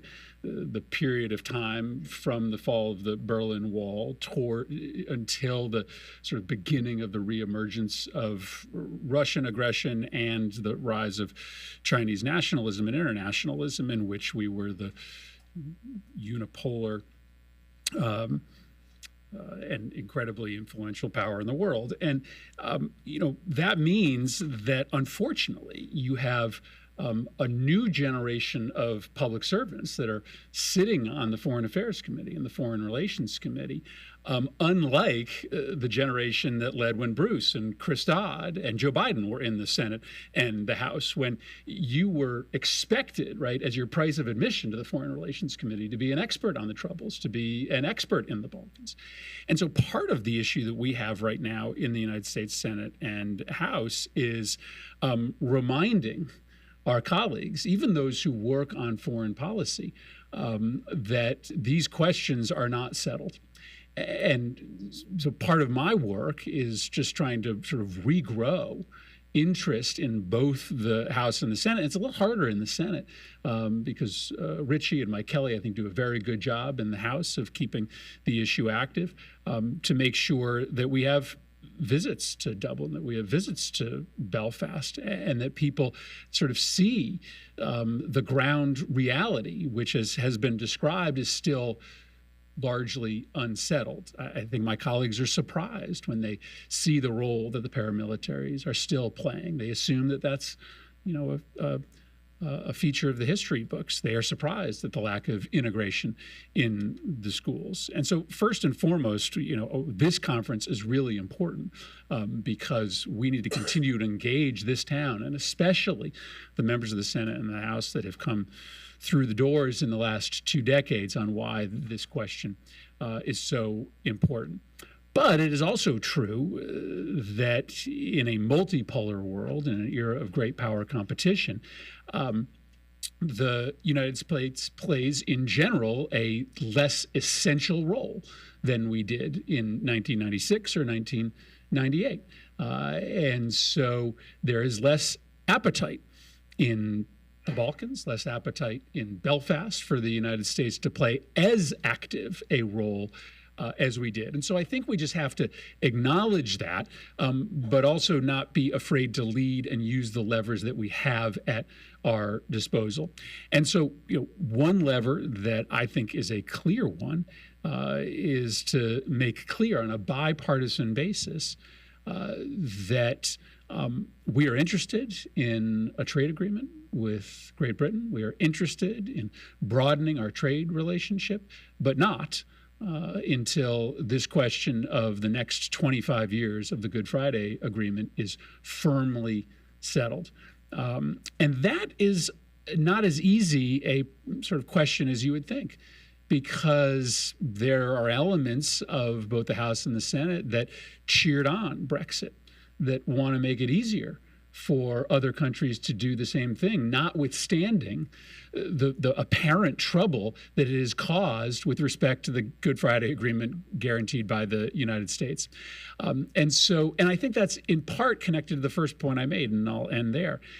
I think part of the enthusiasm for Brexit is because of this collective amnesia about what happened before we used bilateral agreements like that to integrate nations and provide other dispute mechanisms besides aggression and violence. And so we have work to do to sort of rebuild that bipartisan consensus that the ambassador was talking about. We've got work to do to remind people that while the United States may not be as essential as we were in 1998, we are still important, and we can still play a very key role here, but we also have to be able to see the big picture, and we have to understand how the signals we send about trade, the signals we send about our support for the EU, are some of our most important leverage when it comes to incentivizing the parties to get to the finish line on the preservation of the Good Friday Agreement. Wow, thank you very much for that.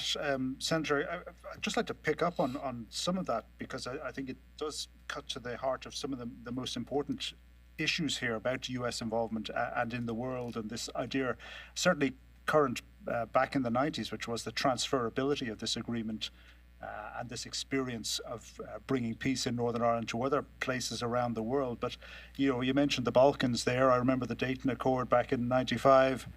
It's stuck in the mud, not really going anywhere with Kosovo. We had yet another agreement brokered by the EU between Belgrade and Pristina this week. Again, no signs of things happening there. So, but I would say America is absolutely vital to these things and absolutely is listened to, certainly in Europe. And right now, of course, we have the war going on in Ukraine, and Bruce, you've got the flag on there, on your shoulder. America will be listened to and does have allies across Europe.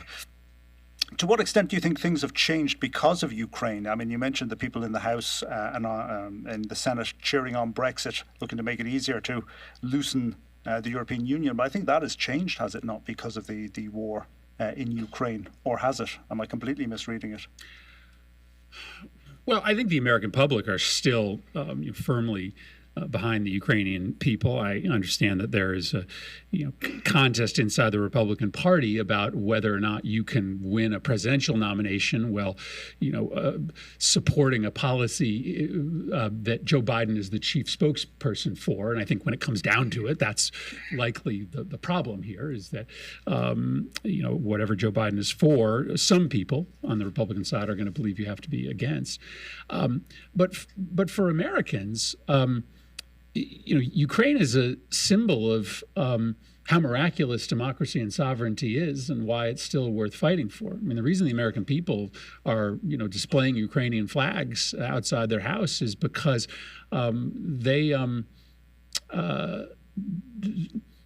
appreciate somebody that's willing to stand up and fight for this thing that sometimes we take for granted. And what's happening in Ukraine, of course, is derivative of the Ukrainian people's decision to be part of the greater experience of Europe, right? That's the genesis of this, the dispute between the Ukrainian people and President Yanukovych about which way Ukraine was going to turn. And of course, the pitch that we are making to Northern Ireland is that you have this unique ability to be anchored both in your experience in the United Kingdom, with also a connection to the European Union, and the economic benefits that come from that duality are unique and have the potential to grow the economic experience for both Protestants and Catholics, for both Republicans and Unionists, which frankly makes it a lot easier to settle many of these other disputes. And so I think you see in Ukraine the desire to be part of the Transatlantic Alliance. It reminds you of the opportunity that Northern Ireland has to both be rooted in the United Kingdom, but also be connected to the European Union. And I hope it's an argument that we can, ultimately can be persuasive with Jeffrey and with the ERG and others, because it's a real opportunity that a country like Ukraine would jump at. I mean, that's what Ukraine wanted. Ukraine really wanted to have a relationship with Russia, right? They didn't want to divorce from Russia. They wanted to be part of the European Union, but still have that relationship with Russia. And they were not allowed to be in that position of duality. Northern Ireland is being offered that position of duality, to be able to connect to the UK and connect to the European Union, and not many offers like that are extended these days. Mitchell, could I bring you in on that latter point? I mean, you made the point about capital as a coward and how it's important to get money into places like Northern Ireland, but Ukraine is obviously going to be a contender for investment when this war eventually ends. How important is it for Northern Ireland to seize this opportunity that it has right now and get in early?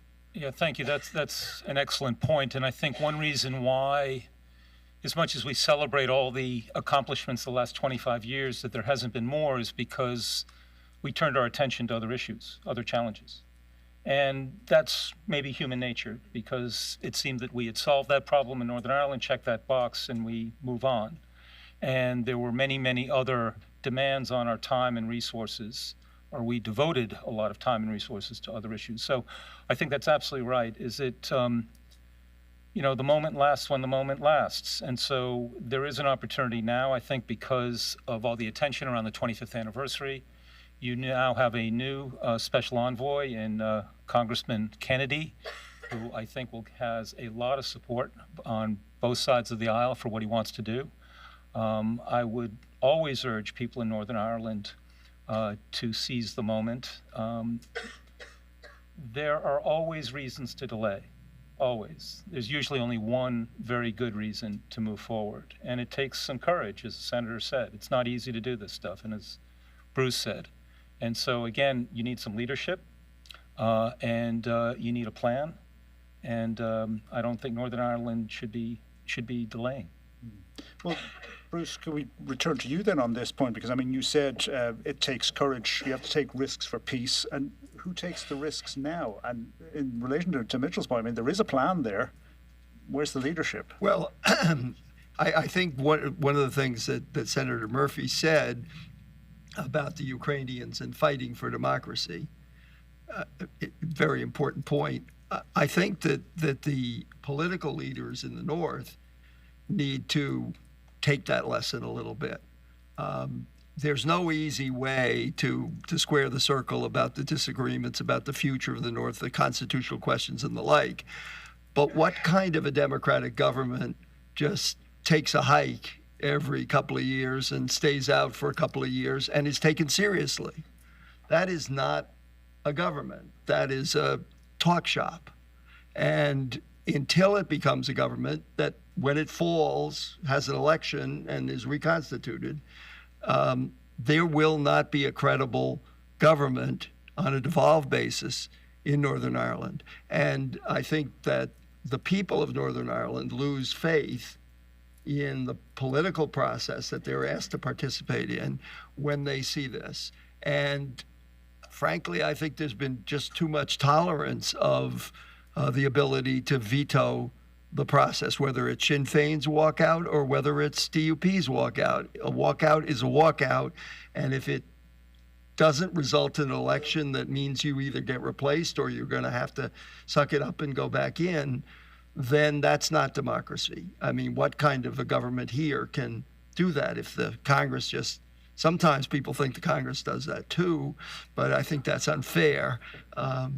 And the point is that you have a responsibility, not just an honor in being in government, and that is to face up to difficult choices. So that's where the courage is going to need to come from in the next few months. I think there's going to be courage required of anyone who wants to address the questions that both Mitchell and I have mentioned in terms of the separations that exist in Northern Ireland, because there are entrenched interests that are behind those divisions. They didn't start yesterday and they won't end tomorrow. And if they're going to be addressed, powerful people on both sides of the community are going to have to make changes and accept changes. And I think the people in Northern Ireland are ahead of their political leaders in many ways. And there is real potential there for a positive democratic force in grassroots coming up. There's also danger that people will just turn away from these things and go back into their comfortable corners. And that will, sooner or later, maybe the troubles won't return, but sooner or later there's danger when people feel like there's not a community, there's two communities. Indeed, and one of the issues, you mentioned trouble returning. We did have that assassination attempt on a senior police officer in the past couple of weeks.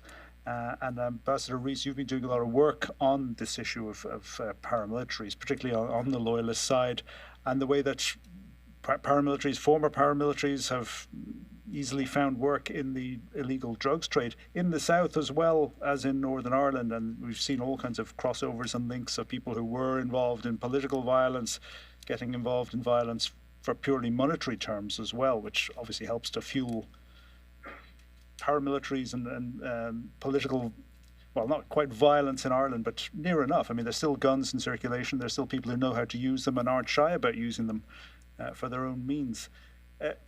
Given that absence of regular politics that Congressman Morrison was talking about, is that one of the things that makes it really hard to get rid of the paramilitaries once and for all?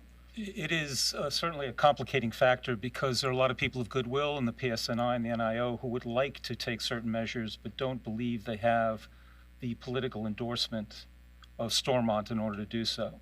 And so they tend to take a more cautious approach. And of course, at the end of the day, it's the poor people in these communities that are suffering the most.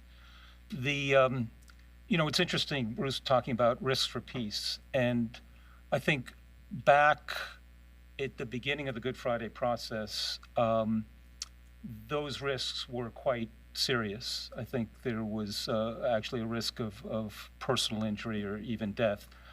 I'm not sure that's true anymore. I think it should be easier for people to take risks now.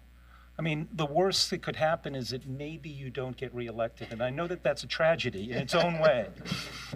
But really, if you compare it to what's happening, and it's not just the elected officials, there's people in these communities that I think are taking risks. They're not getting the support they need higher up the chain. And so this risk for peace is always almost like an aphorism, but I think maybe, again, it gets back to the role that the United States can play and others in order to give more encouragement and more support so people feel more comfortable taking some of these steps. And I would just add the other reason that it doesn't feel like as big a risk today beyond the lack of threat to your personal safety is that it very clearly appears that, as Bruce mentioned, the people of Northern Ireland are already heading in a different direction, right? It doesn't. I am an amateur on Northern Ireland politics, but I certainly have noticed the growth of the vote share for the Alliance Party, and it feels as if a retreat to the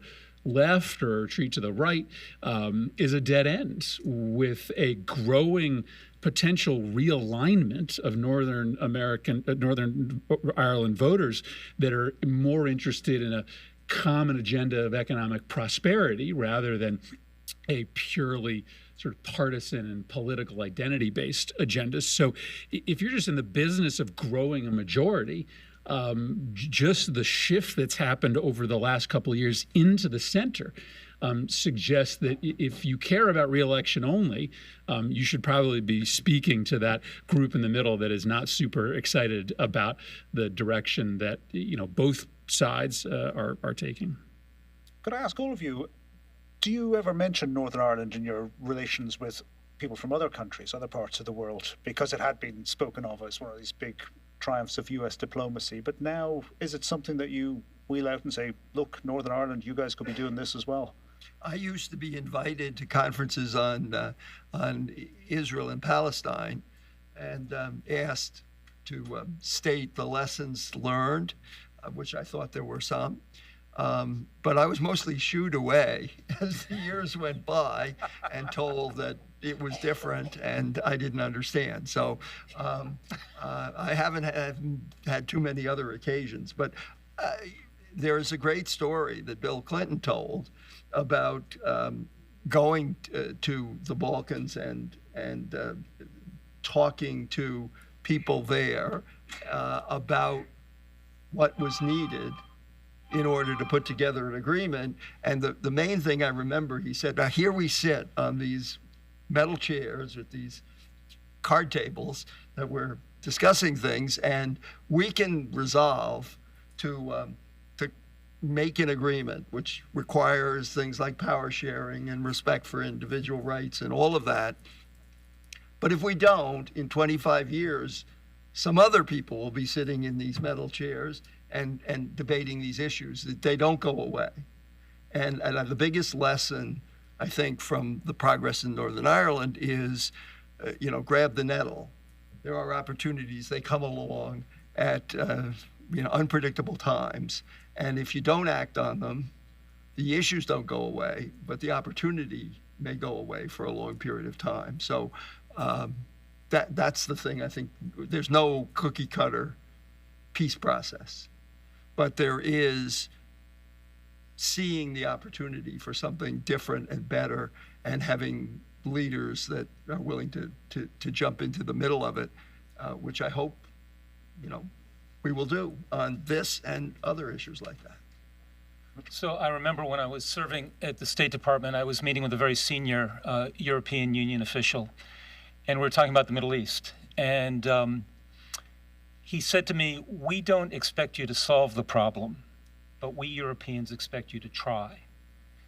And I think that that's really what Bruce is trying to say, is as Americans, we believe that we can help these situations around the world. We owe it to ourselves and to these other people to try. And so I think given the full deployment of all the assets and resources and talent that this country has, I think we have a lot to offer, whether it's Northern Ireland or elsewhere around the world. So perhaps that's the example of Northern Ireland. It worked once, it worked in other places, but we have to really have a whole of government, a whole of society effort in really to make a difference in these places. Well, I think that's what's exciting about the vision for the remainder of 2023 is that if you are able to get Stormont back and operating, if you're able to move the Windsor Agreement through, if you're able to effectuate this deal between Serbia and Kosovo that seems like it has moved in the right direction, you start to have these small but powerful examples again of the power of diplomacy. And I mentioned this generation of public servants that sort of didn't live through those initial agreements, that don't have personal memory of the Good Friday Agreement. What compounds the problem is that the institutional memory of that generation, my generation, is living through the Iraq and Afghanistan wars, in which American influence was viewed primarily or almost exclusively through the prism of military adventurism. And so we do need for this new and existing generation of leaders to help sort of rewrite the story and to get back to where we were in the 90s. And listen, we were involved in military campaigns in the 90s as well, but we also were putting a lot more effort into these diplomatic agreements than we did for the next 15 years. And so a restoration of Stormont or a normalization agreement between Kosovo and Serbia, they're not as big a deal as the Dayton Agreement or the Good Friday Agreement, but they certainly start to clue you into the possibility of what the United States and Europe can do together if we spend more of our time working on peace and less of our time fighting conflicts.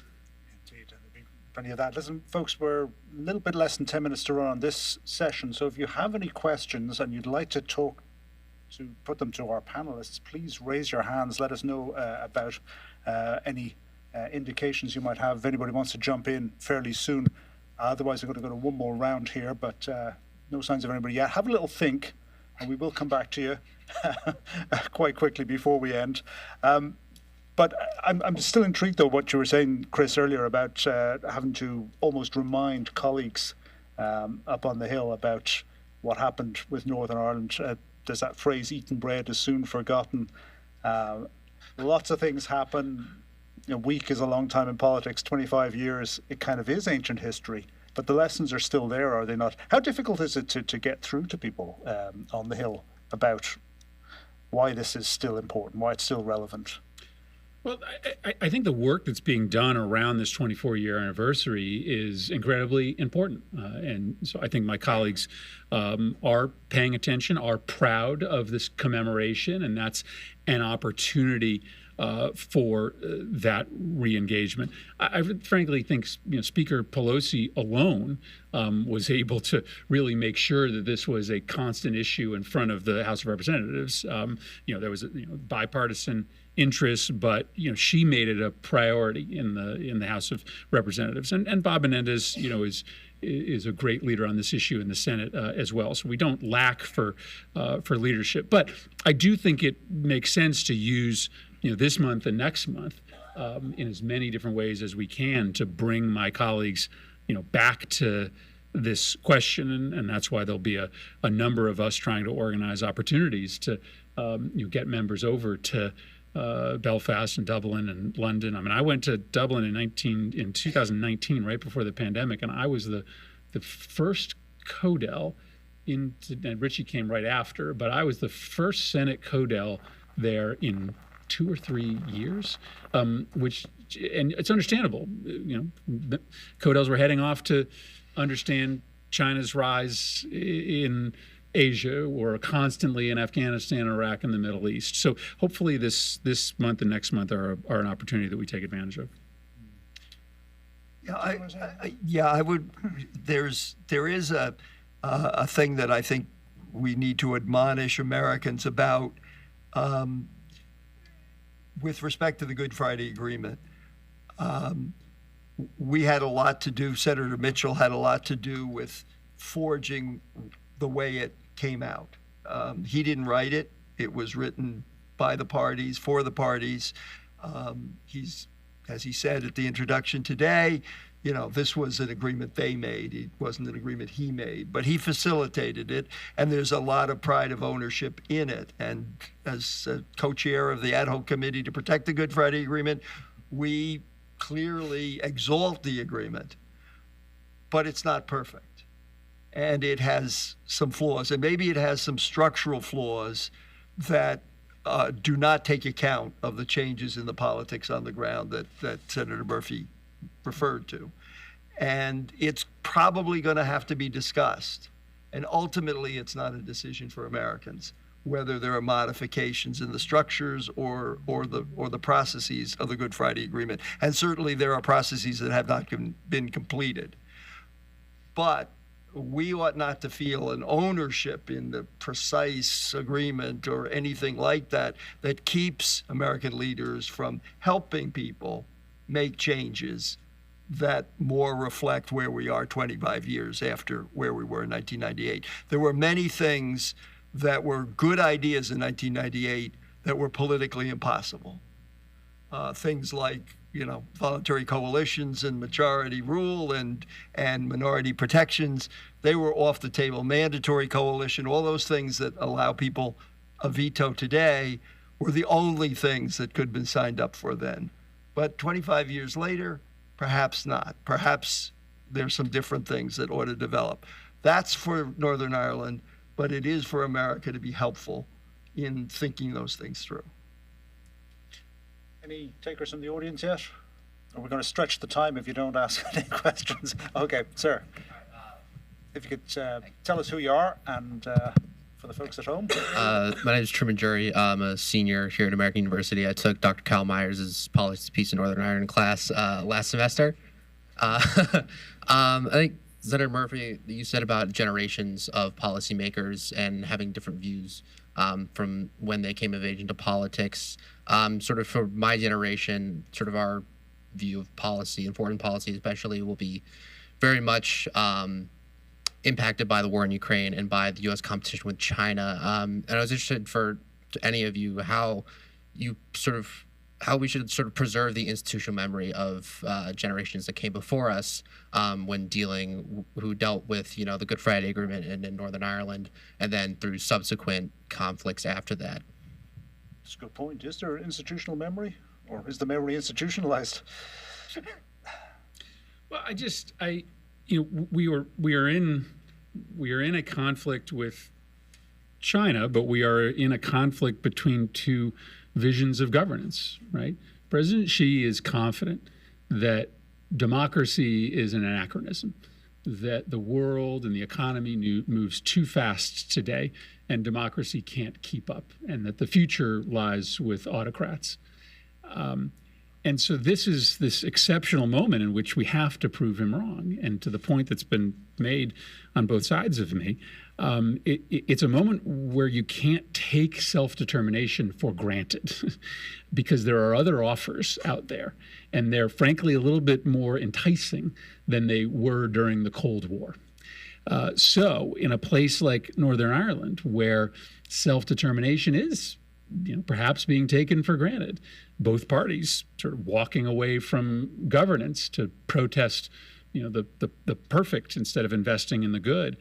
I think it's a really dangerous time to play that kind of game at a moment where democracy is probably more fragile than it has been in a long time. So I would argue that I make the argument that we should be dramatically altering our resourcing when it comes to the U.S. foreign policy toolkit and putting a lot more money into diplomacy and democracy promotion, because I just think that's the fight for the next 50 years. And it's a reason why we should be very engaged in whatever way is appropriate for the United States in trying to get Stormont back up and operating, because I just think this is not a moment to sort of hand an argument to those on the other side who claim that democracy is just a constant downward spiral of dysfunction. Mitchell, do you have thoughts on the... I think the first thing you can do is get a first-rate education like you're getting at American University. The second thing is I think everybody around the world looks at the United States. Many people look to the United States. And we haven't been at our best recently. And so I think the single most important thing that we can do is to demonstrate, as the senator said, that democracy can work, that it can deliver for the majority of its people, that it does protect the rights and voices of people that feel marginalized, and that it is a better alternative than dictatorship or autocracy, which can deliver things as well sometimes. So I think there's a lot of work that we have to do at home that would do more than anything else to improve the position and the reputation of the United States. So we have to fix ourselves right now, and I think that would really serve us well going forward. Could I ask you what each of you think about the state of relations with the United Kingdom now? I mean, we've been talking about Ireland and Northern Ireland a lot, but the United Kingdom is the third leg of that particular stool. They've gone through a difficult time themselves with Brexit, a disturbance in the normal sense of politics in that country.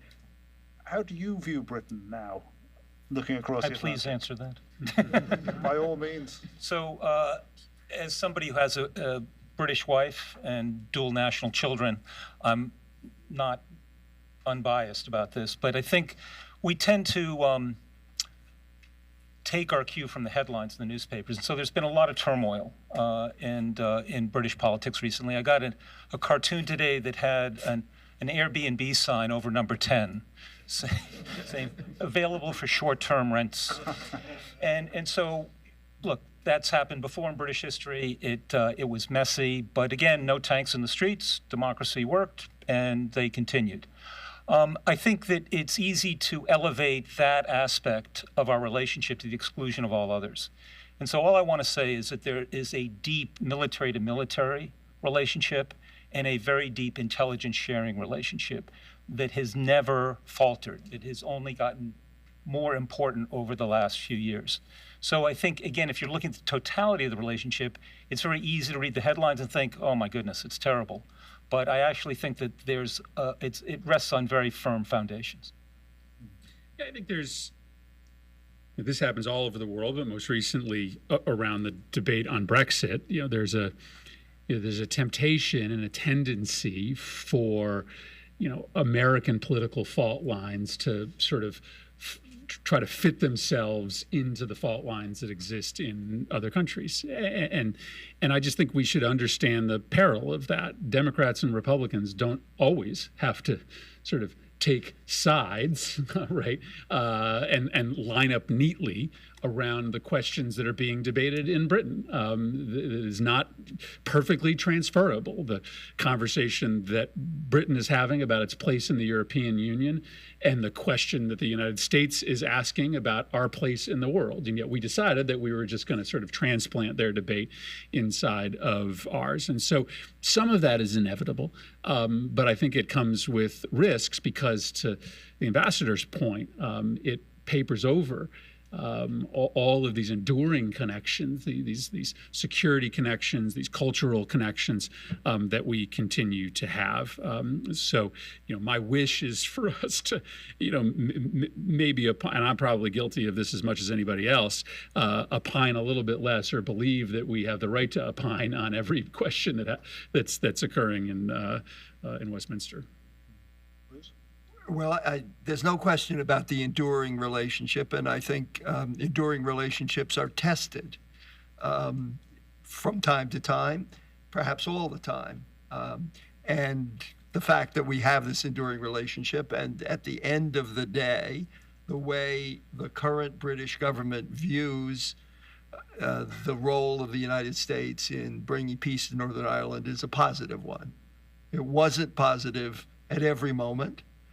And it was uncomfortable. I briefed the British Embassy in the beginning of 1993 on my way to a meeting with the transition team in Little Rock. And the person I happened to brief was named Jonathan Powell. Jonathan Powell was a political officer in the embassy here. He went on to become chief of staff to Tony Blair. So he was a pretty important guy. Then, but I didn't know how then.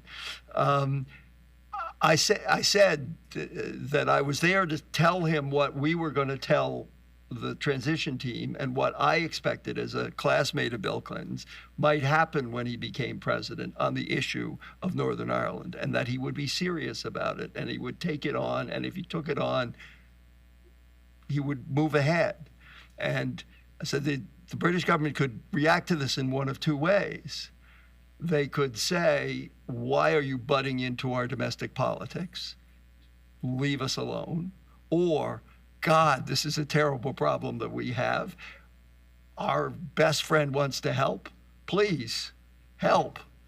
They didn't take the second alternative right away. But I think they believe the second alternative now, that was true. So sometimes you have to prove yourself to your friends that, even though they don't see it quite the way you do, you're going to stay with it because you believe in what they believe, which is a peaceful democratic outcome. So I think that's what we share. We share a heritage of democracy and respect for human rights. I don't think the British understand Northern Ireland very well over time, but I think they're learning. And I think Rishi Sunak is doing a far better job than his predecessor. We have another questioner down the back. Sir, if you could just wait for the microphone. Well, no, we need it for the online people. They need to be able to hear you as well. As we get the complaints. Johnny Byrne, Ulster University. it's specifically for Ambassador Rees. The last few weeks in Northern Ireland, there's been a small debate about group transition, about paramilitaries, about their continued existence. So it would be remiss of me not to ask you, given your vast experience of Northern Ireland over the last 25 years and how the US administration has managed and dealt with armed groups, particularly in Northern Ireland, since 1998. What do you think the merits and the risks are with group transition now, and even opening up that Pandora's box around transition and armed groups 25 years later? Sure.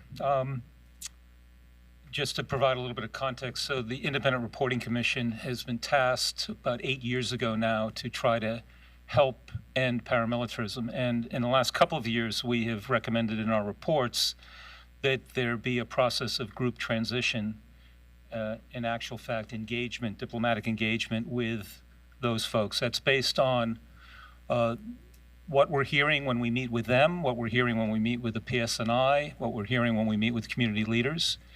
We don't think that every one of them is going to step down, far from it, but we do believe that a significant portion are willing to transition. Now, what does that mean and what are the details? To be found out. To be found out. But you can't begin that process until you actually are willing to engage. It would be wonderful if they would all just go away. And we've heard that from some folks in Northern Ireland. It's wonderful if virtue is its own reward. But that's not going to happen. That's not going to happen. Other people think that, well, we should just arrest them all. Okay, well, let's triple the budget for the PSNI. Let's triple the number of prisons that we have in Northern Ireland. Nobody's signing up for that either, and I'm not even sure it would work if it was implemented.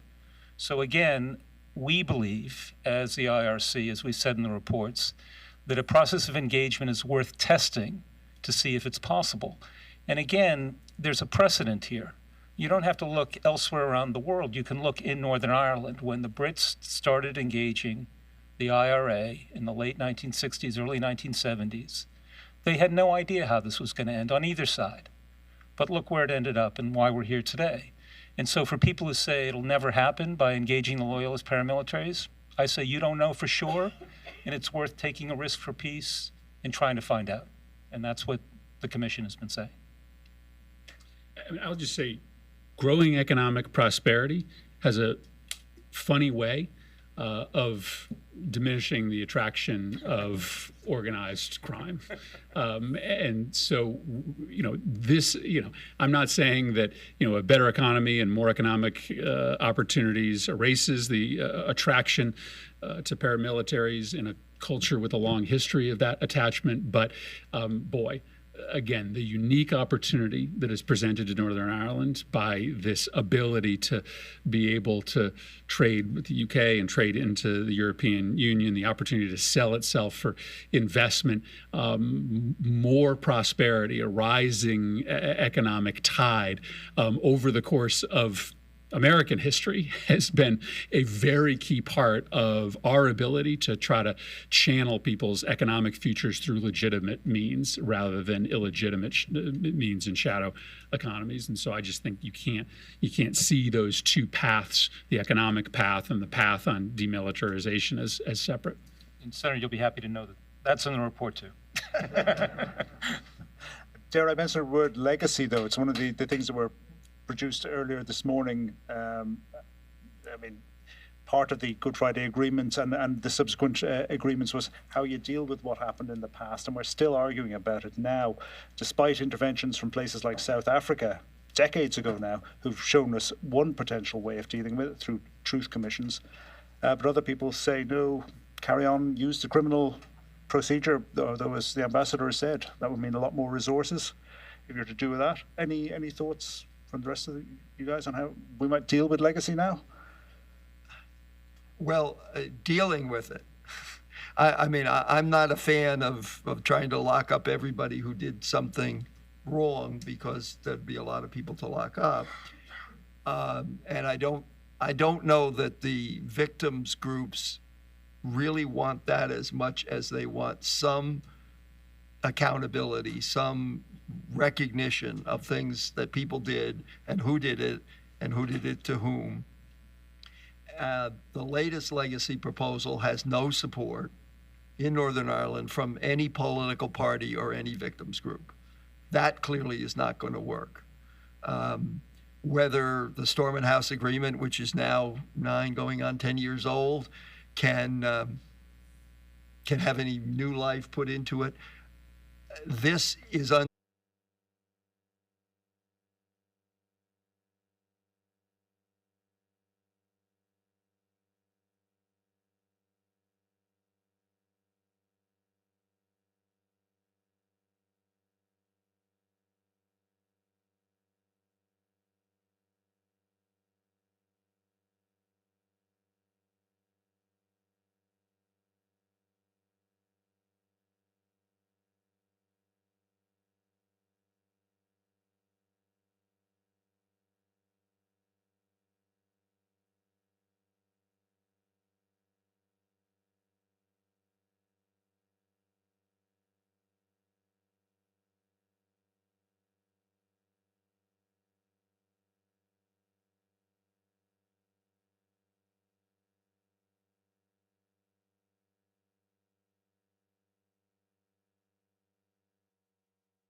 if Stormont is not running, as you've been saying, or otherwise the social diversity is not corrected.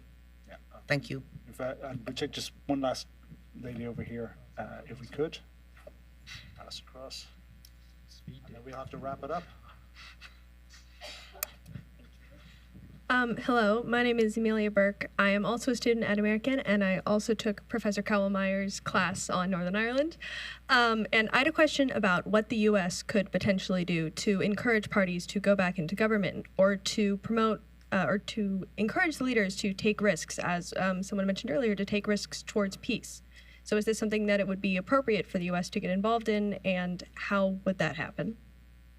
Okay, so summarizing carrots and sticks and dangers of stasis, things the U.S. could do to get better. I think a lot of this was directed to you, Mitchell, so maybe you could start off with this one. Here's a hot potato. Yeah, thank you. So, first of all, I think because we're not British or Irish, we need to be a little humble in terms of what we suggest. That's always a good place to start. I think looking back at my previous time in the government, there were a number of incentives that we were able to offer the parties in order to sort of put aside their differences, compromise, what have you, in order to move forward. A lot of them, to get to the senator's point, were economic, okay, including economic benefits that would accrue to a particular leader's constituency, all right? So nothing unfamiliar to us over here in the United States also. So I think that there are those things. And there's also some downsides. You know, one of the interesting questions I've never really had an answer to is how important was it that Tony Blair was retiring as prime minister, and that people realized that there was a moment, to get back to Sean's point, that there was a moment that was going to pass if they didn't seize it. And so, you know, that's not necessarily a disincentive, but there was an urgency to it. And again, that's part of the problem that we're facing now. There's no forcing function that makes you feel that there's an urgent moment, because if you don't do it today, maybe you can do it tomorrow. And so you don't want to do that artificially. Tony Blair actually did that in a way that I think focused attention to get the deal done. I think to, you know, I think to pick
Good afternoon, everybody. Can you hear me okay?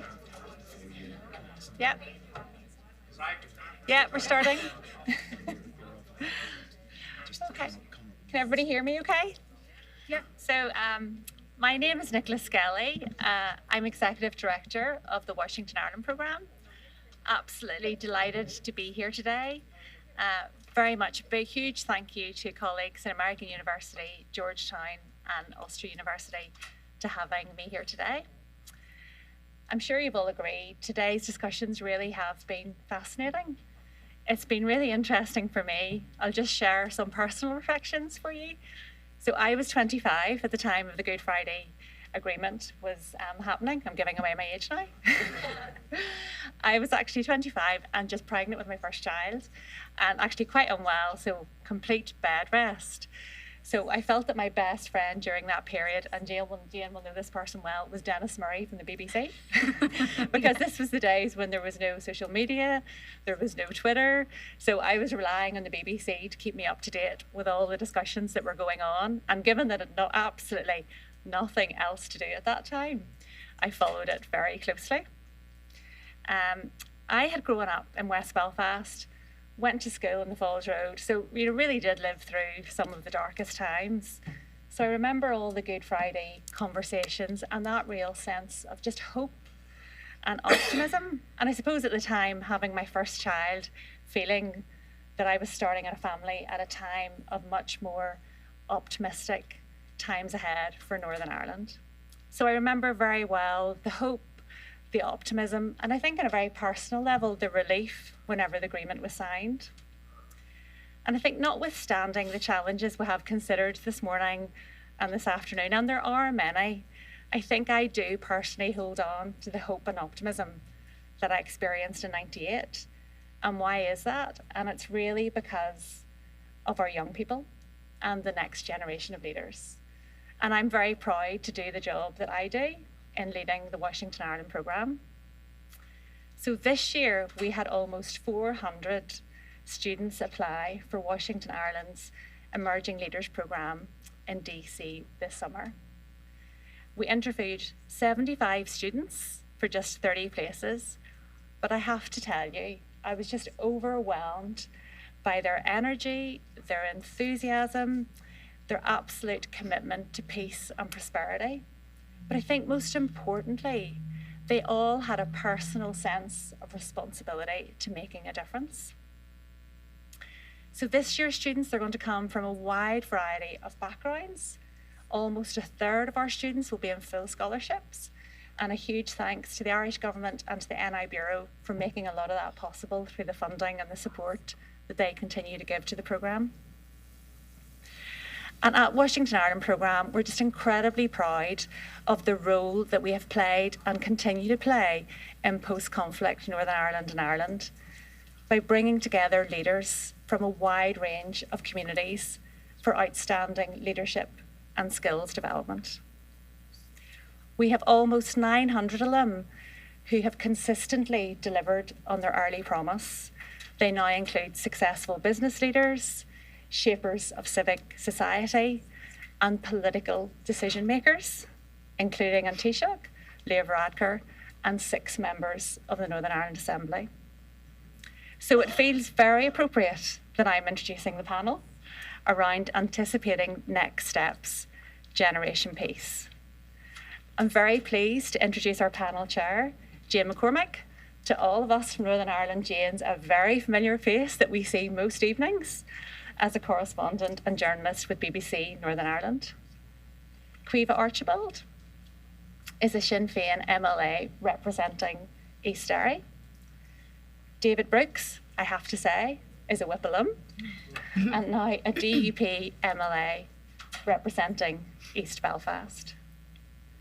Lillian Sinai-Barr is founder and director of programmes for the North West Migrants Forum in Derry and an SDLP councillor for Derry and Strabane District Council. And Chris Brown, also Whipple and the managing director of Brown O'Connor Communications, an award-winning public affairs consultancy in Belfast. I'm going to hand you over to Jane. Nicola, thank you very much for that introduction, and thank you to all of you in the audience for staying with us, because we are the final panel of the day. It has been a very long, a very interesting day. Hopefully we can add to some of the discussions that you've heard already and try and build on some of those themes. But I think the important thing for us all on this panel is that we're not going to be reflecting an awful lot on what has happened over the past 25 years, but crucially trying to look ahead to what should happen over the next 25 years and what needs to happen. And I think the panel that we've assembled here, there are no four better people to do that. Political representatives, as well as Lillian with her background from the Northwest Migrants Forum, as well as Chris as a business person. And I should also, kind of spell out my age in this, so Nicola's not alone. I was 9 when the Good Friday Agreement was signed, so I am properly an agreement child. And to see Northern Ireland change over the last 25 years, not just politically, but socially, economically, that's been a really fascinating thing to witness. And I've been to America a number of times. I lived in Cleveland for a year through a scholarship program, and trying to explain to students particularly who maybe wouldn't have learned an awful lot about it, bar what they've seen on the news or in movies over the years. It's great that there is such an awareness here in America of it, and that they've always made us feel very, very welcome when we've all come over. I'm sure everybody here feels the same. So we'll get started. We'll have a good time, a good chunk of time for discussion, and then hopefully we'll be able to take some questions from the audience as well. So have a think if there are themes that develop.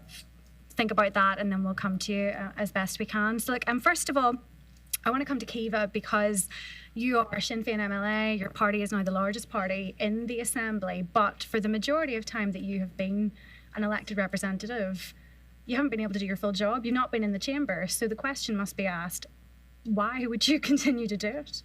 Well, look, first of all, I just wanted to thank the organisers. It's a privilege to be here, and in responding to the question, absolutely, it's frustrating to not be doing your full job. It's frustrating that there's not the executive there. You get into politics to make a difference, to make the difference to our communities, and I don't particularly consider myself an optimistic person, but I think that all politicians really do get into politics for that reason. And we've talked and we've heard a lot today about what the Good Friday Agreement did, and ending conflict, providing that peaceful democratic pathway to self-determination for the people of Ireland, the removal of the border. But it also established our devolved institutions, and that means that we have politicians who are close to the people, we have government close to the people, people who are invested in making decisions, and that's really important to people. And I think when you look at, obviously we had no government for that period, 2017 to 2020, and frankly, there was a financial scandal that would probably have collapsed any coalition government anywhere in the world. But there were other issues in relation to things that hadn't been implemented from previous agreements. There was issues of the DUP and others blocking rights for marriage equality, abortion rights, Irish language rights. So there were issues that were directly the remit of the Assembly and the Executive. So there was negotiations that happened that we were all involved in, and it took a period of time to get that back up and running. But the issues that collapsed the Executive this time around, we've had no government for 10 months, and the negotiations that should establish that again are between the British government and the EU, so we had no role in it. So that was particularly, I suppose, frustrating. And I think during the period of COVID, the benefits, the necessity of the devolved institutions were really, really apparent. It doesn't bear thinking about not having institutions at that time. And even in that period of time, it was only 2 years of a mandate, but there was a lot of really positive stuff that happened alongside dealing with COVID, loads of legislation, like climate change legislation, integrated education legislation, and we were the first place in the Northern Hemisphere to introduce paid miscarriage leave. So there's a lot of positive things that could be done. And as legislators, as MLAs, those are the things that we want to be doing. And it's frustrating not to be. So now that there is a deal between the British government and the EU, people want and expect the government to be back up and running. They want us to be dealing with the issues that matter, the cost of living crisis, the health crisis, education and jobs and the economy. And we are, in a matter of weeks, going to have the eyes of the world back on our small place. And I think it's really important that we grasp that opportunity to build on the peace that we have and to create prosperity for the future. a lot in that. We'll come on to the 25th anniversary later in this discussion. But David, I mean, you're a DUP MLA, you're sitting beside Kiva. Yeah. You haven't had a chance to spend even a minute properly in the chamber since you were elected last May. Is it a difficult time to be a DUP MLA? Are you feeling the pressure, particularly when you're here in Washington and you have been here over the past week for the St. Patrick's Day celebrations? It's difficult in the sense that, as Keith's outlined, people who go into a career in politics usually do it out of wanting to serve and wanting to make things better for people, and that's certainly the case for me. I've interest in a number of policy areas. We had a wide range of discussion last night over dinner around health policy and so on, and things that I would like to see happen there. But ultimately, I also receive a mandate from my voters, and part of that mandate and part of our manifesto was that we would ensure that the British government upheld the promises they made to the Unionist people of Northern Ireland, that the protocol issue would be resolved, and we laid out our 7 tests and what we would judge any proposals against.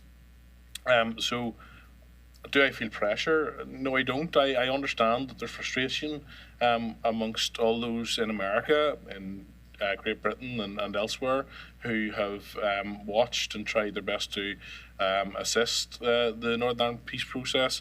But I am here to represent the people who elect me, and to do so based on the manifesto that I put to them. And poll after poll in Northern Ireland, you will know Jane has shown that the majority of the Unionist people in Northern Ireland have stood firm with the DUP on this particular position. And I think, to some people's surprise, I think a lot of people would have thought that this is something that the DUP would have lost support on perhaps by now. I think some people thought, looking at the Unionist community, this was a hard-line, extremist position, and that has been shown not to be the case. The support is held within Unionism. Unionism deeply cares about, as you would imagine, the position of Northern Ireland within the United Kingdom and our bonds to the United Kingdom, and it feels that the protocol had fundamentally undermined that. Now we are looking, and the party has assembled a panel that will look more closely at the Windsor framework and make a decision on where we go from here. And it's not for me to preempt that. We have acknowledged that there is some progress within the Windsor framework, but ultimately we've also identified some flaws. Because your party's not going to vote for the storm and break tomorrow when that comes to the House of Commons, so some people might take that as an indication that if you've already voted no to one part of it, it's very difficult to then turn around in, say, a month's time and say, yes, that's fine, we'll go ahead with this now. Well, I think the vote in Parliament will indicate that there are flaws within this arrangement, things that need clarity and things that need work. But the party, as I say, has already assembled its own panel that is looking at this, that is taking legal advice. To put that in context, we've had situations with the British government during the Brexit process where what was promised to us was not always fulfilled.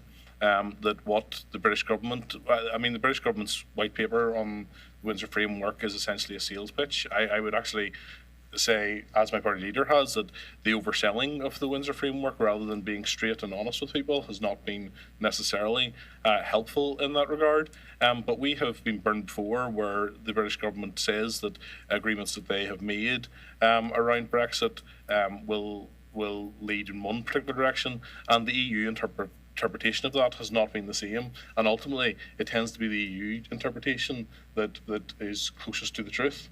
And we are aware of that, and we're looking at that, and that is why we are taking the time to get that constitutional legal advice and ensure that if we sign up to something, that it is something that we can stand over in front of our electorate and in front of the people who have entrusted us to represent them in this process. We'll come back later on to what happens next around pushing the Good Friday Agreement forward and the institutions, if you don't go back in, and what the alternatives are and where we need to go then. But just to bring Lillian in at this point, you are an SDLP councillor, so we'll lay that on the line, but you are also the Director of Programmes at the North West Migrants Forum in Derry, Londonderry, and I just wonder, as somebody who made Northern Ireland your home, you're originally from Kenya, how differently do you come at this? I mean, what was it like learning the complexities of a very unique political system? Thank you, Jane, and thank you to the organizers and for giving us an opportunity to come and share our thoughts. I think in terms of the complexities, you've already had a taste right now, how difficult that is. But I'll come in a different perspective as someone who is very optimistic for Northern Ireland, because I think if we look at the dividends of the Good Friday Agreement, you may be confused, how could we ever have achieved that? But I'm living proof of the post-agreement progress that has been made in Northern Ireland. I think it is fair to say the group that worked very hard to put the Good Friday Agreement into place achieved something massive, which was to stop the violence and the bloodshed in Northern Ireland. But it is also fair to say to achieve positive peace and prosperity in Northern Ireland, it's all dependent on the new generation of people who live in the north of Ireland, and that includes minority ethnic people who have now become a significant part of Northern Ireland. Now, this morning we heard that the north of Ireland has now 3 different minorities. And when we talk of minorities, you may be thinking about the minority ethnic people like myself, but I'll talk about the new young generation of people who were born post-conflict, like Jen here, people who genuinely do not want to define themselves between the green and orange politics that we have seen a lot. And even when the Good Friday Agreement was being developed, I think there was no forward thinking about the new Ireland that we all want to see, a new Ireland of prosperity, of positive peace, that do not define themselves between the identity politics that we have seen. It's about social justice and looking forward to a community that is more inclusive. So when I look at where we have come from, where we are, and where we are going, I think it is really important that we acknowledge there is so much progress that has been made, but there is so much still that needs to be done. And it is okay to be optimistic and to look forward because if I give you a bit of statistic, 25 years ago, there was 1 person out of 100 who was born in Northern Ireland or UK and Ireland, 1 out of 100. Right now, in 2021, we are talking about 15 people out of 100. So we've got so much diversity, and that is the future of Northern Ireland, which will change it to be a better place for everyone. A really interesting point, Lillian. We'll talk about that in more detail as well. Chris Brown, last but not least, you're not a politician, but you are somebody that sells and promotes Northern Ireland, and I just wonder how difficult is that when you are effectively having to go against the backdrop of a stalemate and potentially sometimes even a perma crisis? It feels like we're in this constant cycle. Yeah, thanks, Jen. And before I start, I'd like to say that the questions from the students have been fantastic today, by the way, really, really insightful. I was a politics student 25 years ago myself. I don't think I'd ever be that engaged at that age, so congratulations on a job well done. Well, I suppose, any investment location would have its own prospectus. And I see Andrew Elliott in my line of sight here. So there will be the party line, there will be the what's great about Northern Ireland and what we need to invest in and all the great attributes that we have. But my attitude is that there is a bargain to be had in Northern Ireland. There is literally room for growth. We have such massive potential. It's unbelievable. And that significant growth is not just in the old economy, as I'd phrase it. We are doing quite well in hospitality, the cruise industry, tourism, retail. Our manufacturers are doing some fantastic stuff right around the world. Some of the crushing products for quarries is made in Dungannon, and it's being exported all around the world, and it's seen as the gold standard. So from a very, very small town, it's doing some global and great stuff. But there's also massive potential in those new economic areas. I spent a lot of time recently setting up the membership bodies and the lobby groups for the fintech sector, the cybersecurity sector, the artificial intelligence sector, and software development as well. Why are we setting these up for these groups? It's because the companies are coming in, the investors are there, they need a voice in government, because we have, hopefully, David and Kiva, a programme for government to develop, We have an outcomes framework to look at. We have targets to hit in terms of job creation and wealth creation as well. And we've got that sort of ever-increasing connectivity. Even though we're an island off an island, we're getting those airlines in. The connectivity north and south is ever increasing. It could always be better as well. Something I've noticed, especially with my own group of friends, there's a return in diaspora to Northern Ireland. That's a COVID thing, I think. I have a lot of friends who have lived in Hong Kong or living in London. They're earning six figures, but they've decided to come back to make Northern Ireland their home, but they still retain the jobs they've had previously. So these are high net worth or future high net worth individuals. They are coming back with their young families to live in Northern Ireland or just in the border regions, particularly because the quality of life is so good as well. And, when you have that quality of life and you have that sort of special relationship and that sort of triangle of greatness, as I like to refer to it as in business, where we have a major financial centre in London, 50 minutes away on a plane. We have the global centre of soft power in Dublin, which has been exemplified fantastically this week and last week as well. And when you have all those things in the mix against that adversity, what a phenomenal product then we have to show the world if things were better and if politics was there, if the assembly was there and it was greater stability. And my last point, and above everything else, it's actually a great place to live. And do not underestimate that as a valuable point, because we have great nature. You have connectivity that's relatively quick between major urban areas to places where you can live and breathe and raise a family. And that's what the investors want to see as well. They will come in, put their money in, take up their grade A office space in the middle of Belfast, employ their people and get staff, but then we have to attract people from other places. So when we attract them in, where are they going to live, how are they going to breathe, and how are they going to interact with everybody else in society? So just to finish that off, Northern Ireland's a great place to live. Is that okay, Andrew? Job done. You can send him home happy. I mean, I think there is typically that Northern Irish kind of tendency to look at everything being bad, isn't there? And to say, well, we don't have a functioning government, therefore everything by nature is terrible, everything is in stalemate. But that said, at the same time, Kiva, I'm interested, I think we should spend a bit of time talking about reform, because that's something that has come up across all of the panels today. If Stormont does not return in the near future, there has been this argument put forward by Alliance most recently, for example, about changing the nature of the agreement, yet again changing it from a mandatory coalition to a voluntary coalition.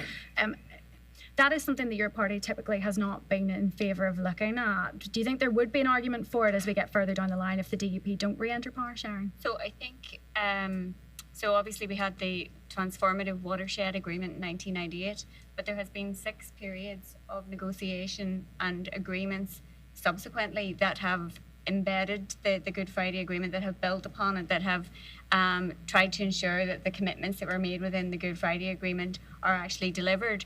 So the Good Friday Agreement has already evolved, and written into the Good Friday Agreement is a section on review that it provides for itself to be reviewed, for the various strands to be reviewed. So there are mechanisms to do that.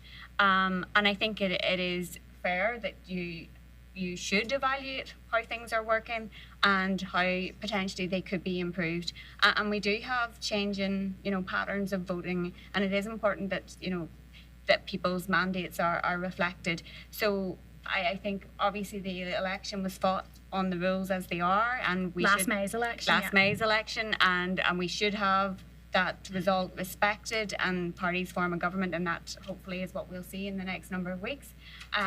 And if another election is called, it would be fought on those rules, because that's what they are at the minute. But if we have an assembly and an executive reform, well, you can have an assembly and an executive review committee that would obviously look at how things are working. But it's important to remember also the Good Friday Agreement and the form of government that we have it for a reason. There's balance in there. There are protection of minority rights, and they're there for a reason. So it's important that those are kept and reflected in whatever subsequent arrangements if we ever got to that So point. you're talking about the scaffolding of Yes. the actual agreement. You can change it over time, but typically the scaffolding stays the same. I just wonder on that point then, David, I mean, there is that phrase, insanity is doing the same thing over and over and expecting a different result. So do you, I mean, the DUP typically hasn't been completely opposed to the idea of a coalition of the willing at some point? No, I think, first of all, I have to caveat this by saying that our focus is obviously on getting the issue around the protocol and the Windsor framework resolved, because we want to return to Stormont, and that's what we're focused on.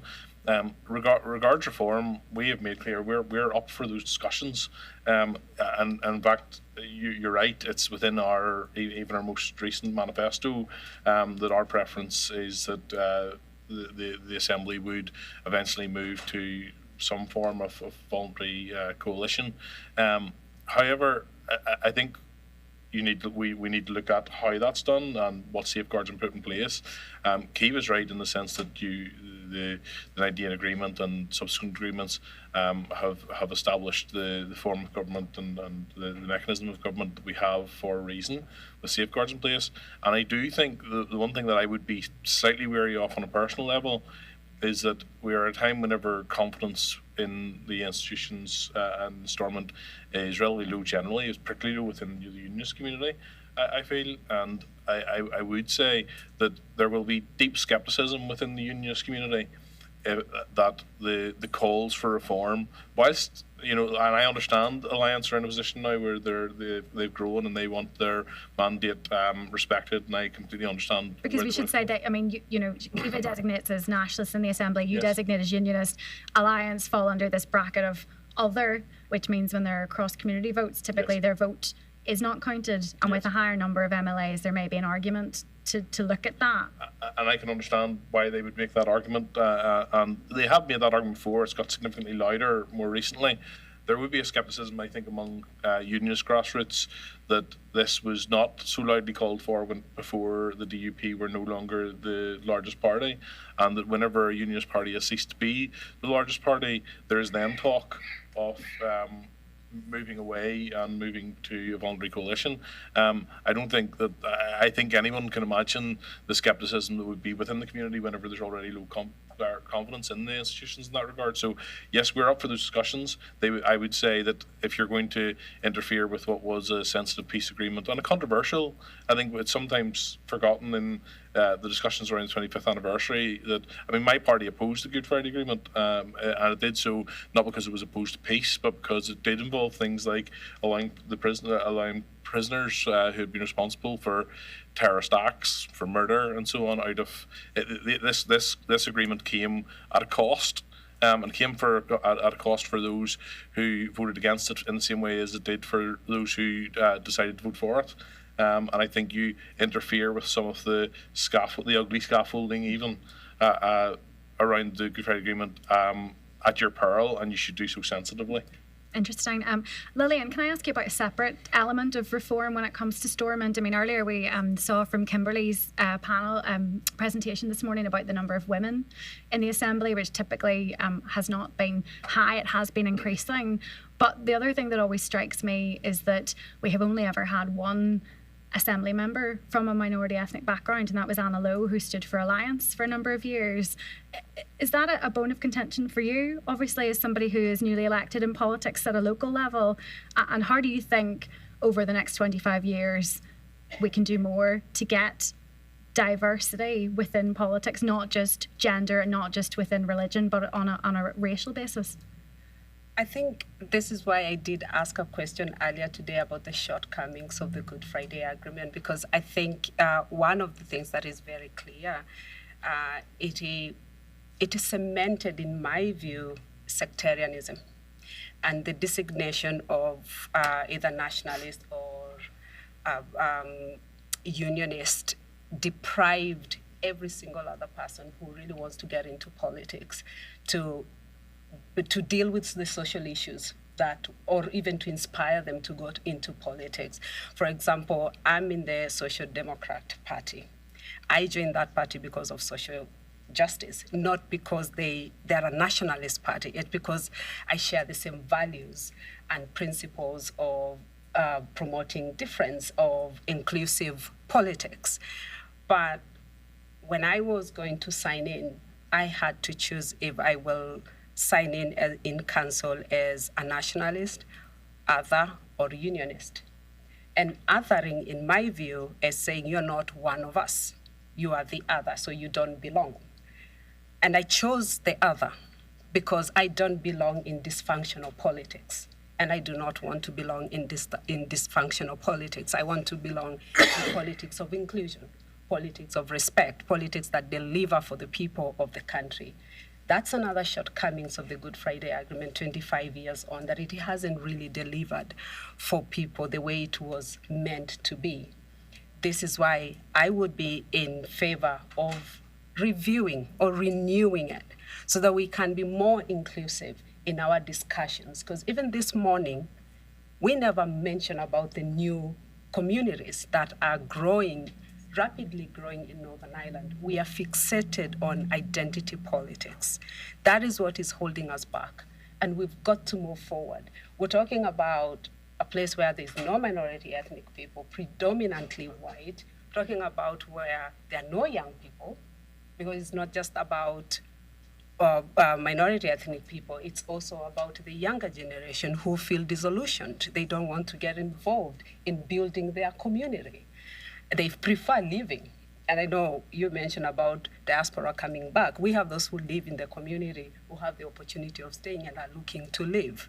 And we've got to ensure that we build our communities infrastructures of peace, positive peace, so that they can stay in there.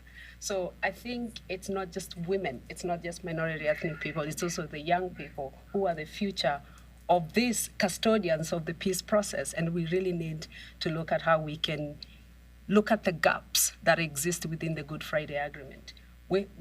Kiva has mentioned about building so many other agreements after agreements. We have the new decade, new approach, which has never been implemented. And I did mention to some of my colleagues today, I said, Northern Ireland is a country that has so many people who are very intelligent. And they do develop amazing policies, but they shelf them. They don't implement them. It doesn't go anywhere. It's a process where we just tick boxes and leave everything else, I don't know, for who to come and implement it. So we really need to review on how we do things, change the way we do things to deliver positive peace in Northern Ireland. When you talk about the box ticking, and I mean, you talk some of the strategies off the top of my head, for example, that we have no childcare strategy in Northern Ireland, which would obviously help working mothers and fathers. But why do you think it is so often viewed as that? Is it that we often expect the way Westminster and America and Brussels have done over the years, they've done a lot of heavy lifting? Is that what it comes down to? Any of you want to pick up on that? Kiva, you look like you want to say something. So I think sometimes there's a lot of effort is put into developing the strategy. And I can think of a few off the top of my head, and I heard Duncan laughing. Often they aren't accompanied with an action plan, and that's the important bit, to actually put them into effect. And the childcare strategy was talked about when I entered the Assembly in 2016, and it's 7 years on and we haven't got one, and it would be transformational to women in particular who face barriers to staying in work or returning to work, and also to families. So when we talk about making the institutions more inclusive and diverse, well, it has to be family friendly too, but our broader political representation needs to actually reflect the communities that we come from. So it does need to become much more diverse. Like, we have done okay in terms of female representation. At my own party, there's 15 of the 27 MLAs are women, and that's progress. But that was an active decision as well, wasn't it? It was an active decision, yes, so it was. We did implement quotas, so that was, proactive policy in terms of that. But we have no diversity beyond that in the Assembly, and that is a shortcoming that needs to be addressed. Can I come to Chris just on a separate point? And then I'll get all of you to comment on this if you want to. We've heard a lot today about the peace dividend and the benefits of that over the past 25 years. But the focus, I mean, Nancy Soderberg in her speech, she talked about trying to shift that to prosperity. And so, Chris, I just wonder if you have any thoughts on what the benchmark for that should look like, what success should look like. We have envoys who have come to Northern Ireland. Obviously, we have Joe Kennedy now, who will be visiting Northern Ireland in the next month. We're going to have Joe Biden's visit, which in some ways will be of great benefit. But what should it look like? Is it about more foreign direct investment? Is it about being able to sell products on the world stage? What is it? Well, I suppose it's like any business, and business metrics are usually job creation, wealth generation, tax take, all those fiscal things that are great for a certain place. I think we're now at the point now where we have to undertake a bit of performance management, be a wee bit introspective to ourselves, because now we have no excuse. Because the fear that was there previously, hopefully, is now lifted. There is no barrier to entry. There's no barrier to export. There's stuff going on, whether a green channel is green enough, whether two vets have to look at the slice of ham on the top of a pizza coming into Laurenport. The madness that just ensues on that side creates this sort of downward spiral of confidence where people go, oh, I was going to set a business up, but you know what? I'll just sit in this job that I'm doing every day and I'll punch in 9 to 5 and I'll not bother chasing the dream. So we need to now get to the point where we create that better ecosystem for those entrepreneurs to take that risk. So we need to do that on one hand. There is support there already, which is great, but it could be enhanced. But we also need to make sure that the economic levers that we can pull are pulled. So there are things out there like corporation tax. So I worked on the corporation tax campaign, lowering the corporation tax campaign 1 million years ago. And that was for Northern Ireland to be able to take control of it, because at the minute it's Westminster that sets the corporation tax policy for Northern Ireland. Yep. There was a big plan in motion that Northern Ireland would get to control it itself. And I think, unless I'm wrong, Stormont's collapse at that point meant it didn't happen, and so it all went away. The big issue was that there was going to be a tax differential within a sovereign nation, and that was not accepted. But the campaign was pushed, and because Northern Ireland had a special case to present, the tax varying power was given to Northern Ireland. It was never implemented. Why is that significant? Well, the Republic of Ireland have a tax rate of 12.5% for corporations. We are now sitting in the north at a corporation tax rate of 25% from the 1st of April after the UK budget. That's crazy. You imagine having a business in Newry and a business in Dundalk on the border. Where are you going to go? What place are you going to pick? It's the reason why American investment was so heavy, especially in the tech sector, into Dublin, Silicon Docklands, all these fantastic places. How can we possibly compete when we do not pull the economic lever that's there for us? So I think, there has been a bit of political reticence. That's fine. But actually, if it's there, why not take it? Same things for like niche tax issues, hospitality VAT. So you pay your bill after your meal in Dublin and you pay 9% hospitality VAT. In Northern Ireland, it's up to 19% again. So, where's the international tourist going to go? They're going to save 10% on every night out that they have. So it's wee things like that actually are there within our gift to try and change. That will obviously, because it's a tax issue and it's not devolved, is very much London-centric. But could you imagine if all the people around this table and our respective political parties decided, what are the commonalities here that makes this place better, that actually can't really be picked up by one political party, and we go marching to Westminster or the Dáil in Dublin and see what we can do. And I think that's where we can really help create a better performance for Northern Ireland. Kevin, David, there's your first order of business. If you get back together, just take the campaign together. I just, on a slightly related point, David, perhaps coming to you on this first. Typically, in a power-sharing executive, you would have Sinn Féin and the DUP sharing power together through the executive office to take a lot of the joint decisions. But if and it's a big if, but if Stormont was to come back, would you see any sort of difficulties occurring if you have Sinn Féin ministers who want to go out along with Alliance and whoever else might join in, talking about the dual access, the benefits, the protocol? At the same time, you'd be part of that executive, but you take a very different view. I think at a time whenever you're putting the executive back together, there would have been some kind of agreement reached around the Windsor framework, the protocol, whatever, however we have come to resolve that issue, we would be in a different space. So it's very hard for me to predict where we'd be at and what we'd be willing to push and say. But I think we have a vested interest, as we all do, in the economic prosperity of Northern Ireland. We have always worked for that. The corporation tax issue that Chris pushed, we were, I think I'm right in saying, one of the parties that was to the fore in championing that.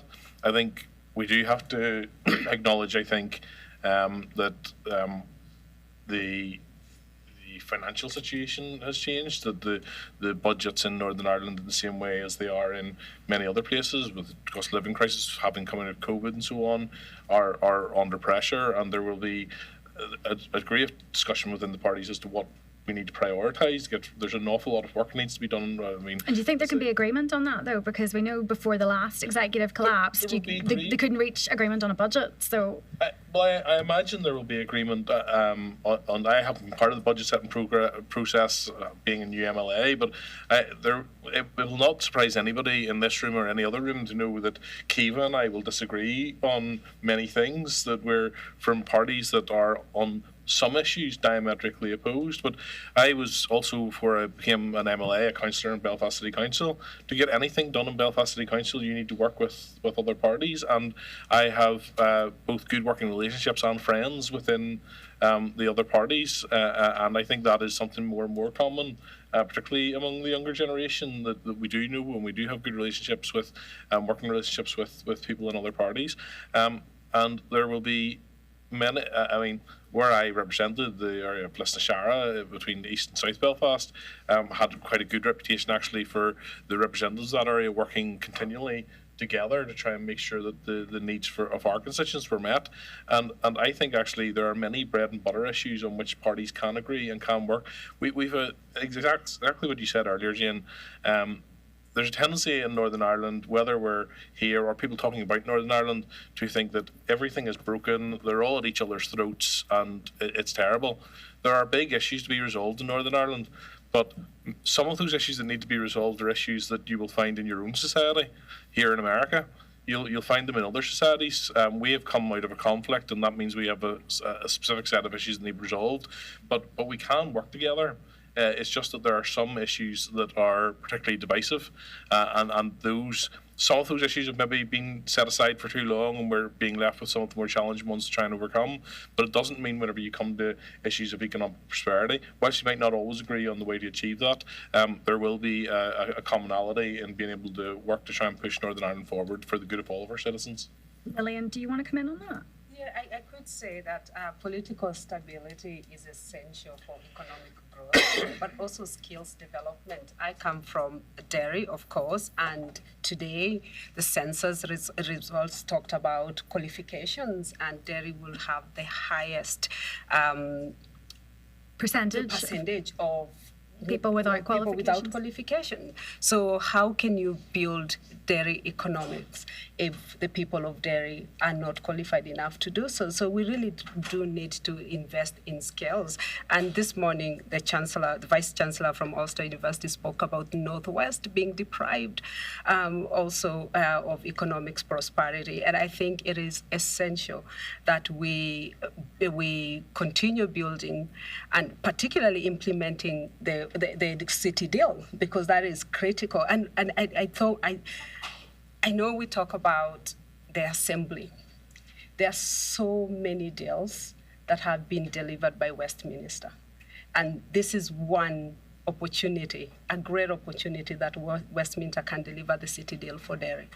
It is the only way that we can grow our economy. It's the only way we can create good quality jobs for people within our community. It is also the only way we can attract direct investors to come to our community. So it is so important when we are looking forward and we are looking for an economic, to grow the economy in Northern Ireland. We look at political stability, but also skills development and direct investors who will come. We need housing. We haven't mentioned about the housing crisis that we have. So we have all these great plans that can be implemented, but we just need brave leaders to do so. And that is something that's been picked up a lot today, especially in the last panel that Sean chaired about the bravery that is required. And maybe Kiva, if I could just ask you about that. I mean, there is that sense people look back to 98 and say, oh, they were very brave then. And they say, is there the bravery now within our current crop of leaders, do you think, to be able to take the mantle on and deal? The issues have changed in a lot of ways, but can they bring that same leadership that's required now to push through on it? So I suppose you look back to 1998 and there was a host of people involved, and many of them and their successors have stayed involved in politics and have while we've had our challenges in terms of our institutions at times, I mentioned before about the number of periods of negotiation. So there has been, that sustained effort to maintain our peace and to build on it. So I think, we will have very different perspectives, but people are trying to do the best for the people that they represent. But I can only speak for my own party, and I do believe that the leadership is there, and certainly Michelle O'Neill, who was elected as the first nationalist to be a first minister in May, is ready to form an executive, and we have been since May. And I think if we are talking about being back in an executive, we have to be talking about working together. We have to be talking about where we can find issues of commonality. And I mentioned before about during the pandemic, well, there was a unity of purpose in terms of responding then, and parties across right across government worked together to do the best that they could to respond to that. So there are examples of where things have been done well, and we need to build on that. And certainly there are lots of economic challenges that we need to address, and David referred to the budgetary issues as well. So there are challenges, but I would like to think that we will see an executive formed in the next number of weeks. And then it is incumbent on us all as political leaders to actually take that mantle and to deliver. You're putting weeks on it, do you think? Will it be David? Weeks? Weeks, months? I think one of the things actually listening to the panels previously, whilst I understand the hope and optimism and wanting to push things along, was this talk of bravery, because it sounded sometimes as if bravery was a substitute for what would feel like the unionists patting them on the head and say, there, you've got your Windsor framework now, back in you get. And I have to say, from a unionist point of view, I represent the people who elected me. I have a mandate on that basis. There is not one unionist MLA elected to Stormont who currently supports the Northern Ireland Protocol or currently fully supports the Windsor Framework. So it's not just a DUP thing. This is pan-unionism, and and the future of Northern Ireland and government in Northern Ireland is only sustainable. And we've always said this since 1998, that it can only be sustainable whenever it has the support of both communities. And I understand there are new communities, there's alliance, so on, taken on board, but for the most part, the issue, the two big blocks are the issue whenever there's a divide in this way. And it is only sustainable to have those institutions up and running in the consociational system that we have if you have the confidence of both communities. And that is not true at a community level or a political level currently. So we want, make no mistake, that we want to be back in Stormont. I hope it is weeks until we're back in Stormont. But we will do the deal and go back into Stormont whenever it is right, not whenever there is significant pressure from outside being placed on us, and not because we're encouraged to be brave, because being brave is also at times standing against the pressure that comes towards you, and to ensure that you get the right deal for your people. An interesting discussion so far. I just want to go to the audience at this point just to see if anybody has any questions. If you don't have any, there's a lady in the front there. If we could get a microphone to.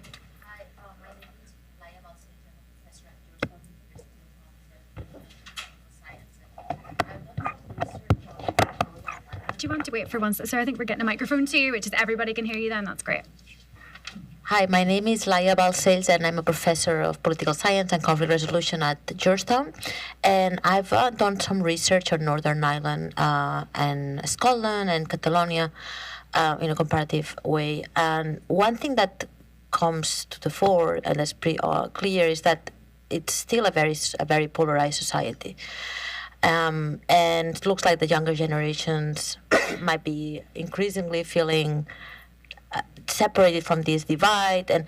But so as you were speaking, like it almost felt that there's no polarization, right? That the two parties are talking to one another and discussing, which is great. But what do you think about social polarization and how this is gonna evolve, and what can we do to improve this so that down the line there is less social polarization in this territory?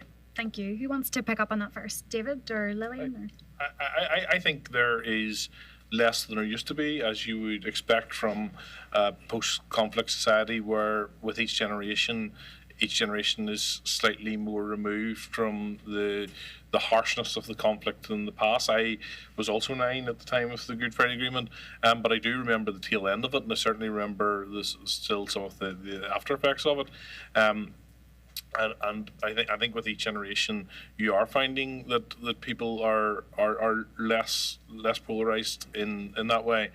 I would say though that we've talked today about schools. We talked today about sort of housing being as it is sort of divided, and you have large communities with either unionist or nationalist, Protestant or Catholic, living in communities that are mostly made up of people like themselves, and that will take a long time to break down. Even whatever policies you put into today, that will take time to break down. And I often use the example that when I came over with Washington Ireland in 2013, a fantastic program, and I loved everything that done and the friends that made me from a cross section of the community in Northern Ireland.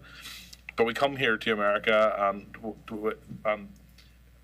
sometimes it's portrayed as an idealized society, but it's quite clear that even in Washington there are huge blocks of places. I mean, one of the first things that was told me in the best possible, in the well-meaning way, was that I shouldn't go over the Anacostia River, and that was really what they were saying was don't go into what is a largely poor black community. Now that's not what they felt. They were saying to me that was somewhere where there was more danger, there's maybe higher crime rates or so on. But I say that only to illustrate that all societies have issues, including America, including well-developed Western societies. They have pasts and they have had divisions which they all have to deal with and try to deal with in the most sensitive way they possibly can. And that's what we're trying to do in Northern Ireland. Sometimes it's fraught with difficulty. Sometimes there are arguments and there are divisions. But any change in that will take time, as the change in America has taken time, and is, I suspect all would agree, unfinished business and things that you're still working towards. Well, we're on that journey too, just with a different divide. Kiva. Yeah, and I suppose I would say that peace is a process, and it does take constant work, and certainly there is work to be done in communities to build on the peace that we have. But I would also point out that it is perfectly legitimate to have difficult political aspirations, and it's explicitly stated within the Good Friday Agreement that that's recognised, and so it's not necessarily polarisation to have those differences of opinion politically. And I, for example, see absolutely no contradiction as an Irish Republican work in our institutions to do the best for the people that I represent and that we collectively represent, while also campaigning for a united Ireland. And that conversation around constitutional change has really accelerated since Brexit. The difficulties that Brexit has created. So it's 7 years almost from the referendum, and we still aren't where we need to be in terms of having a clear way forward. And there's decisions taken in London, or views of the people of the North that were the democratically expressed views of the people of the North that were ignored in terms of those negotiations, and that has accelerated that conversation. And then there's also, a bit of a messy time in government in London over the past, I think that's probably I think it's an understatement. And, the type of decisions that are made in relation to tackling the cost of living crisis, where decisions are made and, they are giving tax breaks to banking institutions, but not finding money to invest in public services. And those things, I guess, really highlight the opportunity to be able to make the decisions and that we are all perfectly capable of making for ourselves. And I think that conversation is only going to increase. Thank you. Have we got any other questions at the moment? I'm also short-sighted, so if you put your hand up at the back, I'll not be able to see it. So I should have worn my glasses today. If you do have a question, just stick your hand up and we'll try and come to you. We have about 15 minutes left or so. Oh, there's a guy there. Great. Thank you. Just let us know your name, where you're from. Hi, everyone. My name is Ian. I'm an American University alum. I think the question that I have based off of this panel is obviously I have a U.S.-based perspective, and thinking about the role of state and local governments and private sectors versus the federal government is different in the U.S. versus Northern Ireland and other European countries. But what is the role with, the lack of a national government of local councils or the private sector or nonprofit sector to deal on some of the issues we've been talking about, whether it's housing or whether it's childcare, to deliver for people? Lillian, you are currently a councillor, so do you want to start on that one, and then if anybody else wants to come in? Yeah, so currently in Northern Ireland, the only arm of government that is functioning is local council. Our council does not have a lot of powers. We deal basically with local issues. For example, bin collection.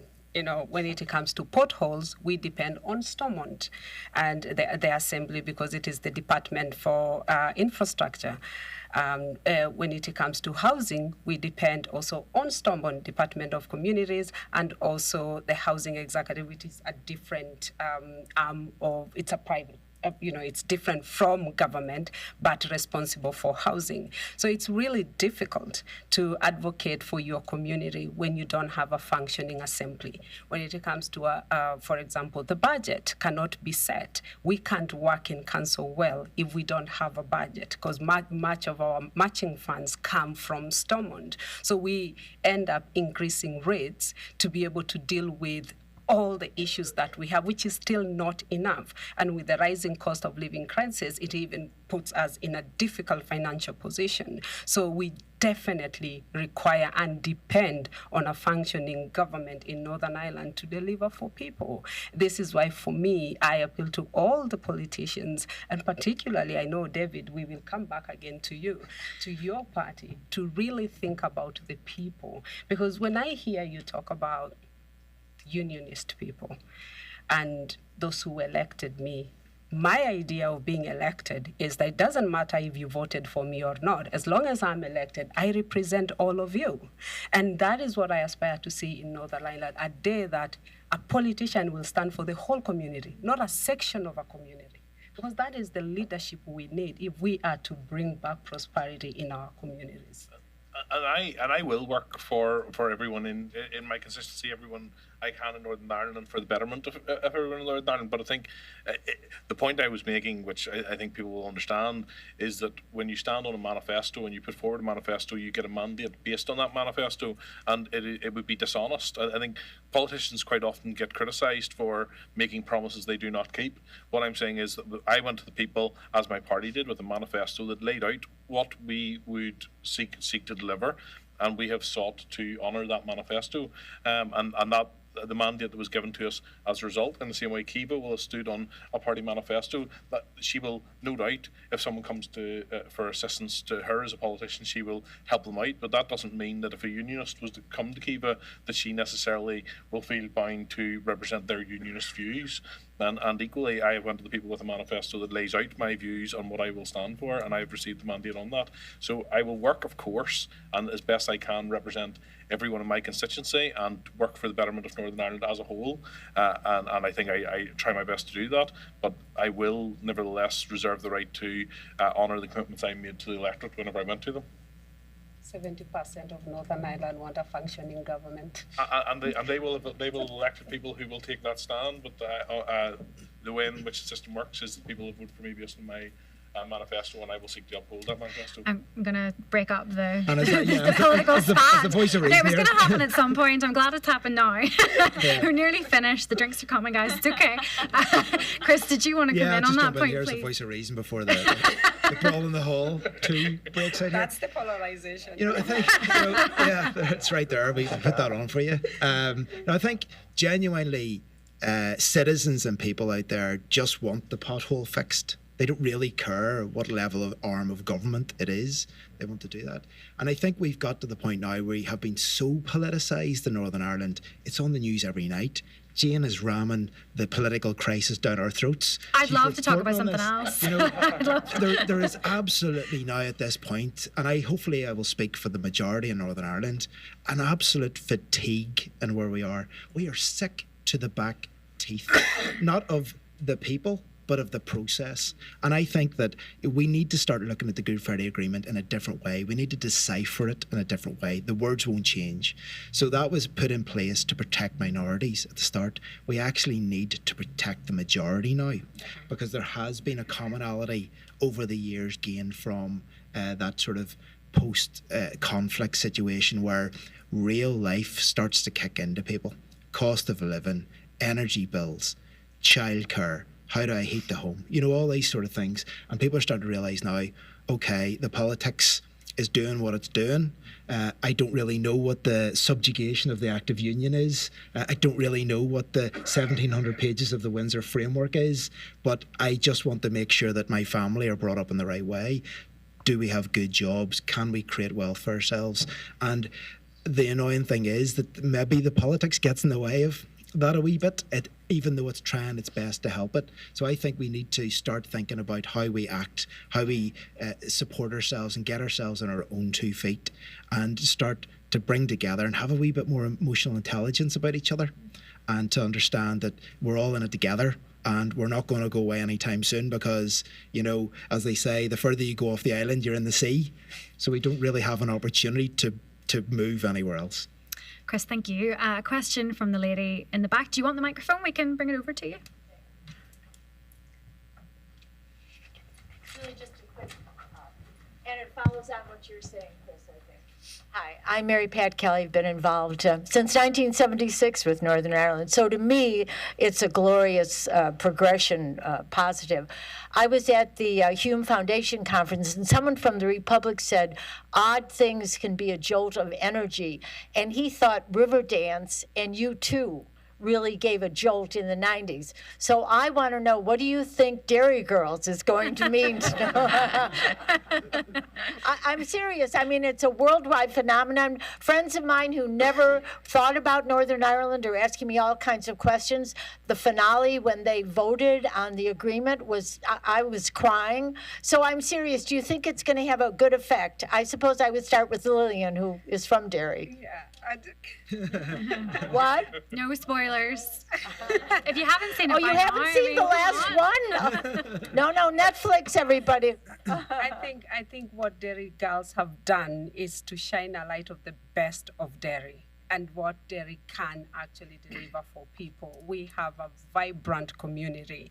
We have a vibrant society that is forward-looking. And beneath all the challenges that we have, there's one thing that I love so much about Derry, and that's why I talk about it all the time. And believe me, I've only been there for 12 years. So I'm as new as all of you when it comes to this politics, but I live within it, and I understand all the challenges that were faced and why people may not be as optimistic as I am. But when I see things like Derry Girls coming out of Derry, that is call for optimism within our community. So you can all come and visit Derry. There's a beautiful mural out there that you feel and you see the girls, and you'll be able, we actually have a museum now. We are creating a beautiful museum for Derry Girls, and if you haven't watched it, it is a crime. You better watch it now.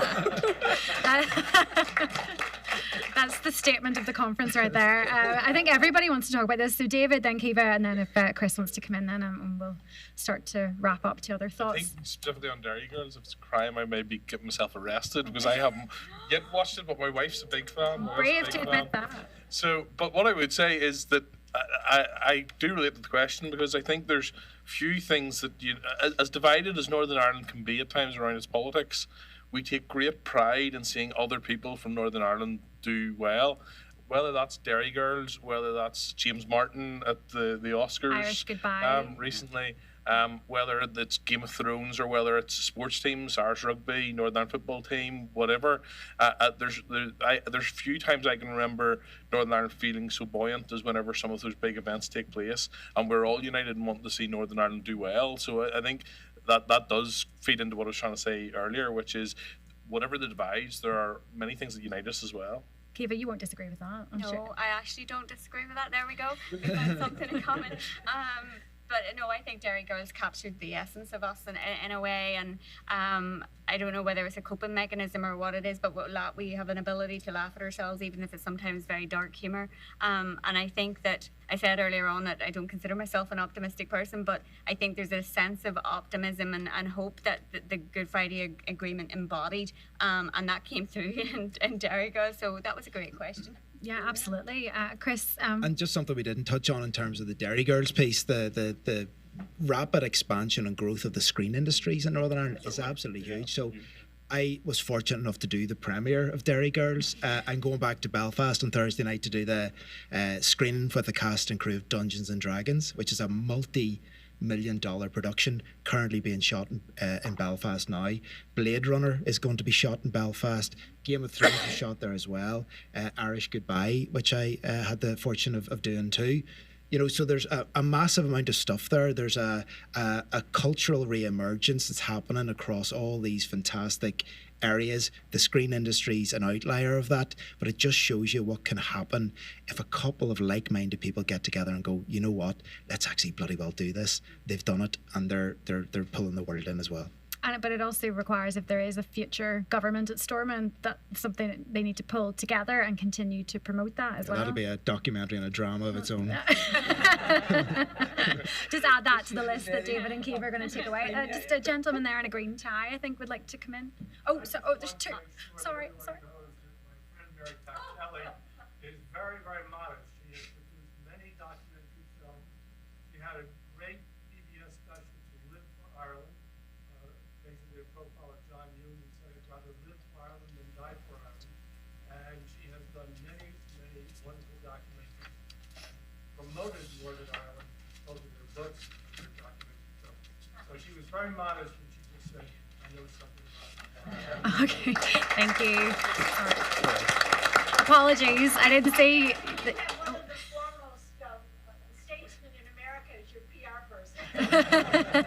I'm so sorry, I didn't see you with the microphone there. If you want to say who you are and where you're from. No worries. My name is Stephen Blum. I'm a fourth-year undergrad here at American.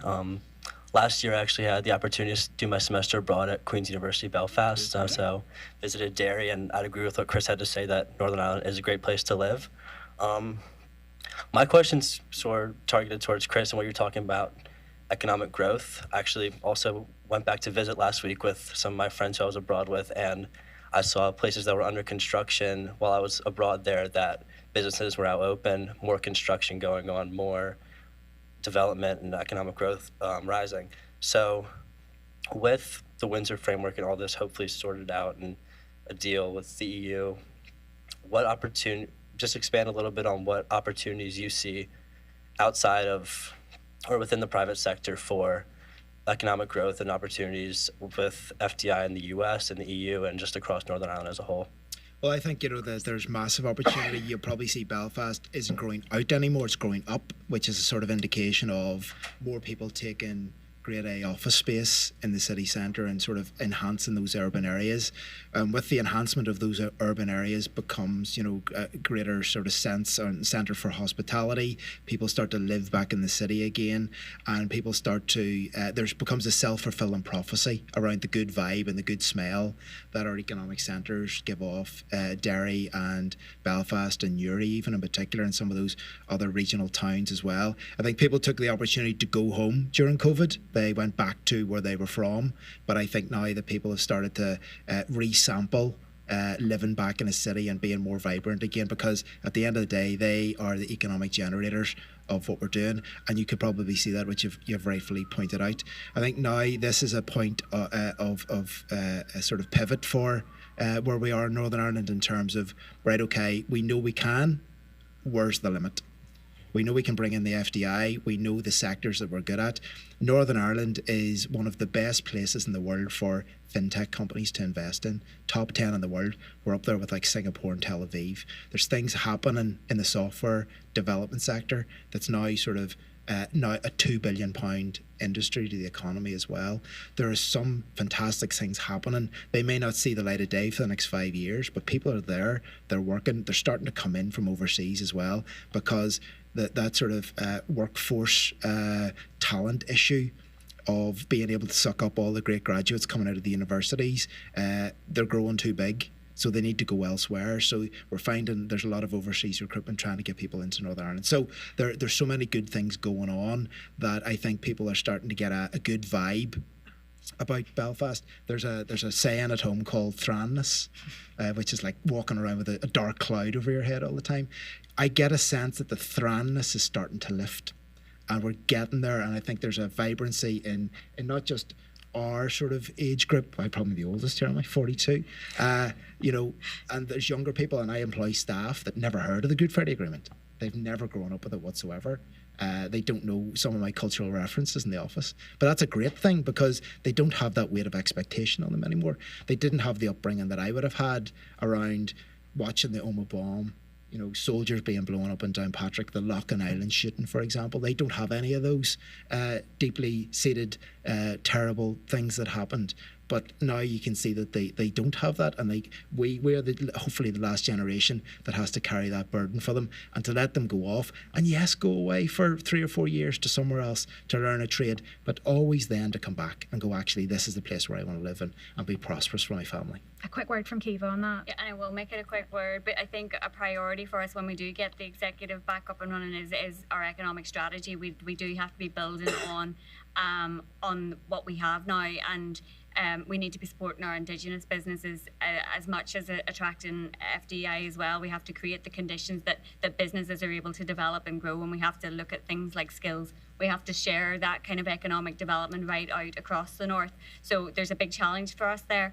But we do have, and it's been mentioned across the course of the day, a unique opportunity because we will have access to both the British market and the EU single market for goods. And we need to be using that to attract investment and to create jobs. Can I just ask you finally, this is a test for all of you, having already had to sit through an hour and a half with me here. We've been talking a lot about where we are now and what we would like to achieve in the next 25 years, regardless of whether or not Stormont comes back. If you could pick one area that you would like to see developed over the next 25 years, be that housing, education, jobs, what would your priority be? And I'll just go down this way, so Kiva, you haven't got much time to think about it. So So I think it's important that we create jobs and prosperity, we talked about how much of an enabler that is, and I think it's really important that we put a big focus on that and ensure that the conditions for conflict never arise again. David? I'd like to see health reform implemented and the Bangor report fully implemented in order to see that. I think one thing about Stormont, and I think all parties have been guilty of this, is that at times when it's been up, it's been very good at making the good, nice, popular decisions that people like, and has maybe strayed away from the more difficult decisions. And I think all parties have been guilty of that because of the fear of whenever you make a decision as a party, you have the fear of the other four parties perhaps rounding on you. It will take investment. It will take everyone putting their shoulder to the wheel, but I'd love to see health reform fully dealt with? Lillian. Oh God, that's a very hard question. I And know. you know why? Because a healthy nation delivers a better economy. A healthy nation delivers a skillful nation deliver a better economy. So we don't have skills. We need to grow our skills. We need to grow our economy. We need a better health service. So we can choose one. We've got to have to That's a work through politician's all answer. this. We have to work through all these crises that we've got to finally deliver prosperity. Chris, finally. So I suppose it's grasping the opportunity of the all-island economy. You know, we are the island. Think about it like that. Don't think we're just this wee part at the top of it, that we're actually interconnected to it emotionally, financially, physically, and we need to start to realise that we're better together overseas, bringing the FDI in, and even looking after ourselves. Okay, we're going to bring this to a close. I think it's been a really enlightening conversation, really enjoyable. I hope you've all enjoyed it. And I also hope that we've got the 25th anniversary of the agreement coming up next month. So hopefully all of this will spark more conversations as we take Northern Ireland to the next chapter. So thank you for your time today.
I'm going to be brief.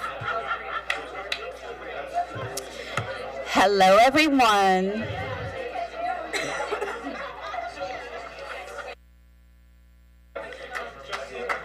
Hello, everyone. The quicker you take your seats, the quicker we get to the reception. So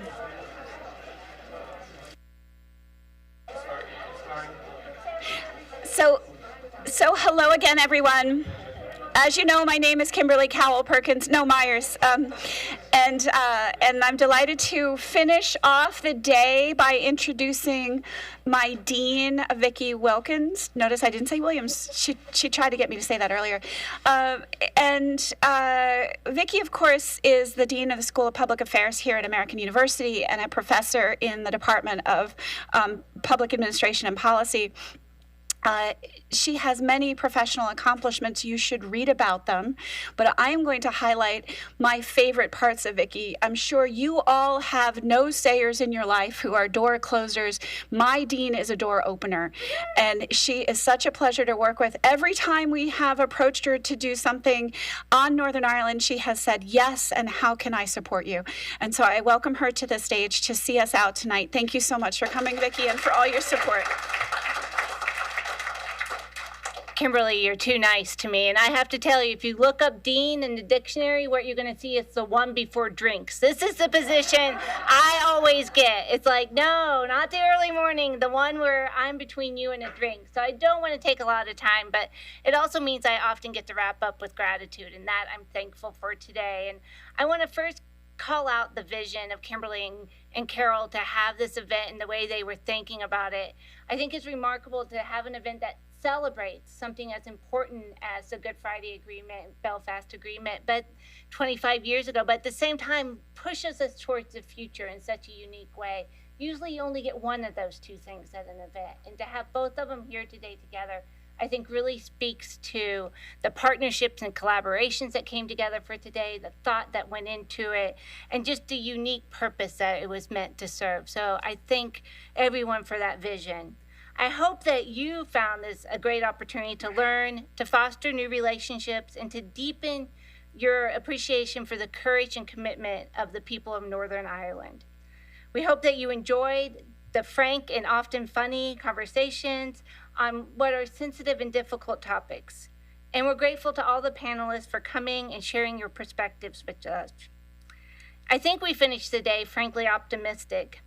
We see so many positive things going on in Northern Ireland, from the burgeoning fintech, cybersecurity, entertainment, manufacturing industries, a well-educated labor force, talented and eager youth, and as you've heard, engagement and commitment to the U.S. and Irish American support in the ongoing peace process.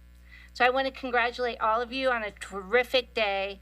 And I also want to celebrate lots of partnerships and collaborations. So here comes a great list of people who work together for this event.